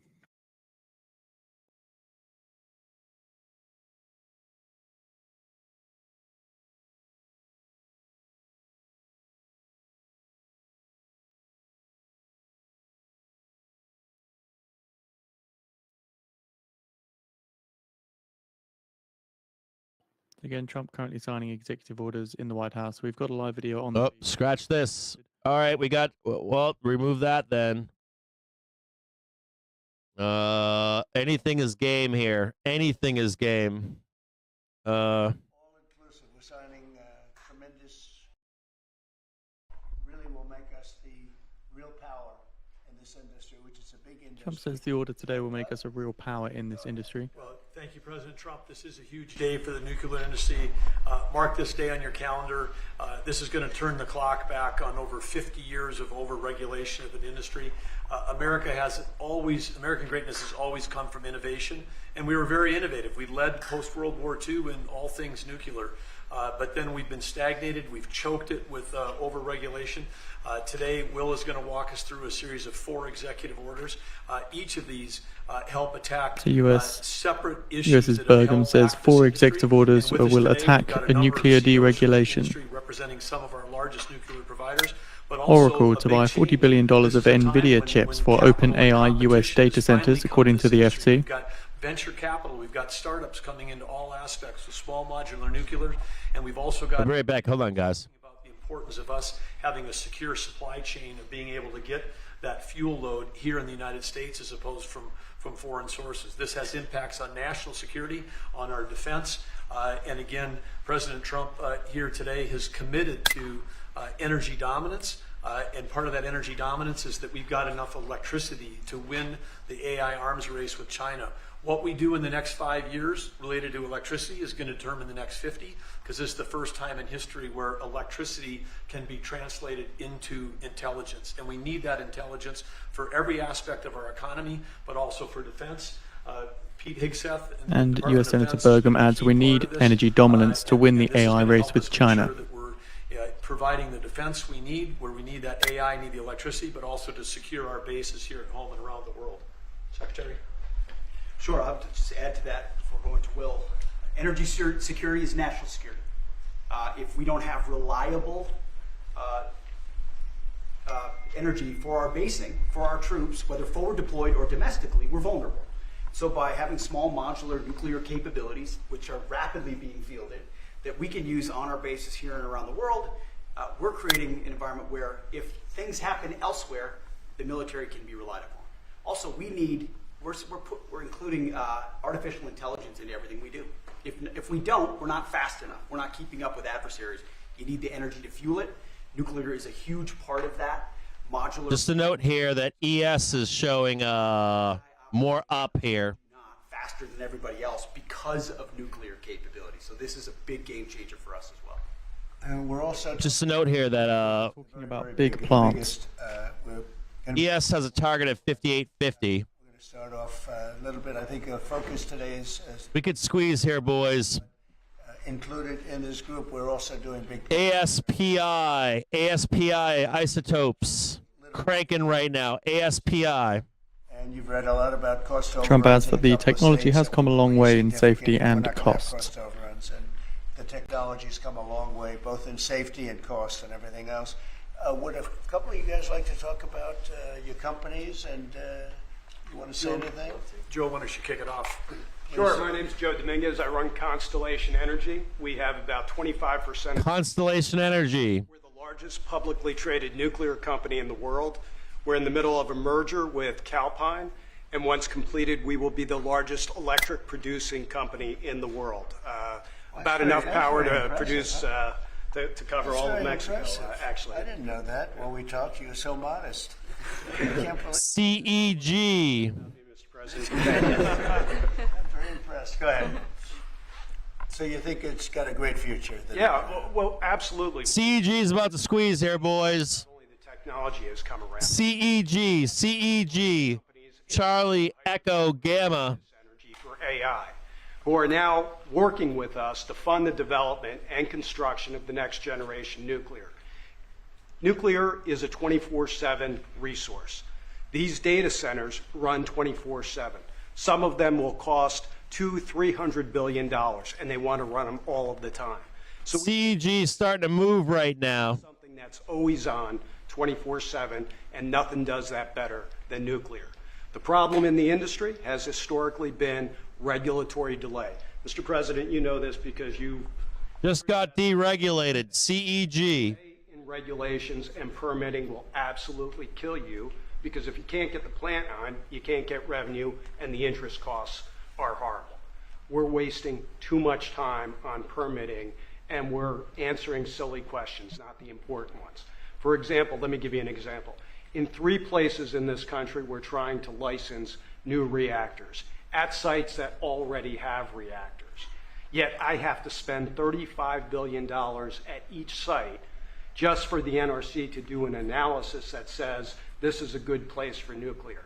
Well, guess what? We've been running nuclear in that community for 4 decades. Why are we even asking that question?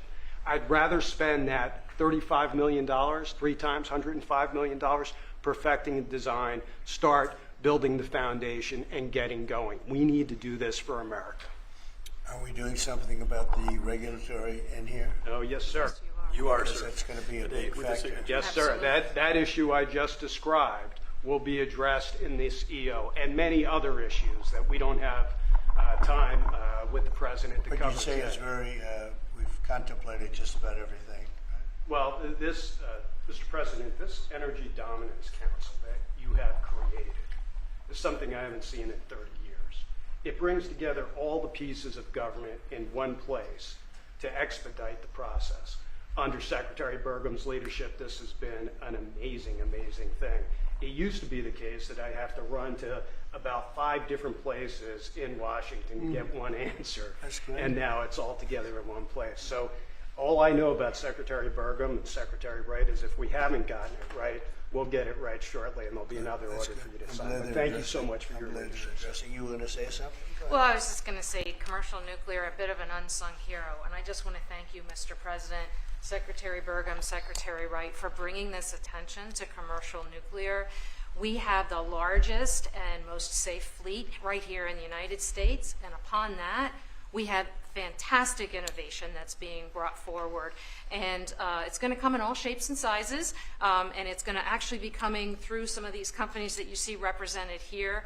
We're going to have great jobs, we're going to have wonderful energy, and we're going to be ready. So thank you, Mr. President, for leaning in. Appreciate it. Great job you've done, too. Jake? How about talking about your company and the job you're going to do? Yes, thank you, Mr. President. Well, first of all, a little MIT nuclear connection that goes back, I know, familial for you. So, yeah, we're working on small reactors. I'm Jake DeWitt, CEO, co-founder at Oklo. Working on small next-generation Oklo! technology America developed and pioneered and bringing it to the market after it sat on the shelves of history for about 40 years. And it's because of the actions that you're doing today that are going to help unleash that. Changing the permitting dynamics is going to help things move faster. We're seeing private investment flow into this space like we've never seen before. We went public about a year ago, and one of the most successful actually go public outcomes for a transaction like that for a small nuclear company, because the market needs this and wants this. And under your leadership, creating the Dominance Council, I mean, it's hard to overstate the value of that. And nuclear is a manifestation of energy dominance. In fact, a golf ball of uranium metal, which this is not, but it's a golf ball, has enough energy content in it to power your entire life's energy needs. I mean, it doesn't get any better than that. And to get back to building, nuclear uses the fewest materials, right? The least amount of concrete, of steel, of fuel for amount of energy it produces. So it should be the cheapest, the most scalable, the most sustainable, just like you mentioned, Mr. President, about the importance of doing that right. The physics are on our side, and these things help unleash this innovation to actually realize that. So it's never been more exciting. Very exciting indeed. Go ahead, please. And I'm Scott Nolan, CEO of General Matter. We're an American enrichment company trying to bring back the U.S.'s lead in producing nuclear fuel. So just like car engines need fuel, nuclear reactors need fuel.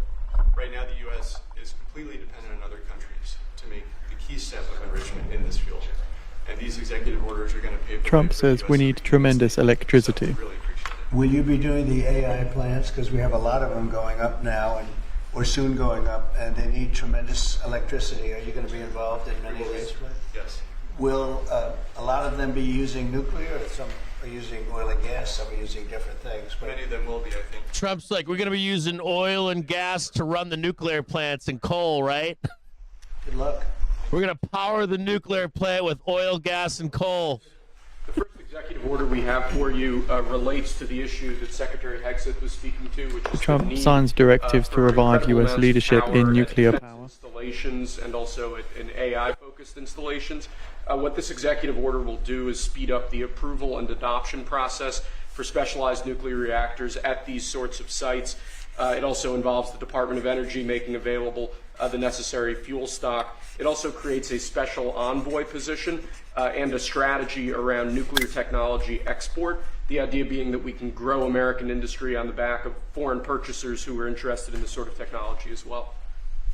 I'm just thinking, as you say that, I just said, what about auto pens? Could I use an auto pen? What did Biden do? Did he have an auto pen at the desk? Nuclear powered. No, he didn't do events. Yeah, he used nuclear power. You know, he didn't do events like this, I guess. It's all right. Otherwise, you walk into the other side of the room, have an auto pen sign it, right? Here it is. It's phase one. Very big phase, very important phase.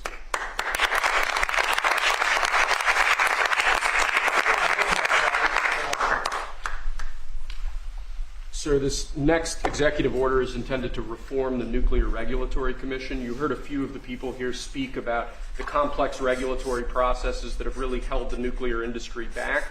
Before 1978, that was huge volume on CEG. Built in the United States. Since 1978, only 2 new commercial reactors have come online. That's because of overregulation and the goal. 300s or 170 right now. That regulatory process into line. I'm thinking about buying some of this CEG. With an end goal of quadrupling the no, hold on here. power production in the next 2.5 years. Not yet. Fantastic. Exciting, right? All right, fuck it. CEG 300 Cs for today are $1.30. God damn. This next executive order relates to nuclear reactor testing, sir. The degree of overregulation and governmental inaction. 95 cents to $1.30 fucking bid spread. They get a stink bid on this shit. Nuclear reactors that could really revolutionize. Will they accept 95 cents? Nuclear power generation. So this executive Low fill likelihood. It orders a revised regulatory process to see if it fills. While preserving, obviously, core safety concerns. It also creates a new pilot program with an expectation that we will have 3 new experiments. No, what the fuck are they doing to me now? They're asking me $1.95? Fuck are they doing right now? I'm trying to get in on some of these things right now. Here, I'm trying to get in on a CEG right now. Lastly, sir, we have an executive order on reinvigorating the nuclear industrial base. There are a number of core issues here, including the issue with fuel feedstock that one of the speakers mentioned before. This executive order, among other actions... Should just try to get an Oklo instead? On the bill that Trump is signing today from a senior White House official, the order requires a substantial overhaul of Nuclear Regulatory Commission that includes looking at staffing as well. Sector. In addition to that, it includes crucial provisions relating to the development of a nuclear energy sector workforce and a number of other key building blocks to the overall nuclear industry that we're trying to spur here.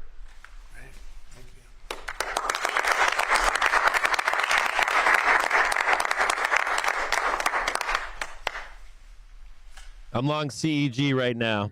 This doesn't directly relate to nuclear energy, but it's on a similar subject. This executive order is entitled Restoring Gold Standard Science. One of the issues that we've had in recent decades is that government policy has been made on the back of junk science. Scientific studies and findings that have included conflicts of interest or scientific misconduct. The purpose of this executive order is to recenter policymaking around gold standard science, scientific efforts that have followed appropriate scientific methods that don't include those sorts of conflicts of interest, and to ensure that when departments and agencies are relying on scientific studies to promulgate rules, to promulgate regulations. Oklo's going crazy too right now. Oklo's going bananas right now. Available to the public. He did a very good job, didn't he? He did. How many people here could have done that? I don't know. I think a lot. He speaks so low in the microphone. Thank you,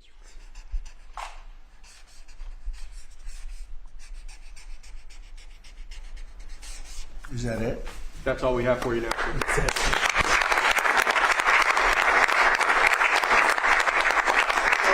Do you have any questions for these brilliant people? They are brilliant people, actually. Mr. President, on nuclear, sir, a lot of the concern over the years that's helped the nuclear industry back has been about safety.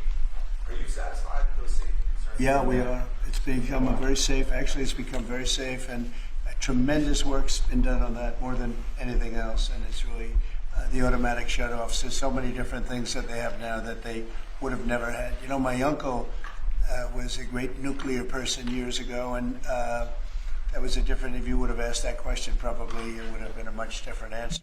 But they have tremendous... Are those cigars in the desk over there? He's got like cigars on there. As I understand it, like at a level that nobody's ever seen before. So it's safe. And we're going to do a lot of the small ones, and we're going to do some of the big ones. But yeah, very safe. Safe and clean. Let's keep it on this for a little while. Let's keep it on the nuclear, and then if you want to ask something else, which you might, we'll do that. Trump's like, we ain't dumping the market today. Speeding up licensing or even doing fuel processing raises. He's got to keep the market pumping here. We're going to get it very fast, and we're going to get it very safe, and we're going to get the people in and out. And they're going to do plants. In many cases, they'll do 3 or 4 smaller ones. I'm trying to sell SPY right now. France has done a good job of this for years. Hourly trigger being sold. They had basically one plan, and if they needed more, they'd do 3 or 4 or 5 of them. I don't know we have to go that far, but you know, there's something about building one big one. But we'll build the big ones too. We're going to have, I think I would say we'll be second to none, because we're starting very strong.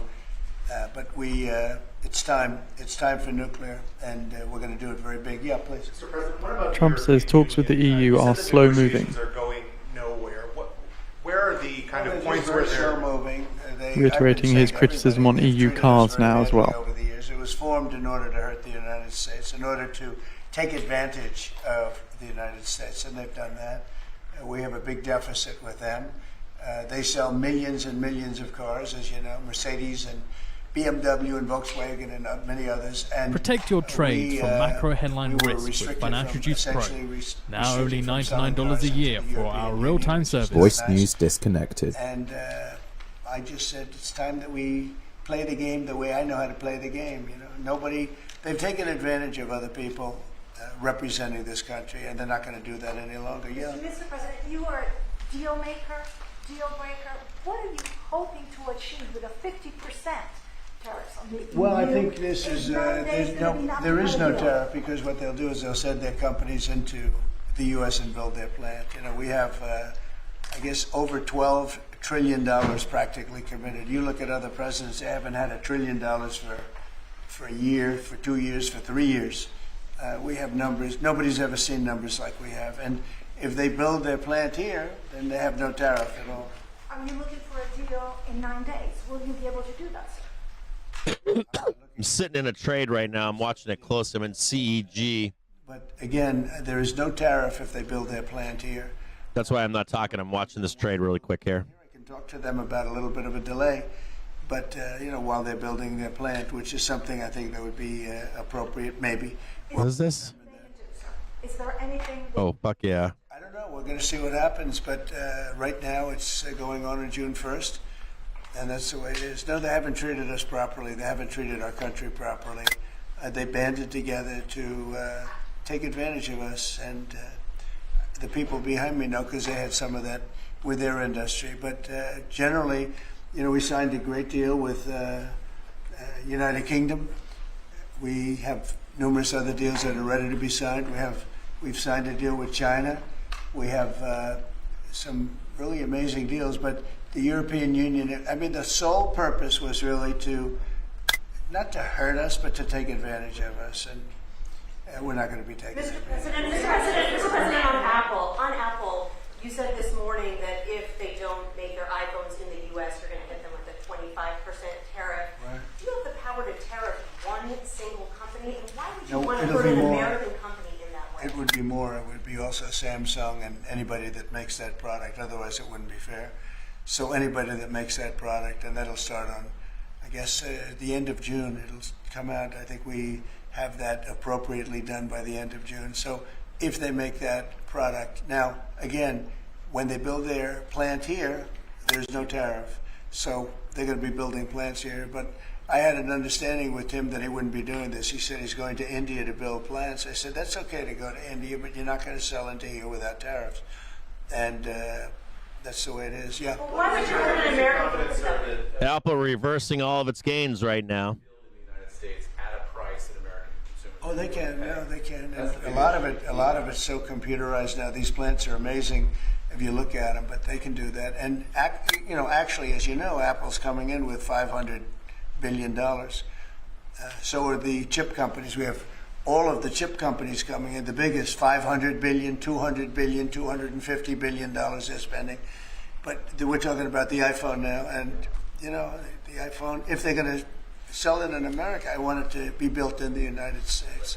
They're able to do that. When you say that Walmart should eat the cost of the tariffs, is that an acknowledgement that it is U.S. companies that bear the brunt of tariffs, not foreign countries? Sometimes the country will eat it. Sometimes Walmart will eat it, and sometimes there'll be something to pay, something extra. I've always been a fan, and I've always believed. And if you look, take a look at what I did 4 years ago. We had the greatest economy, and we had no inflation. Remember that. We had no inflation, and yet we had hundreds of billions of dollars of tariffs that I put on China, yet we had no inflation. We had no big cost differential. Oftentimes, and I don't like it when a department store, because they'll do a lot of business, but you know, they announce record profits and everything else. They have to take out some of their profits. They'll make a little bit less money. But I don't want the consumer. I don't want the consumer to pay. But why impose tariffs that you know are hurting American businesses? They're not hurting. They're helping, because they're creating jobs in America. We're creating tremendous amounts of jobs in America like you've never seen. We're having We got to add more to this fucking thing. ripped off by every country in the world. We've been ripped off by every country in the world. They're making their product, they sell it. They don't give our people the jobs. They make them with other countries' jobs. And we will have something that nobody will ever see again, I think. I think we have a potential to do numbers that we never envisioned in the wildest year. Look at what's happening. My shit's all over the place right now. $1 billion in literally a couple of months. It's nothing like that's ever happened. It's we're doing a very special thing. We want, if they're going to sell it here, generally speaking, not for all products. There's some products we don't want to make. And frankly, we're much better off getting them elsewhere. But for certain products, we want cars. We want to make cars. We don't want to have, and I like Canada very much, but we don't want to have Canada making our cars. We want to make our cars. Oh, it's a phone call. Do you mind? Hello? Okay, it's only a congressman. I'd let you know, actually. Mr. President, are you considering stopping other universities from taking foreign students somewhere? It's a different congressman. They're all congratulating us. Yeah, it's lucky it is. Okay, let's go. Are you considering stopping other universities besides Harvard from accepting foreign Well, we're students? taking a look at a lot of things. And as you know, billions of dollars has been paid to Harvard.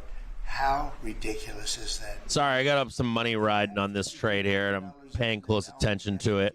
And I just bought more.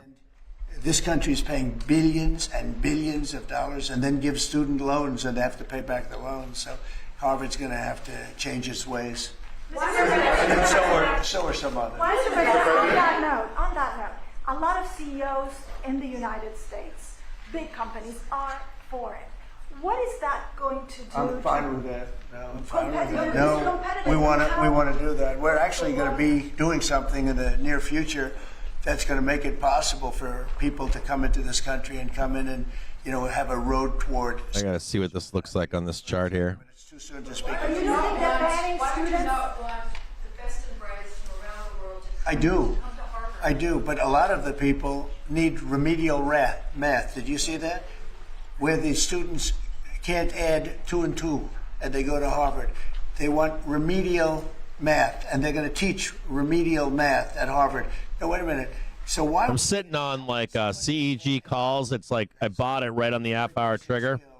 How do they get into Harvard? Why are they there? And then you see those same people picketing and Oh yeah, baby, keep pushing. screaming at, they're anti-Semitic or they're something. Keep on pushing, baby. But how do people that can't, when Keep on pushing. they're going to teach some of their students remedial. Keep on. Come on, do it. Okay, and any more? In the back? Are there other countries you're considering shortening the 90 days Squeeze. for? And then are there specific steps you're looking for the EU to take? We do. Well, we have a lot of requests, and Squeeze. everybody wants to make a deal. I'm sure now the European Union wants to make a deal very badly, but Come on, CEG. they don't go about it right. The other thing they do is they sue our companies all the time.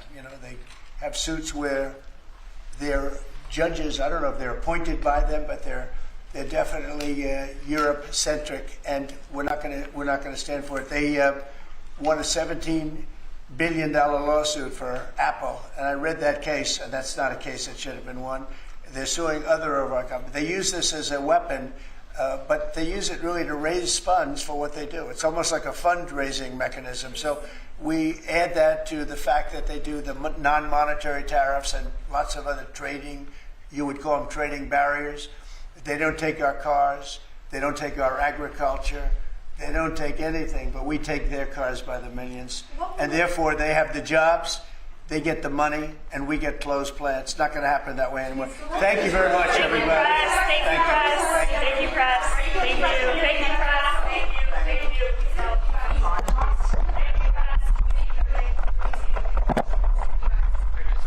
All right, that looks like it was it.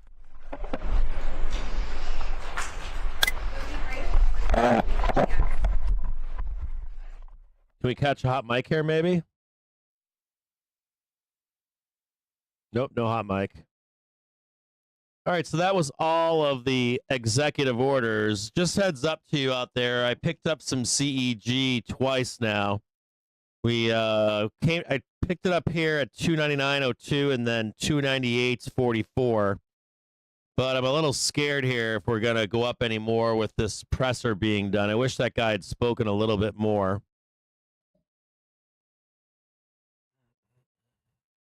I got to put stops in this fucking trade.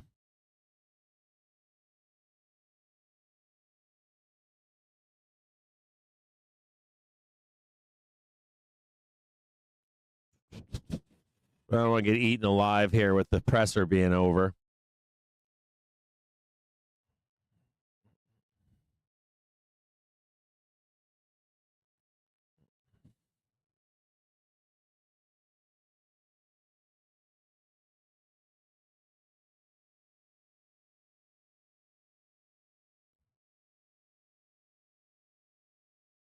Where is we still have time.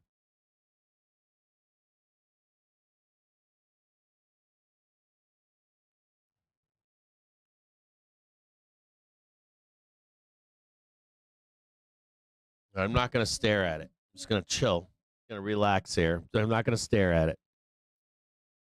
I'm going to turn this off. I know where I'm at. Yep, we're good. I'm in the same place. I ain't fucking going nowhere. I want my run up into the goddamn bell in this company. They can lick my peach.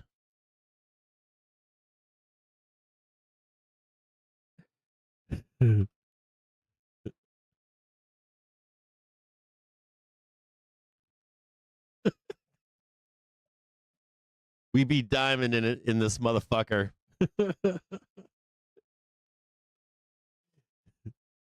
Well, here we go.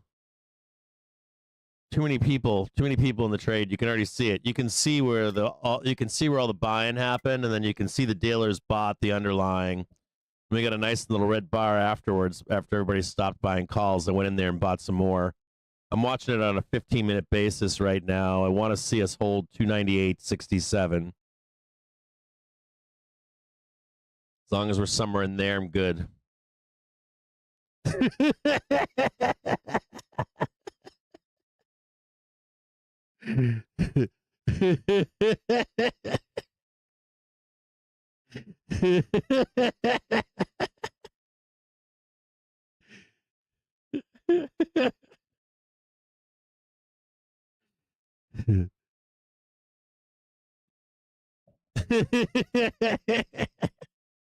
Sorry, I was missing some of the chat there. I should have done Okla, huh? I didn't do Oklo. I should have done Oklo. I like the safety of CEG.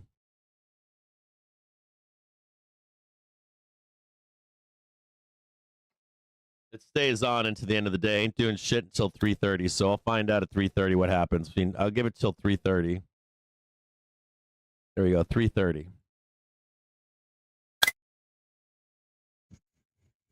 They don't want to print this shit till end of the day. I can guarantee it. I'm gonna try to murder this shit. If they murder this in the bell, I might go back in for Tuesday with spreads on CEG. Oklo looks pretty good here. The isotope one went up. ISPI did pretty good here. They've rolled over some a little bit now too.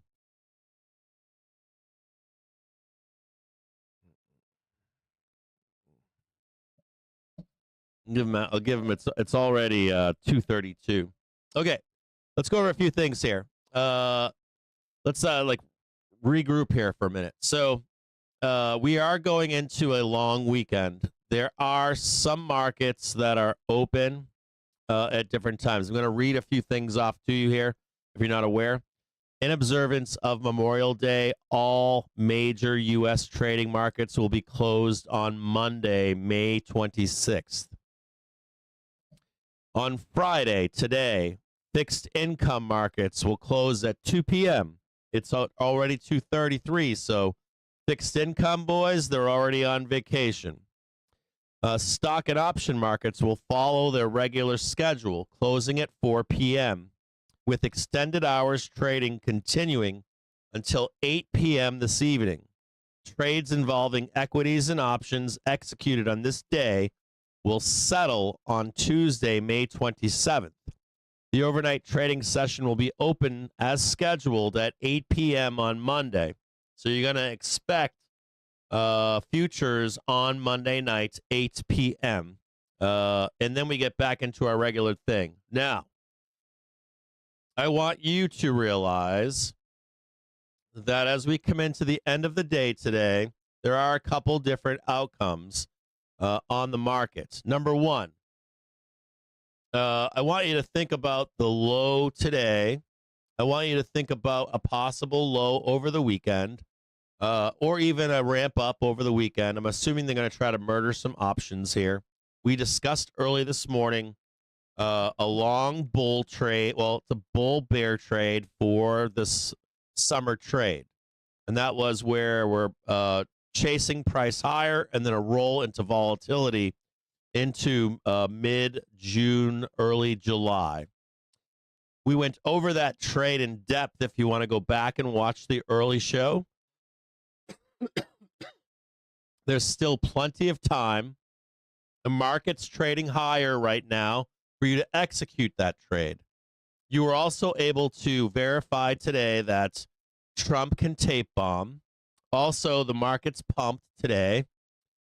And we learned more information. We're going to expect bad news, tape bombs, sometime in the next 3 weeks or so. But we should also expect good news bombs in these next 2-3 weeks. There's a spot up, vol up trade ahead for us where the market rips higher. And even if we roll over before then, some craziness happens. The trade that we discussed captures any of those outcomes. So we're going to have Vol Wiz on Wednesday to describe that trade better for you on the show. So if you want more details, I would recommend that if you don't understand how to open a put calendar spread, do your own due diligence over the weekend. Check with your financial advisor. Check with whoever you want, and we will try to educate you on the next layer of how to execute the trade like this. The trade extends out into at least June, and the other side of that trade could extend into September, believe it or not, depending upon when you date these things for. So this could be a nice, long, ongoing trade right into the fall, believe it or not. Like literally like September 15th or something. So we'll be back to talk with you about this stuff on Wednesday of next week. We're also going to talk about end of month trades. So we come into like June 2nd, right? Is there going to be another dip buy opportunity in there possibly? Yes, maybe. So we'll have a lot of stuff to review next week and for next week for end of month and the trade into the summer trade and possibly even into the fall. They're big, beautiful trades, like this big, beautiful trading bill or whatever they got going on there. And I want you to know that as the day moves forward, people are going to wrap up their trading and head out of here. So be aware of that too. Like you're the last guys here trading on a Friday of a long weekend, and people get out of here for like a week, 3 days, 5 days, 2 weeks. So just be aware that there'll be light trading, light news over the weekend. You're going to be the guy trying to plot and plan the demise of the stock market or the trading all-time highs. Well, everybody else is out taking a breather. I want to recommend to you, if you stay trading with the stock market, like as the stock market trades, take the time off this weekend. Relax. Enjoy yourself. Get out, do something. Take a walk, a hike, a bike, read a book. Find a bar or restaurant that's known for a good singles scene if you're single. If you're having a rough time, go of it. This holiday in particular, or if you're going through a tough time patch, try to reach out to people and don't be alone. Don't do any self-harm. None of that stuff. Have a great weekend. Don't ever, every come these holidays and stuff. If you're having a bad go of it, just try to reach out. You're someone you talk to all the time. Be like, hey man, I need someone to talk to. I realize that holidays can be tough for people. So just don't get too crazy on the rabbit holes. You know what I mean? Like going down like the doom shit, or even like the we're going to moon shit. Just go out and have a good time. Get off the screens. Talk to people. Read a book. Do something, anything out of the internet, if you can. God damn it! They're trying to take my fucking stops right now. Fuck is this guy doing right here? Oh, hey, watch out here too. VIX is starting to rise. VIX is cranking right now. VIX 9-day. It's now back testing a 1 in 5 minute trigger right here. So watch out for. I really want you to watch out as we come into the end of this day here for some risk-off behavior. And not only that, you're probably still going to see puts at bid into this weekend. People own this market. The people that do own this market don't own it that deep, and so they don't care. They don't care about anything we've said here today. They're going to protect their investment over this weekend. So you could see a ramping of puts into the bell, like cheap over weekend, cheap 10-cent puts or something. That could amplify and send us to the downside into the close today. So just be a little cautious as we make our way into that 3:30 hour. Otherwise, you can go risk off. Like you go into the weekend, you hang out, you made money today. That's it. I got stopped. I'm out. I'm out of CEG. That was it for me. I didn't even get to leave it on for the whole fucking day. It took me out. So just be careful into this weekend. Be extremely careful into this weekend. In terms of like being risk on over into into next week without a hedge of some kind. Whenever, we can make up moves too, but one of my rules right now is if I'm day trading, or if I'm trading in a weekend, I have to have a hedge on over a weekend, or I don't have any trade on. Even in overnights, you got to be able to like short the market at nighttime. You have to have like an ability to manage your trades at all time in this market. How it is, I think it's a better way to say it. Have the ability to manage your shit, either with time, hedging, access to futures, whatever that may be, because of headline risk, Trump risk over weekends. Even foreign countries can pull some shit over weekends. So just be careful of it. Be aware of it. And this is a good time for you to take that time away from the market. So as we get into this close, just be aware that flows are going to dry up. And this is 3 o'clock. And they're already taking a shot at it right now. Let's go look at this really quick. So you can already see this rounding pattern here, right? This is an island of poop. But you do notice, like, you can kind of see the setup right here. You can kind of see, like, this 330. I don't know if they're successful or not, but I want you to be aware of this, like, you got Poop Island here, right? But then we get a high, lower high, and you know what they're going to try to do, right? Try to send us down into the end of the day. Now, if we're able to make a new high up here, and they do a super ramp, we'll trade it. But it's not until we're above this island. So don't execute any new longs right now. This prior high needs to be beat right here.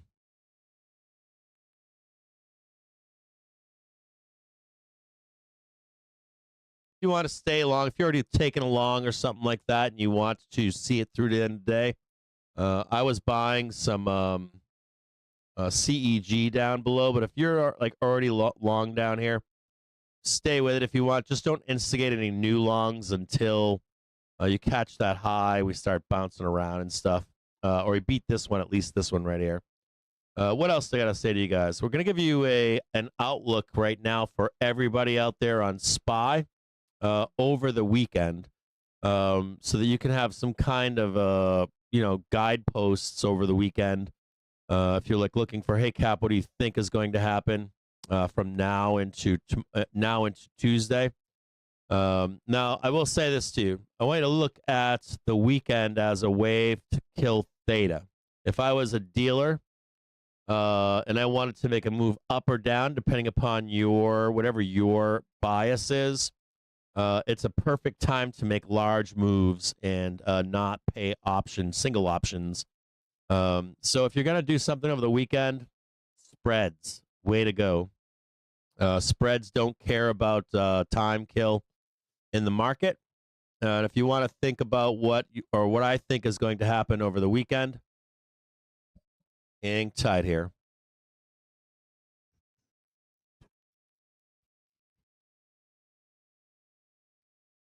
We'll just delete everything here. I wish I didn't have to delete all of this, but this is what I want to show you here. I'm going to tell you what I would like to see. I would like to see, I like 4s. See this 3 right here? I don't like that. I guess that could be 4 right there, but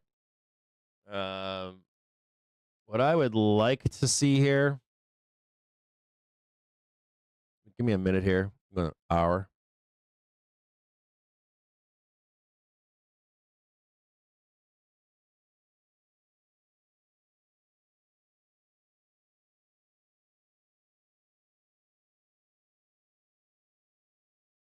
$30-minute.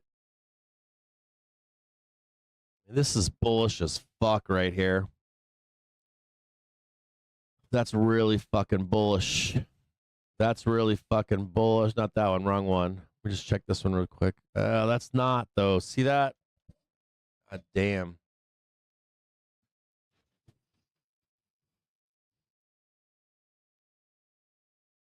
That's a tough read right there.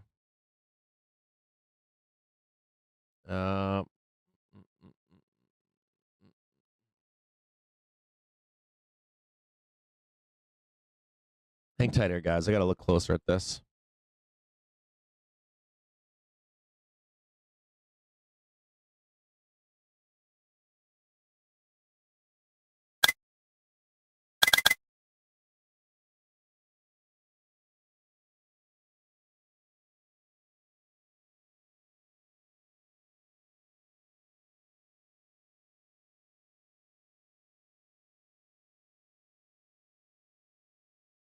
I don't see that as being a play right now. Not yet.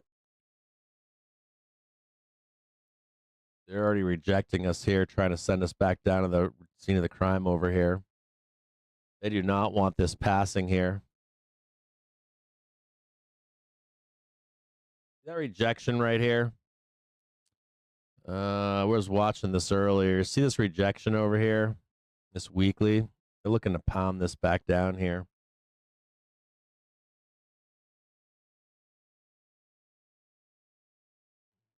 This doorway does not open right now.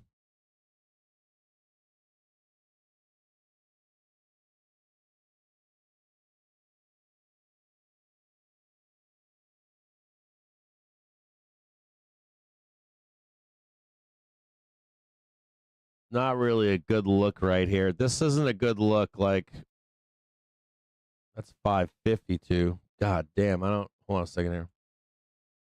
Hold on here.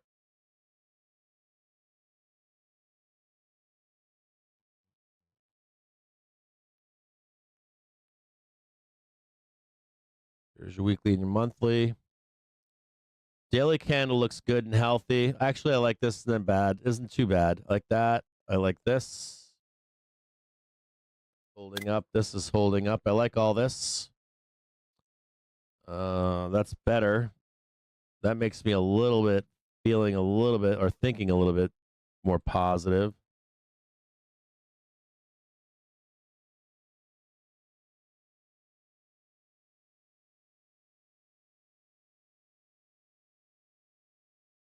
This is still a door of no. Fuck you. This might take the whole fucking... This could take like into June to get past. That door is not open. Probably not open until after end of month either. Or maybe it is open end of month, like the last fucking... You're not going to open that shit to like the last goddamn day of the month.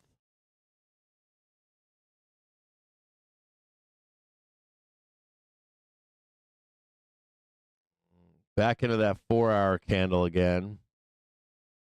There is something to be said here. This 4-hour candle here. Theoretically, you could say, yeah, we're going to go up there and hold it to go higher. But I don't like the back test over here. Hold on.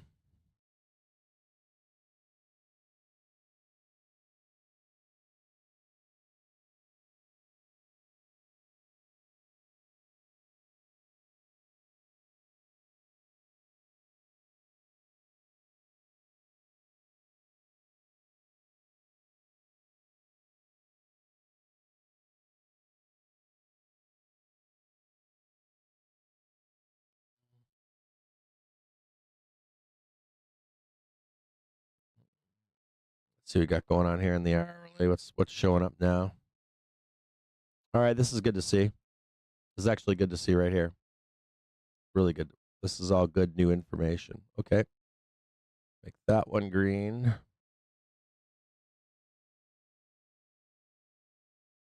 This is important here.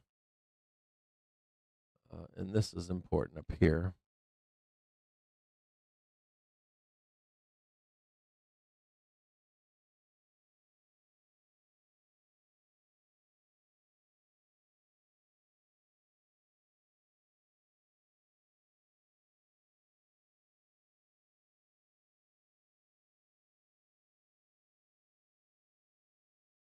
And this is important here.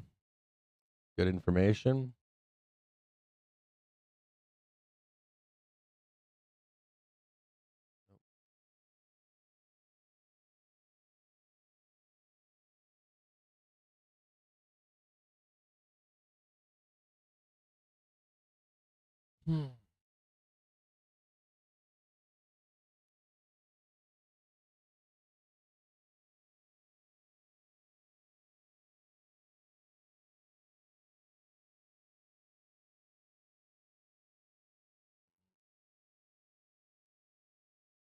I will say this. So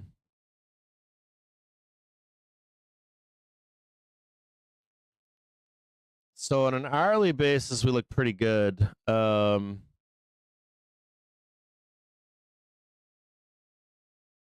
We don't need to go up there. This hourly trigger is turning up.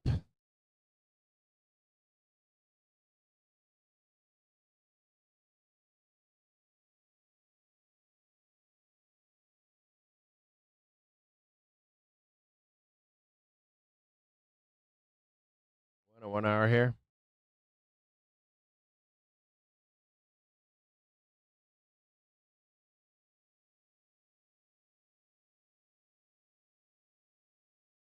Where's Tuesday? Hold on here.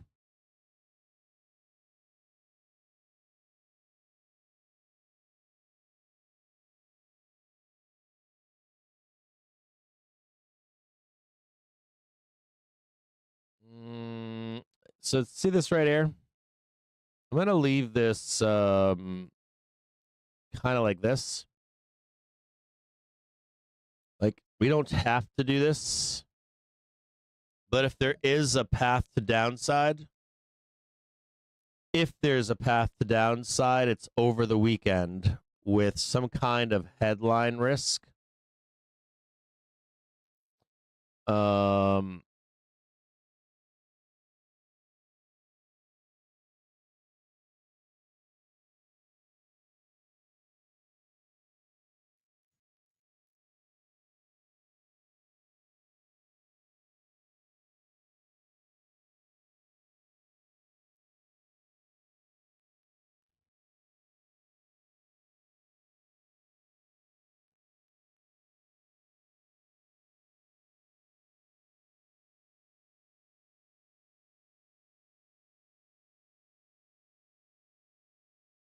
Right in there somewhere.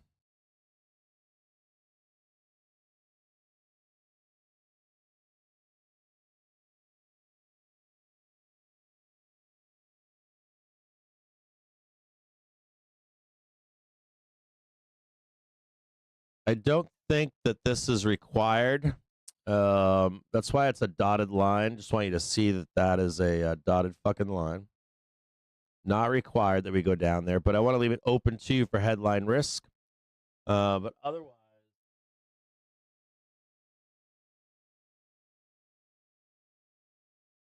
if we can get up here,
if we're not going down here, we want to see this one right here.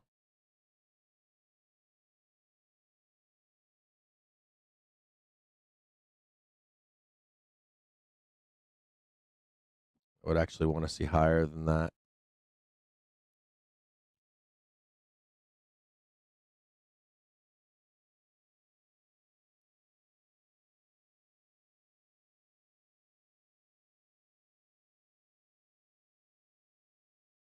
Return to the scene of the crime would be on the last day of the month. 1600.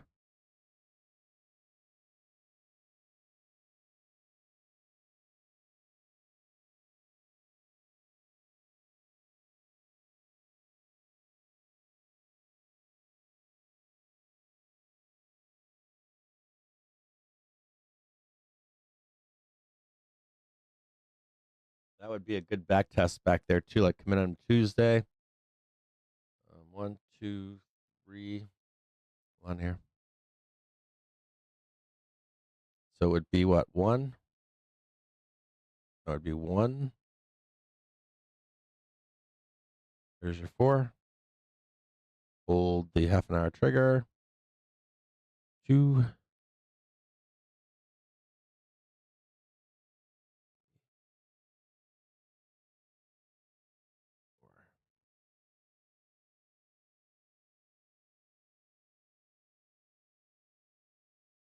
So I just gotta check this.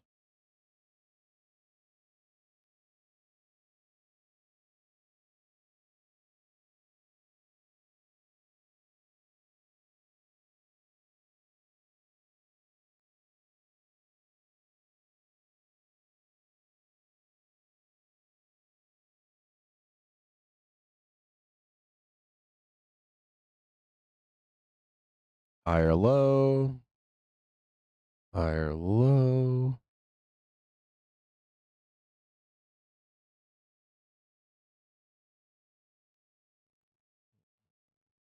Just like that. I'll leave you with this and this. I'm going to post this in the Discord for you. I want you to have a great weekend. What I'm going to talk to you about here that's important is end of month, return to the scene of the crime from OpEx up here. If you're of the bullish persuasion, no matter what happens over this weekend, no matter what this is over here, if that's a wick, you know, we could get that wick all the way down to 564. I'll leave that open for you to decide if you're bearish or not. I think that allows for some headline risk in here over the weekend, but there's no requirement that we do all of this nor any of that. But I want to leave that open because of the weekend, of course. Something terrible happening or some kind of like TM keeps popping up my feed. Here is the higher low right here.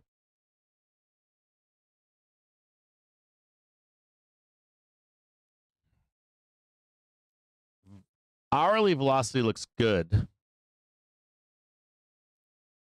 So my next question would be, if we like fade this move, we can do this and then come back down here, and then shoot up.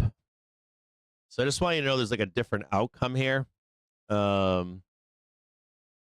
an outcome where we like fade this into the weekend, get some good weekend news. Everybody's pumped up on Tuesday. Dealers could take advantage of this, not pay any of this stuff, and then come in like Monday morning, blast it down on Tuesday. Literally. And that kind of gives you that same kind of pattern in there. But I still believe in this trade up here into Friday. And this could be really savage, like we like they like just grind you out and then whoopsie right up into the 30th. And now we got our bat wings, and your bat wing, depending upon where we wind up, for too low, we'll start selling it down. But I don't think that happens for new month flows over here. It's like what you do is you get your bat. You guys know what the bat wing is, right? Every time frame we have them. If you're of the bullish persuasion, there's your bat wing. Come back down, cup and handle. You get your new flows when they get back. Now, yeah, I think that's fair. I mean, there's a couple other outcomes here. Like one of the outcomes would be we get headline risk. I don't know. Trump says some stupid shit. You know, something bad happens in the U.S. or a country does that. Let me just get sucked right back up into this next week. So be aware of this down here. That it's down there. It's still viable. And there's something else about this that I want to talk to you about. We are still right now, just so you can see it. We're still right now, it's 3 p.m. right now, right? So what I want to show you more closely here is we haven't gone up yet. Well, I would delete this here and just bring this over here if price were to close today up here and on this hourly trigger, I'd be more confident that this is not viable, but we're not there yet. It's not the end of the day. So I can't rule this out into as a matter of fact, where's 1600? So I can't rule this out.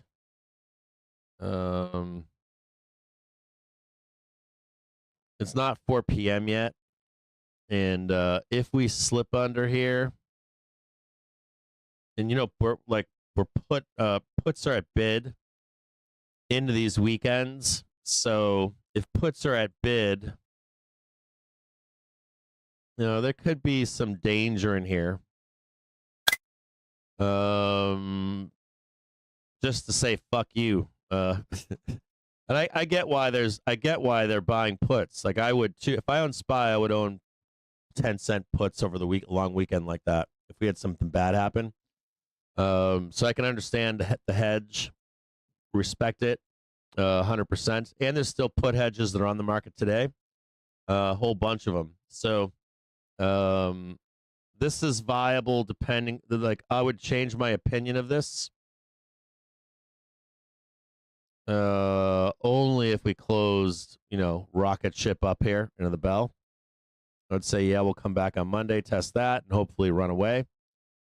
But as of right now, we're not doing it, are we? We're still kind of weak right now. So just note that people are going to go risk off into this close. They could start hammering the market with hedging for potential. They're not doing it. They're not doing the hedging for this stuff down here. They're doing it in case we lose all this, start heading downtown. Now, I want to say something to you that's important. I want to show you. I'm not going to show you. I think I've showed you that example before. But there is an example of a daily trigger crossing the weekly trigger. And we just like roll down here. Then we just like fuck around. And then we're up and out of here away. That is a possibility. I have an example of that happening. It's still bullish and stuff.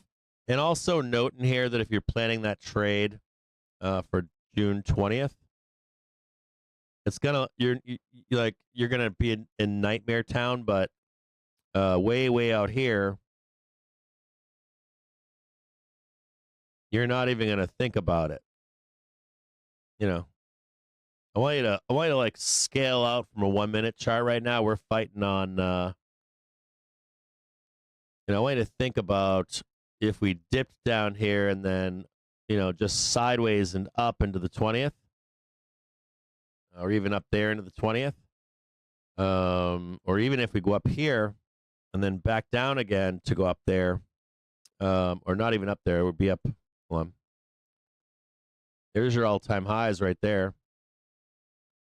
So, I'm telling you, hey, we're going to go up into the right here. But mostly it's to go up, take out the high, then come back down for that trade up here. So there's your cup and handle right here. There's your cup. There's your handle. And then you're right up there.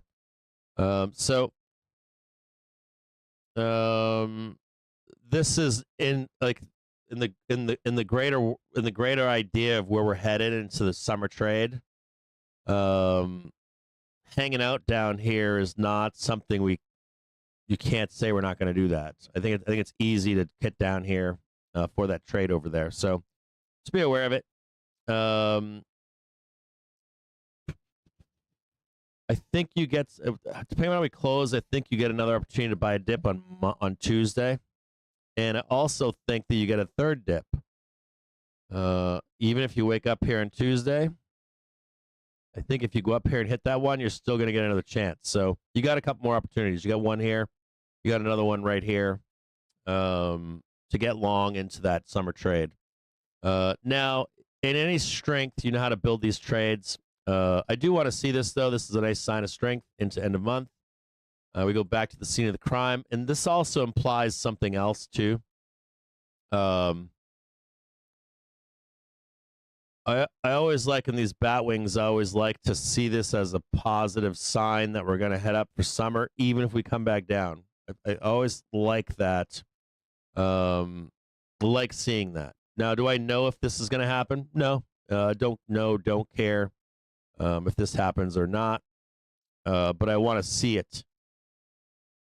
Because this proofs out like this later trade down here. We don't want to be, failing all this, getting underneath this shit, and start bouncing around. People will tell you that, but I disagree with that trade. The ask is that we're weak. And if we start getting weak down here, right, we will give this whole fucking trade up. Like, you don't want to see that weakness. You want to see, and I don't even think we need to close this gap. I don't give a fuck about this gap. If we never see this gap again, I'm fine with it.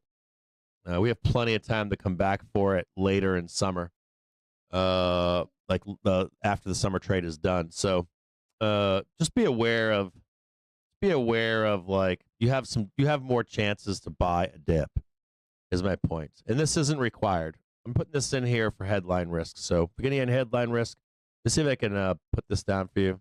A trade would look something like, you can kind of see it right here. I think. I know you all want this, right? I know you all want this I know you guys want this kind of trade over here, but look at it right there. It's right there. So, in this gap, I don't want to see that get closed. I don't think it has to be closed. I think it will get closed, though, over here.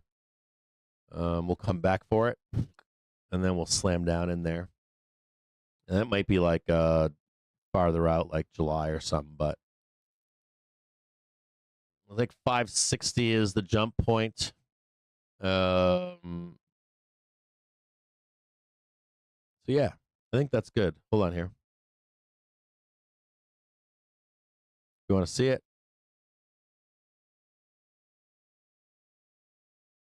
Something like this. And I don't have enough information to tell you we're going to close on a high or anything. And I think that leaving this dotted just leaves the ability for you to look for dips, to be open to dips into next week. And even if we go up next week, we're going to go back down again. So if you look at this chart, you're just down here hanging out as a buyer. We already had that moment this morning. We bought it, right? So they start coming down here anytime. We're just there as buyers. And we saw strength in that buying today. And they're probably down. Like these buyers right here, we're going to assume they're a little bit higher, right? If that's the low, then we're going to be looking just a little bit higher for that buy higher. And that's all I got for you. I think that's it. The hourly velocity looks great. Actually, or it's neutral, I should say. So we're open here, but open to that upside move tomorrow. This does not have to happen. We can go right up here, wake up on Monday or Tuesday, everything's awesome sauce, then we come back down. Does this work? I think this works. So there you go. There's your outlook. I will post this in the Discord right now. There are other outcomes in this outlook, mostly because 3-day weekend. And if we have, I'm not a crystal ball. I can't tell you that, some bad shit ain't going to happen over the weekend. There's that little gap right there, too. That's that gap that needs to be closed over here. Right about there. Something like that right there. Best if I had best guess, something like that.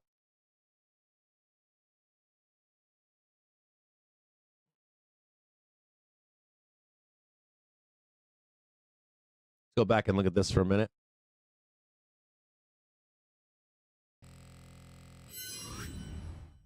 Remember, I'm not a crystal ball. Don't ever be like, Cap says this and that. Don't do that stuff. You guys gotta like.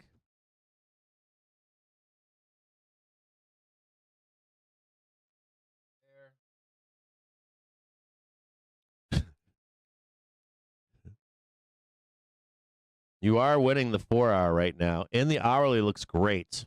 Like your hourly velocity for a squeeze looks really good here.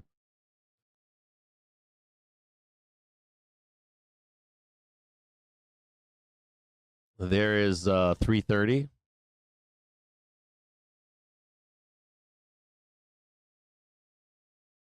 There is a gap to close right here in this next hour. We never closed it. We put this back up here and take a peek. We are parked on S1 too, and the pivot point is up here at 583.75.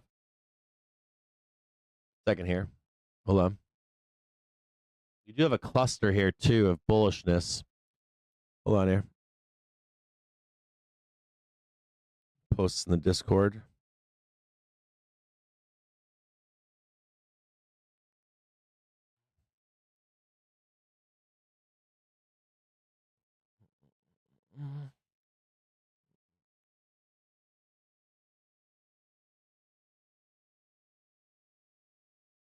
Quick second here, guys.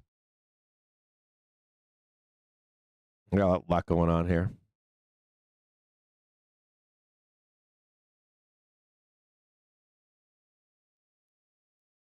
Man, we do want to fucking trade that, don't we?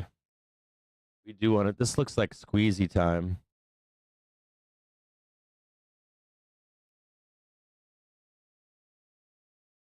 $581.88.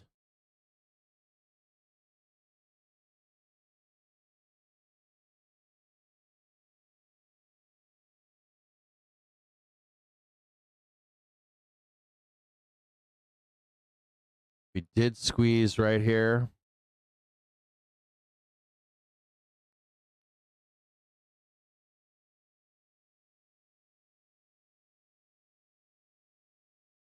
583.14.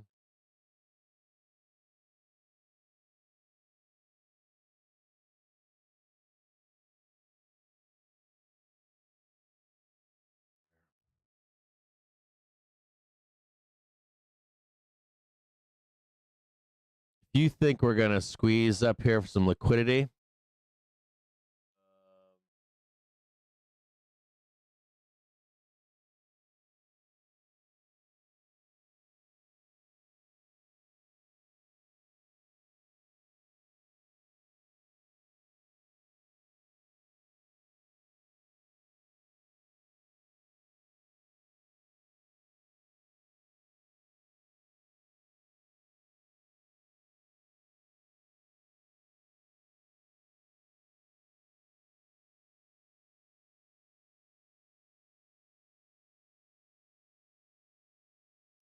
I don't think we can get up there. I'm finding it hard to believe that we can get up there.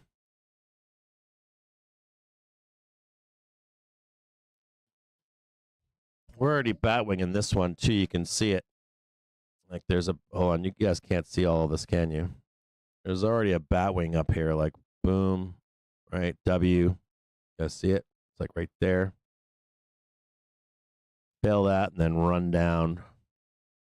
So I don't know that you're going to get up there. I want to say that you're going to get max.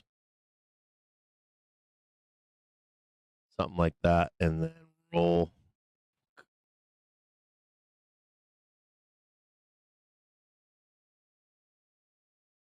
Your stops are right here. It's the same setup as Thursday.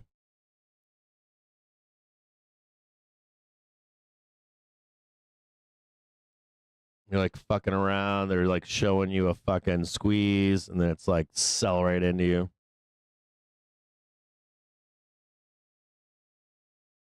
Not only that, but the 1 in 5 minute does look like shit. You can see the turn right here.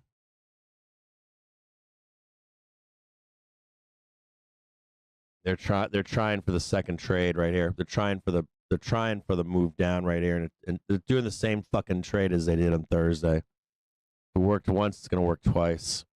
In their view, you can see it right here. They're trying their best.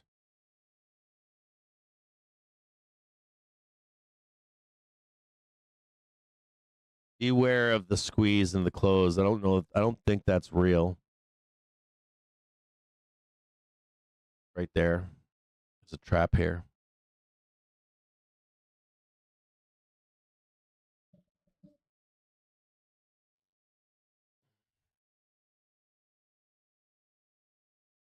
If you want to know where I'm at, I'm flat into this weekend. I haven't had any time today to build a trade for June. I've been blabbing all day long. I don't have anything in market that's gonna like freak out for me into the weekend. But if we squeeze up over the weekend, if we can kill some of that VIX, I'll put one side of that trade on.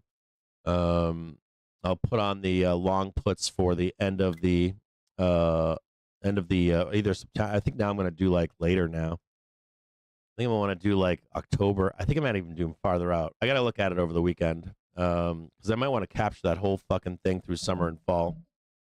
And I want you to be afraid of this nonsense up here.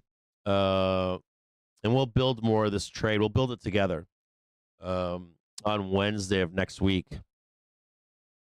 I really want to see us go up here to the close too, but it looks dangerous as fuck. This all looks dangerous to me. This looks like a setup again. This looks like the regular Thursday routine. On Thursday, I think, no, was it Wednesday or Thursday? I wrote stops here because I'm like, it's the same setup. It's the same fucking stupid setup. You're all bulled up in here. They drop you right through. I'll do the same thing I did on stream for you when it was a self-guided stream. Ready? Same thing I drew for you. Put that there. Stops underneath.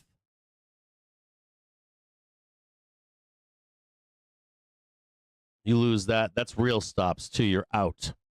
They break this shit. It's on. I got this down here.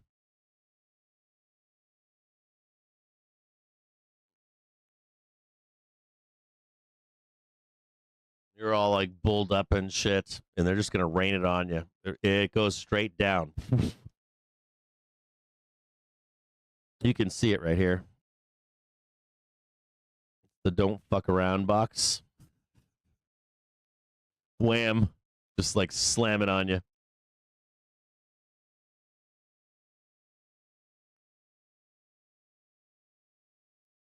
And there's no one to save your ass. So, get away from this. Get away from this for the weekend. Just chill. Or sell the clothes. You want me to tell you the truth? Have that put button ready to rock. We start creeping under this, and it's going to be straight down.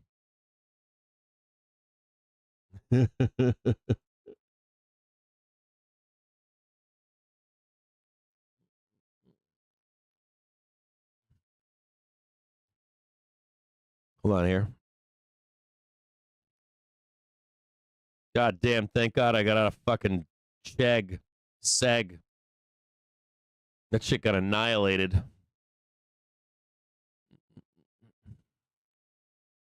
I'm so glad I got out that what I did. Those things are fucking 25 cents now. Whew. Chegg, dude. I got taken out. Let me show you where I got taken out. Right fucking here. Right on this fucking white box right here is what I got where I got taken out right there.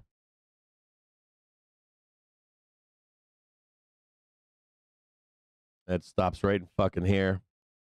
Bam, bam, bam, bam. Whole trade gone.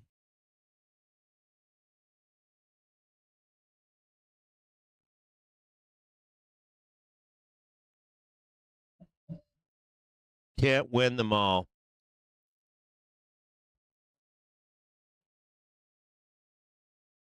I don't think so. I think they're going to rain hell down on you. They're going to probe this right here. Right at 3:30, we're going to probably trigger some nice... I can already see the roll right here. Roll's already happening. You can see that. You can see the 5-minute rolling down right now. You can see the 1-minute rolling down right now.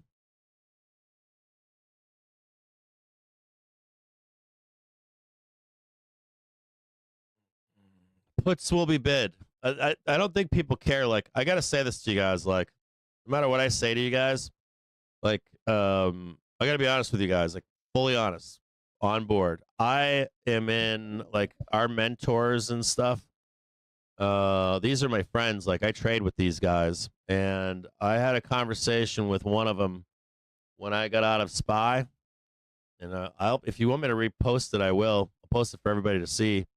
But I was like, I'm off the crazy train. And I think if you think about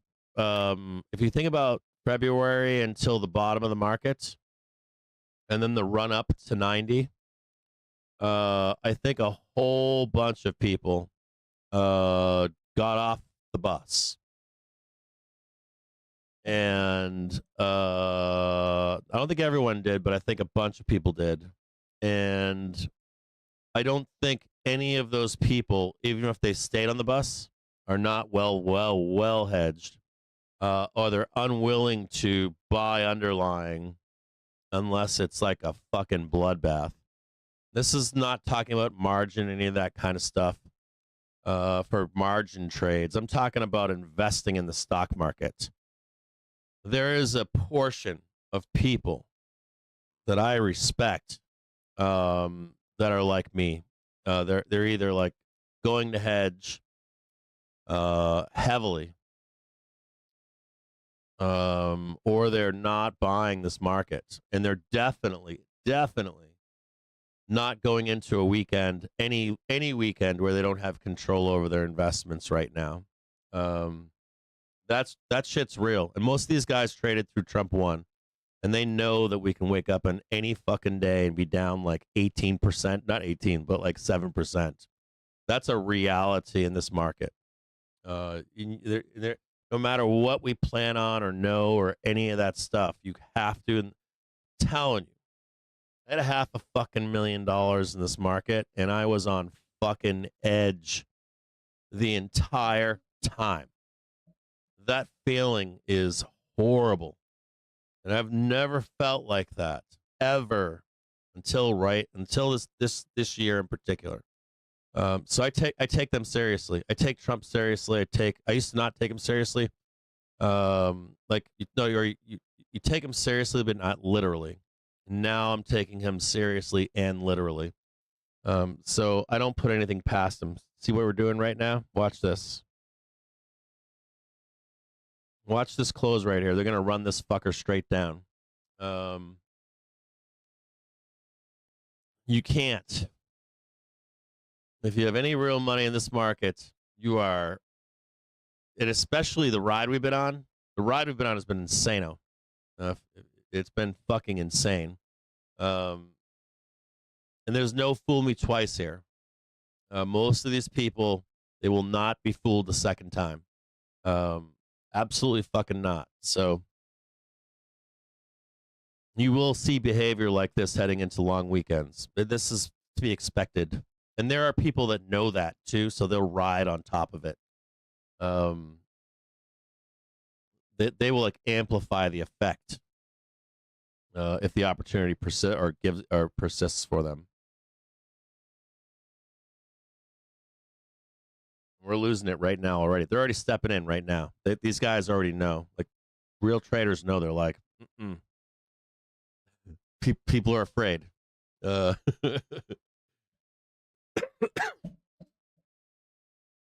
look at Seg. Seg, what are you doing, bro? I thought you'd have gotten picked up, man. There ain't nobody here to pick you up. Everybody's on vacation. They're making the, even if they're unsuccessful here, they're making the attempt right now. They're preying on the fear of market participants, and I understand it. I completely understand it. Like, I was nail biting. I was like, I could walk in this market any day. While I was long this market, I was like, I could come in any morning. I've told you this in the past, right? I've told you this at streams. I'm like, you need to expect anything in this, what we're doing right now. I think anything is possible. Anything is possible.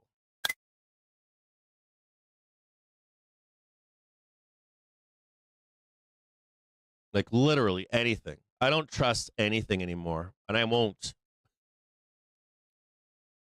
I went through COVID, man. I don't fucking trust anything.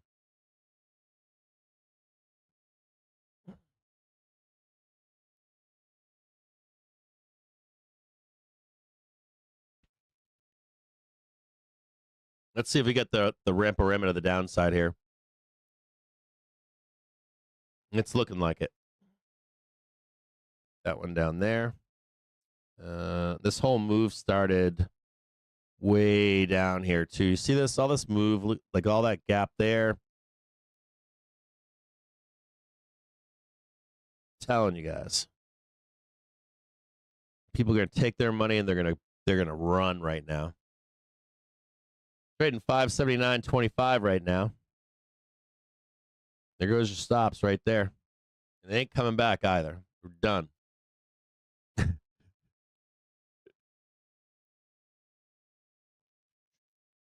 First target's right here, this 1 hour right here.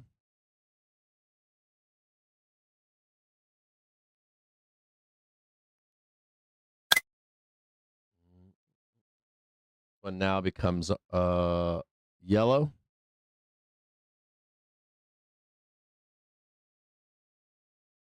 There's that one of the things that no one's talking about. I'm surprised that no one's talking about is this.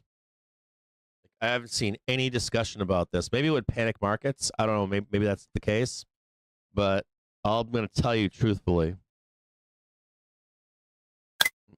Maybe you can tell me something else, but I really got to tell you this. And if you guys can find me any or like any kind of like discussion about this, not FinTwit, I mean like news. I haven't seen anyone discussing who got off the crazy train at 90? Like right here. Hold on here. Go back to SPY over here. So hang tight here. So let me show you guys something here.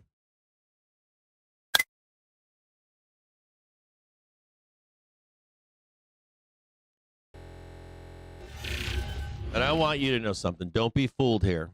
When we were coming in right here. There is a whole lot of exiting positions going on. Whole lot of hedging going on. And I haven't seen anyone say who it was except for I saw one paper that said retail is out. And then I watched them say retail should buy. And I don't think that they have. They've claimed that they have, that retail has gotten long, but I haven't heard it from anywhere. And I know that they were saying get long in here. I don't think retail is long here, or they're heavily hedged. And I would expect the same into a weekend like this. Now you can see it right here. It's parked right here. Look where they're parking it. Let's look at it right here. They're leaving this hanging. You see it? And I don't think it's anything where you should chase it.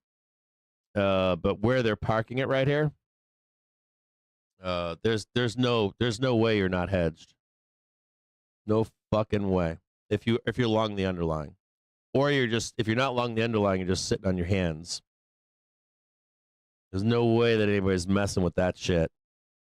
With the Trump crazy train. No offense to any of you that like Trump or anything, but you guys all know as well as I do that.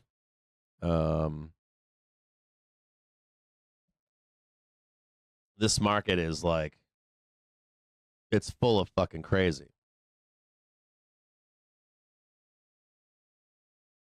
Down there.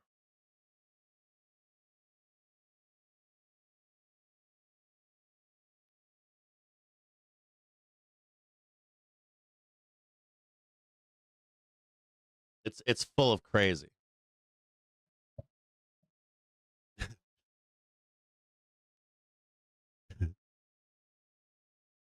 Yeah, they've been trying to. They've been trying to tell retail to get in. I really think the discussion that we had earlier today about that, I want to tell you guys, be honest with you guys. When I was talking to you this morning, right, and I said you guys don't want to be degenerate gamblers anymore. You want to be a good retailer. You structure the trade long capture to the upside, but the trade has to be able to make you money on the downside too. It's not a question of where we roll. It's a question of when we roll. So, if you don't want to be if you don't want to be that fucking, if you don't want to be the guy that that the major players are goading into being long, hey bro, we're gonna go up for the summer trade. You structure your trade so that you can capture that whole thing and not worry about what happens. You're being a good trader. You're price agnostic, but you're capturing the volatility of that trade, and you'll beat Wall Street again. Is my point. Like even if we go up and down, you're still going to beat Wall Street, and it's not like you're being a bear or anything either. It's that you're capturing that whole move, and not just like cowboying it, you know. Don't worry, I got this kind of a thing. So you can even put that trade on an intraday trade, intra-week trade, the bull side of it separate. You can put that trade on and then like trade calls or call spreads or whatever. You don't have to be just one trade. But like if you want to be like the responsible trader and like you don't care about the outcome, it feels really good. I'm telling you, it feels great. I woke up this morning and I felt good. I was like, fuck, my shit's printing. We're getting some more downside here. And I didn't have anything long in the market. I felt good. and I was able to trade either an up move today or a down move today. And that failing, it was like a watershed moment for me. I actually cried this morning. I was like, fuck, I'm not in like not like worried and scared and destroying a bunch of money. And think about that as we trade into this summer trade.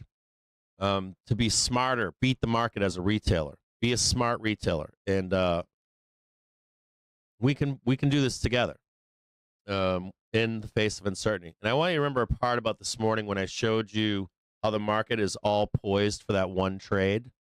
The whole market is like, we're going to do this trade. And I'm not anti that trade happening. I just know that if that trade happens, you can still capture it all. You can still make the money off of it. Big money. Vol up, spot up. If we go up, you're going to make bank either way. But all that shit normally comes back anyways, even if we're going up. And remember what we're facing. We are facing some real danger that has not resolved yet. And that's, those shocks are going to come. You know, we're going to wake up in a few weeks and, you know, we're not going to get 150 deals. And the probability of us having 150 deals in 3 weeks is like a 5% chance. We'll get good news in between here and there. They'll pump the market, but it's not going to be free. They're going to price that shit in, that right tail risk, and they're going to get paid for it. I assure you of it. Once they're locked on that fucking trade, man, they will fucking create that bullshit. We got OPEX, we got FOMC, we got we have a warning that they're going to drop negative news in 3 weeks. We got FOMC OPEX expiration. We've got quarter end on QUAPEX. You know, they start hedging the market with those flows. That's a whole nother set of volatility. And that discussion will come up around that. You know, as they're coming into like quarterly OPEX, people are going to be screaming about it. We're going to start seeing this and start seeing that. We're going to start seeing companies showing less profit. We're closer to that bad guidance than ever before. And it doesn't matter if it's real or not. It just creates the unrealized volatility needed to get that payout. So, and they will front run that shit even if it's not realized. We do it every time.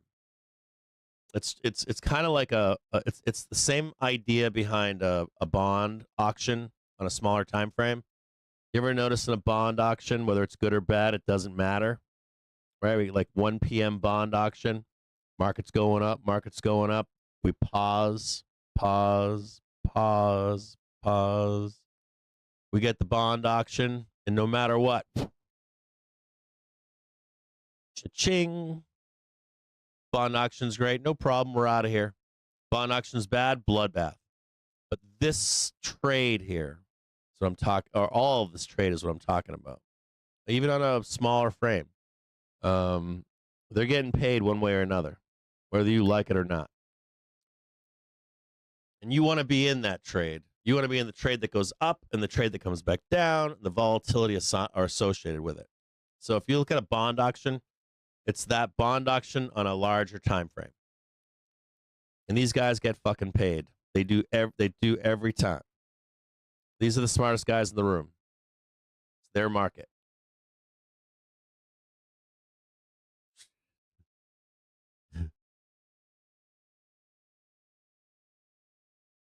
I got in pretty good on I bought it twice, and I got a decent DCA on it, but I still fucking got shanked for like 20 cents. I took an L.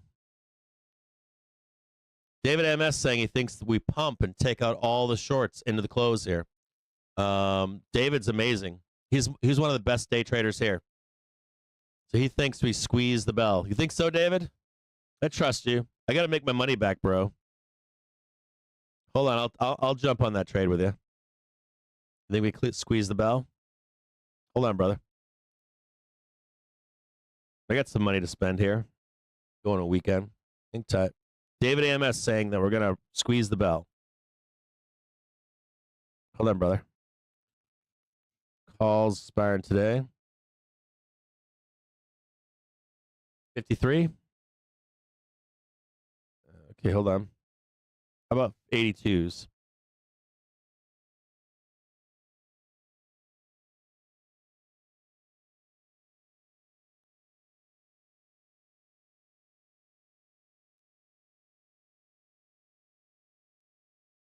Oh, you're not going to take him? I'm already in.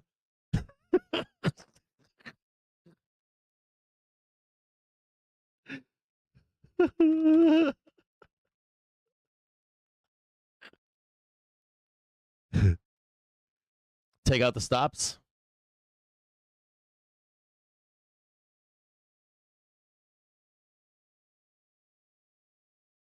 It just took the fucking trade, dude.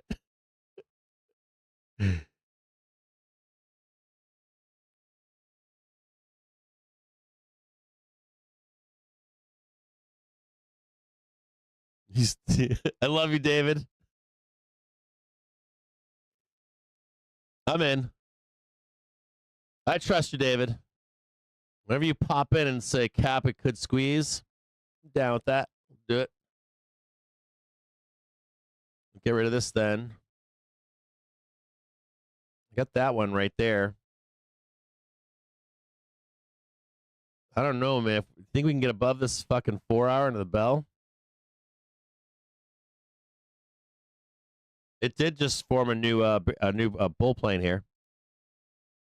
I'm down one.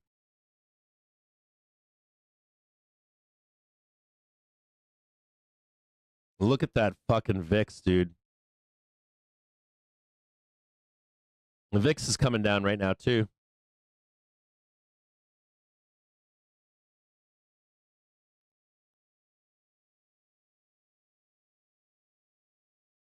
Here's the big stop right here, brother.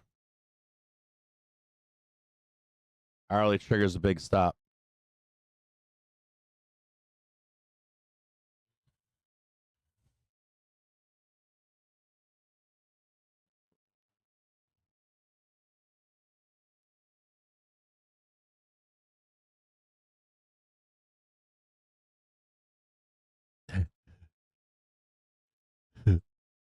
I'm on it. I'm on the train. I took it out. Oh, 24 cents. 20. Wait a minute. I'm up 6 cents now on my loss.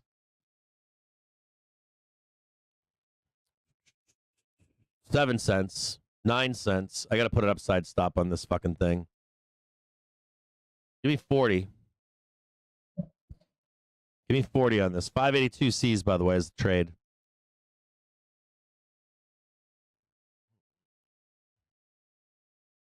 Here's first stop right here.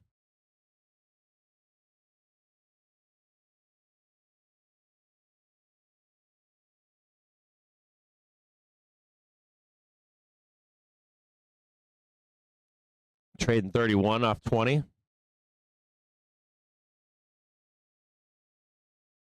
Can I get 40 cents? Just give me 40 fucking cents.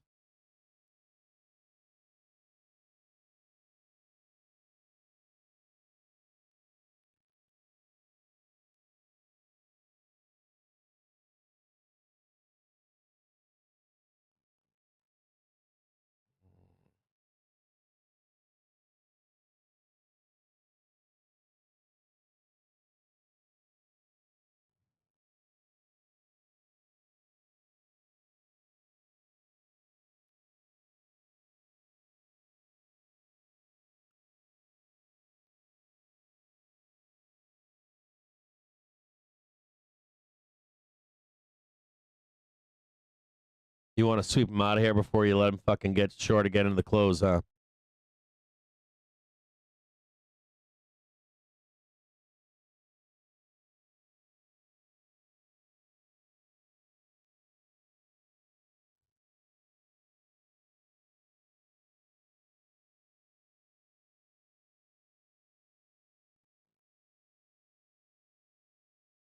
Back to flat again. Down a penny now. Now I'm flat.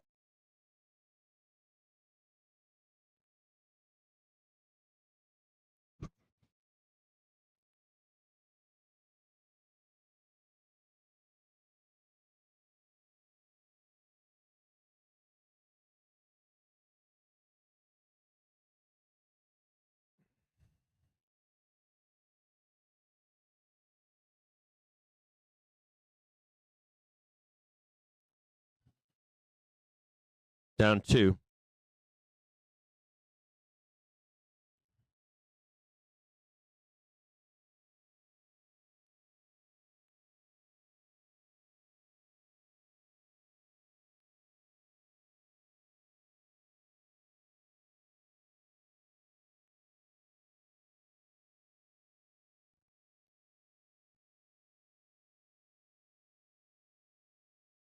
I want 40.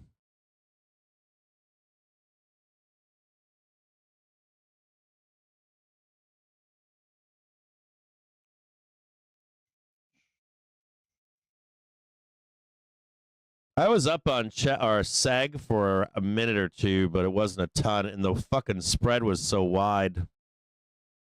I didn't know if I'd be able to close that shit. I was unwilling to do a market order, too. I can't stand those wide-ass spreads on single stocks on 0 dates. You kind of have to diamond hand that shit the whole fucking way.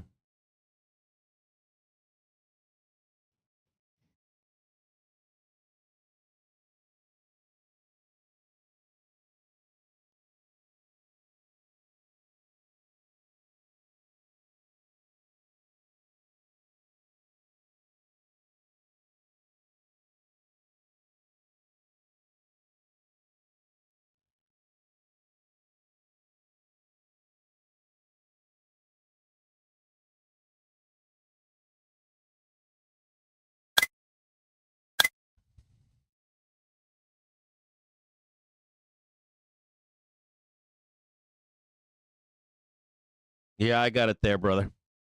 I think I got the same space as you. I think I got the same target. I'm getting hammered here right now. I'm down 4, down 5, down 25%.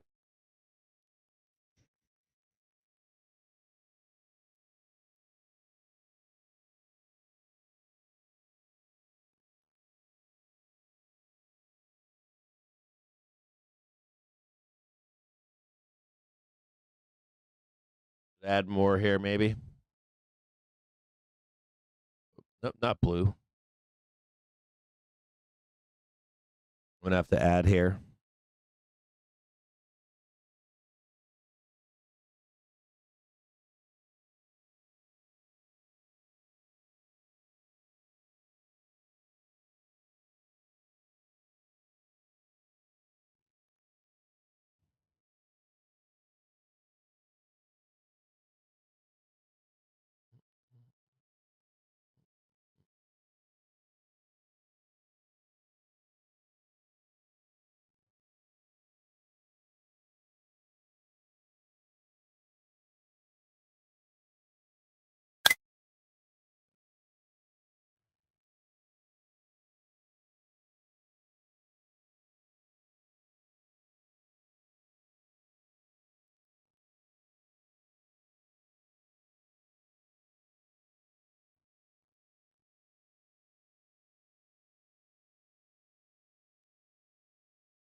Come on, you fucking pricks.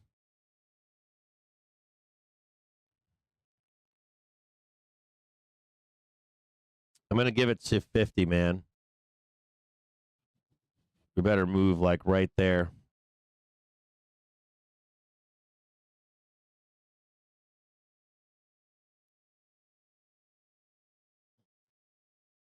We ain't moving by 30 or by 1550 here. I'm fucking out.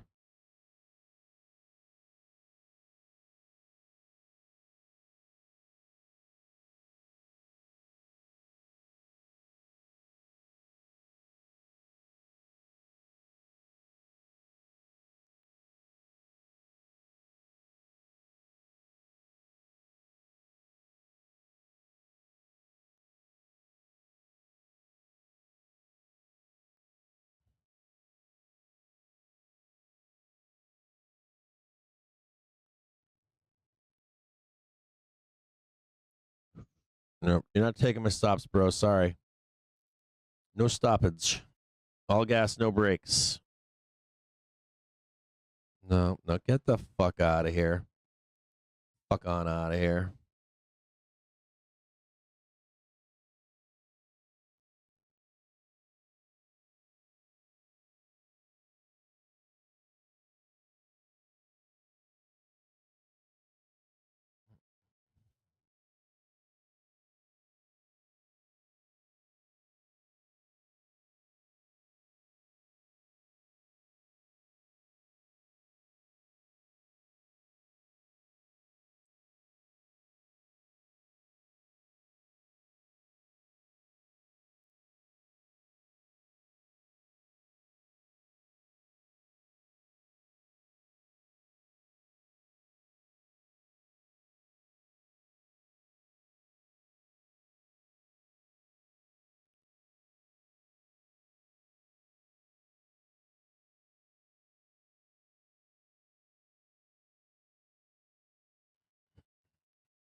Still long here.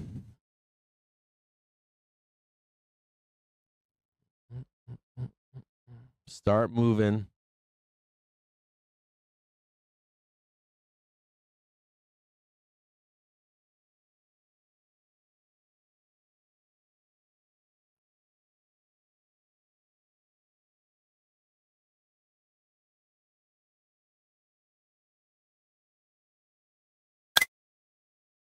Dude, now I'm at, what the fucking cocksucking motherfuckers.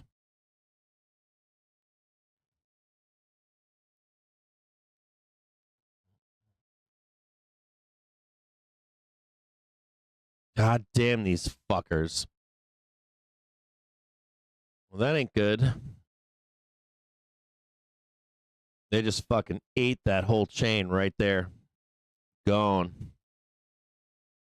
Ah.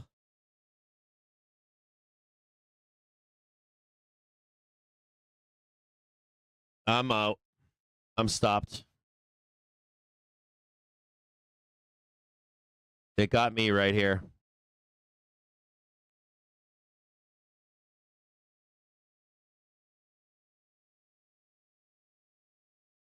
We can go up now.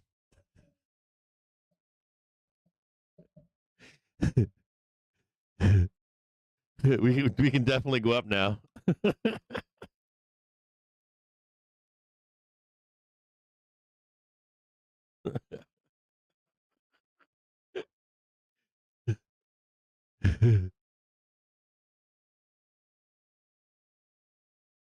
They took this whole chain here. It took me at 5.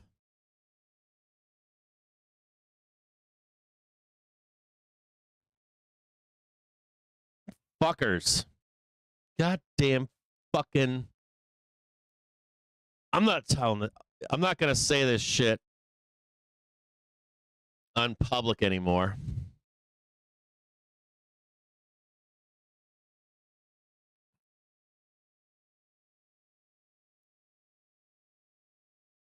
Not these end of day fucking things. Too many fucking people on it.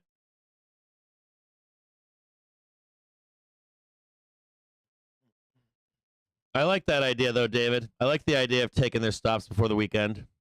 I do like it. It's a fair trade.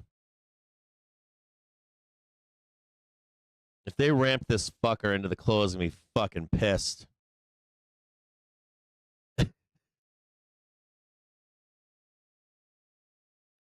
I know about taking the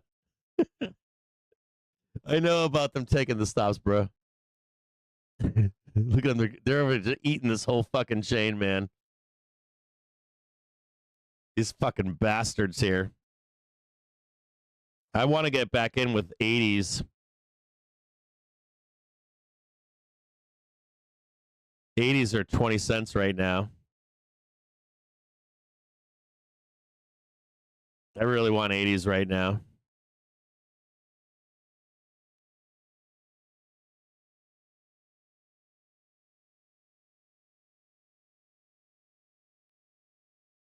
Right here, right about here.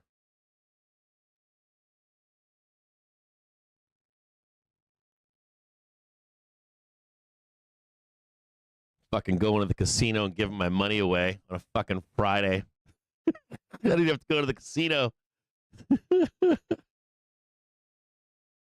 There's S2 right here, bro. Fucking bastards. Just want to watch the world burn. Look at that shit. Fuckers. Eating that whole fucking chain right there.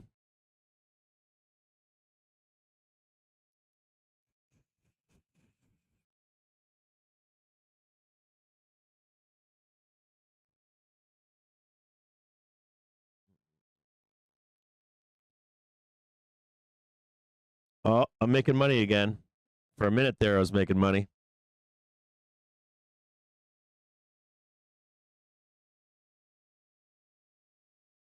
God damn. Oh, dude, they just wrecked me. This candle right here, I'm getting fucking hammered on right now. Fucking savages.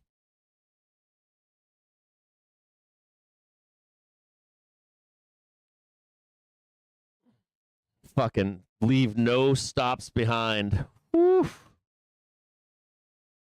And to boot, we're closing under 80. No bueno here. None of this is good for the weekend.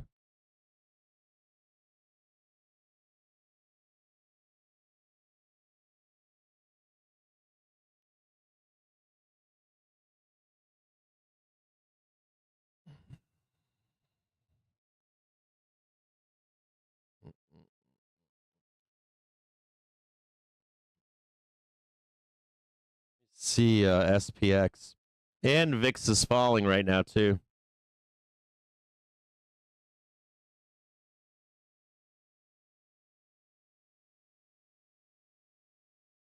We're deep under the gamma flip, too.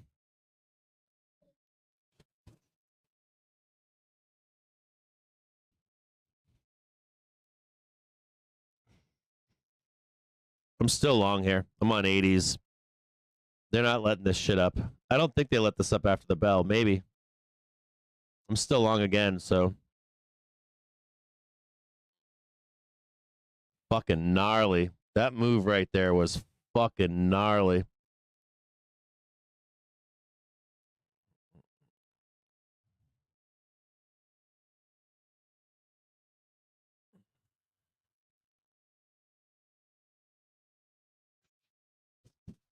Well, what sucks is that we're under gamma flip.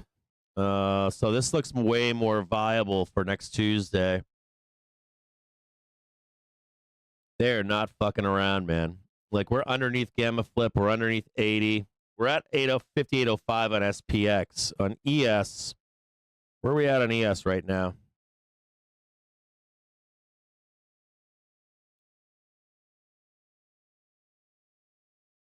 We're above 80 here. This is pretty good. ES looks fine, and SPX looks good.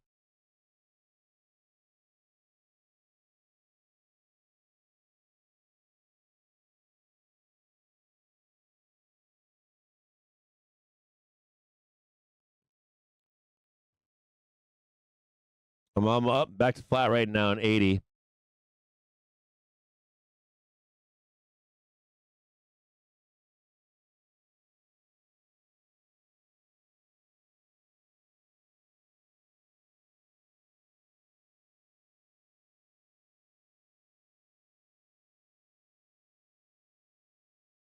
This is still bullshit right here. Even if they run this up here, they didn't take any of their fucking stops. There's the sell stops right there.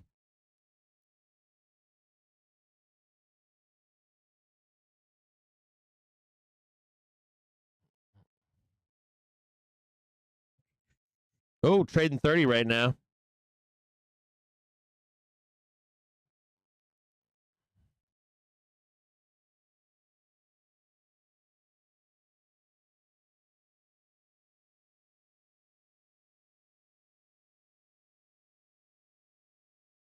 I just want a big, fat, fucking green bar, like, woof. Trade like 80 cents. Look at that shit. These fuckers right here. God damn, can't win.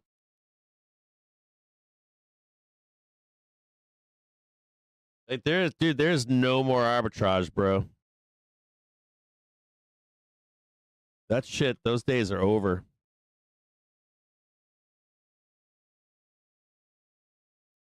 Oh, fuck yeah, bro.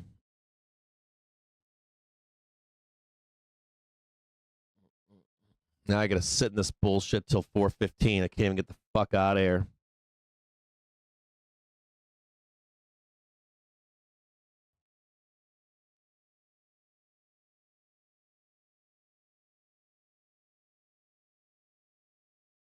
Have a great weekend.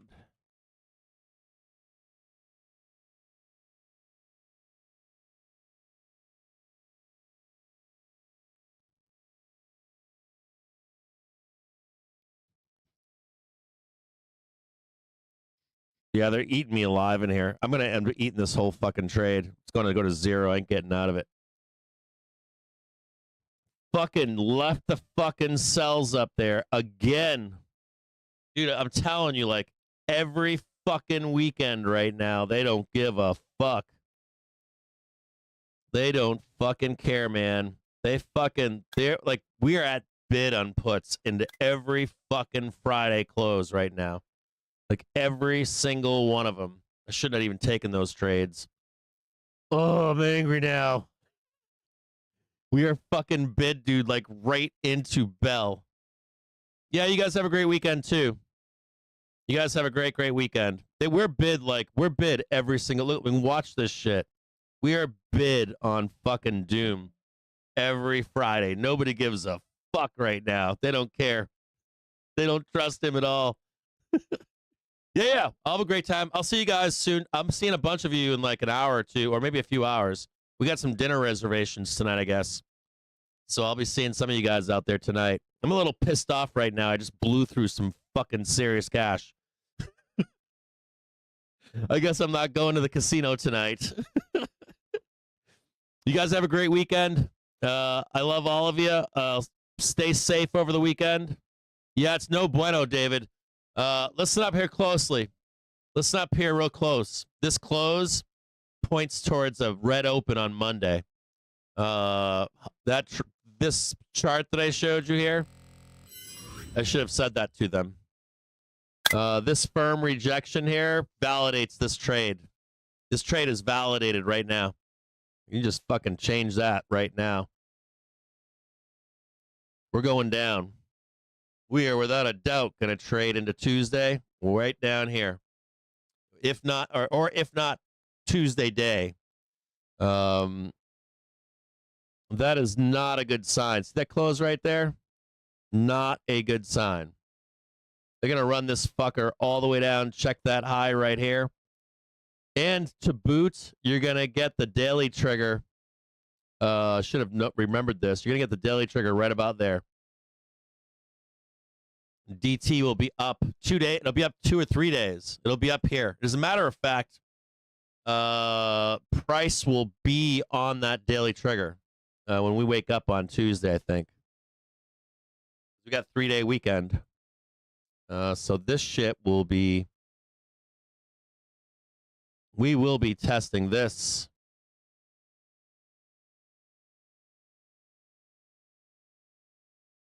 Come like... be something like right there. We will be testing that daily trigger come Tuesday morning.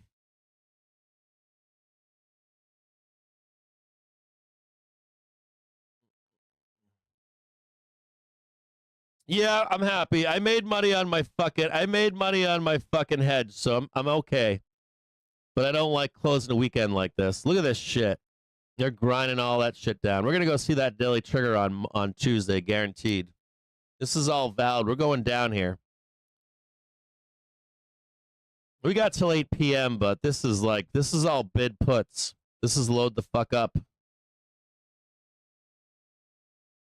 God damn. All right, I'll see you guys Tuesday. I got to get out of here. You guys have a great week, and I'll see. Don't ever do DGen 0 date arbitrage on a close on Friday with me.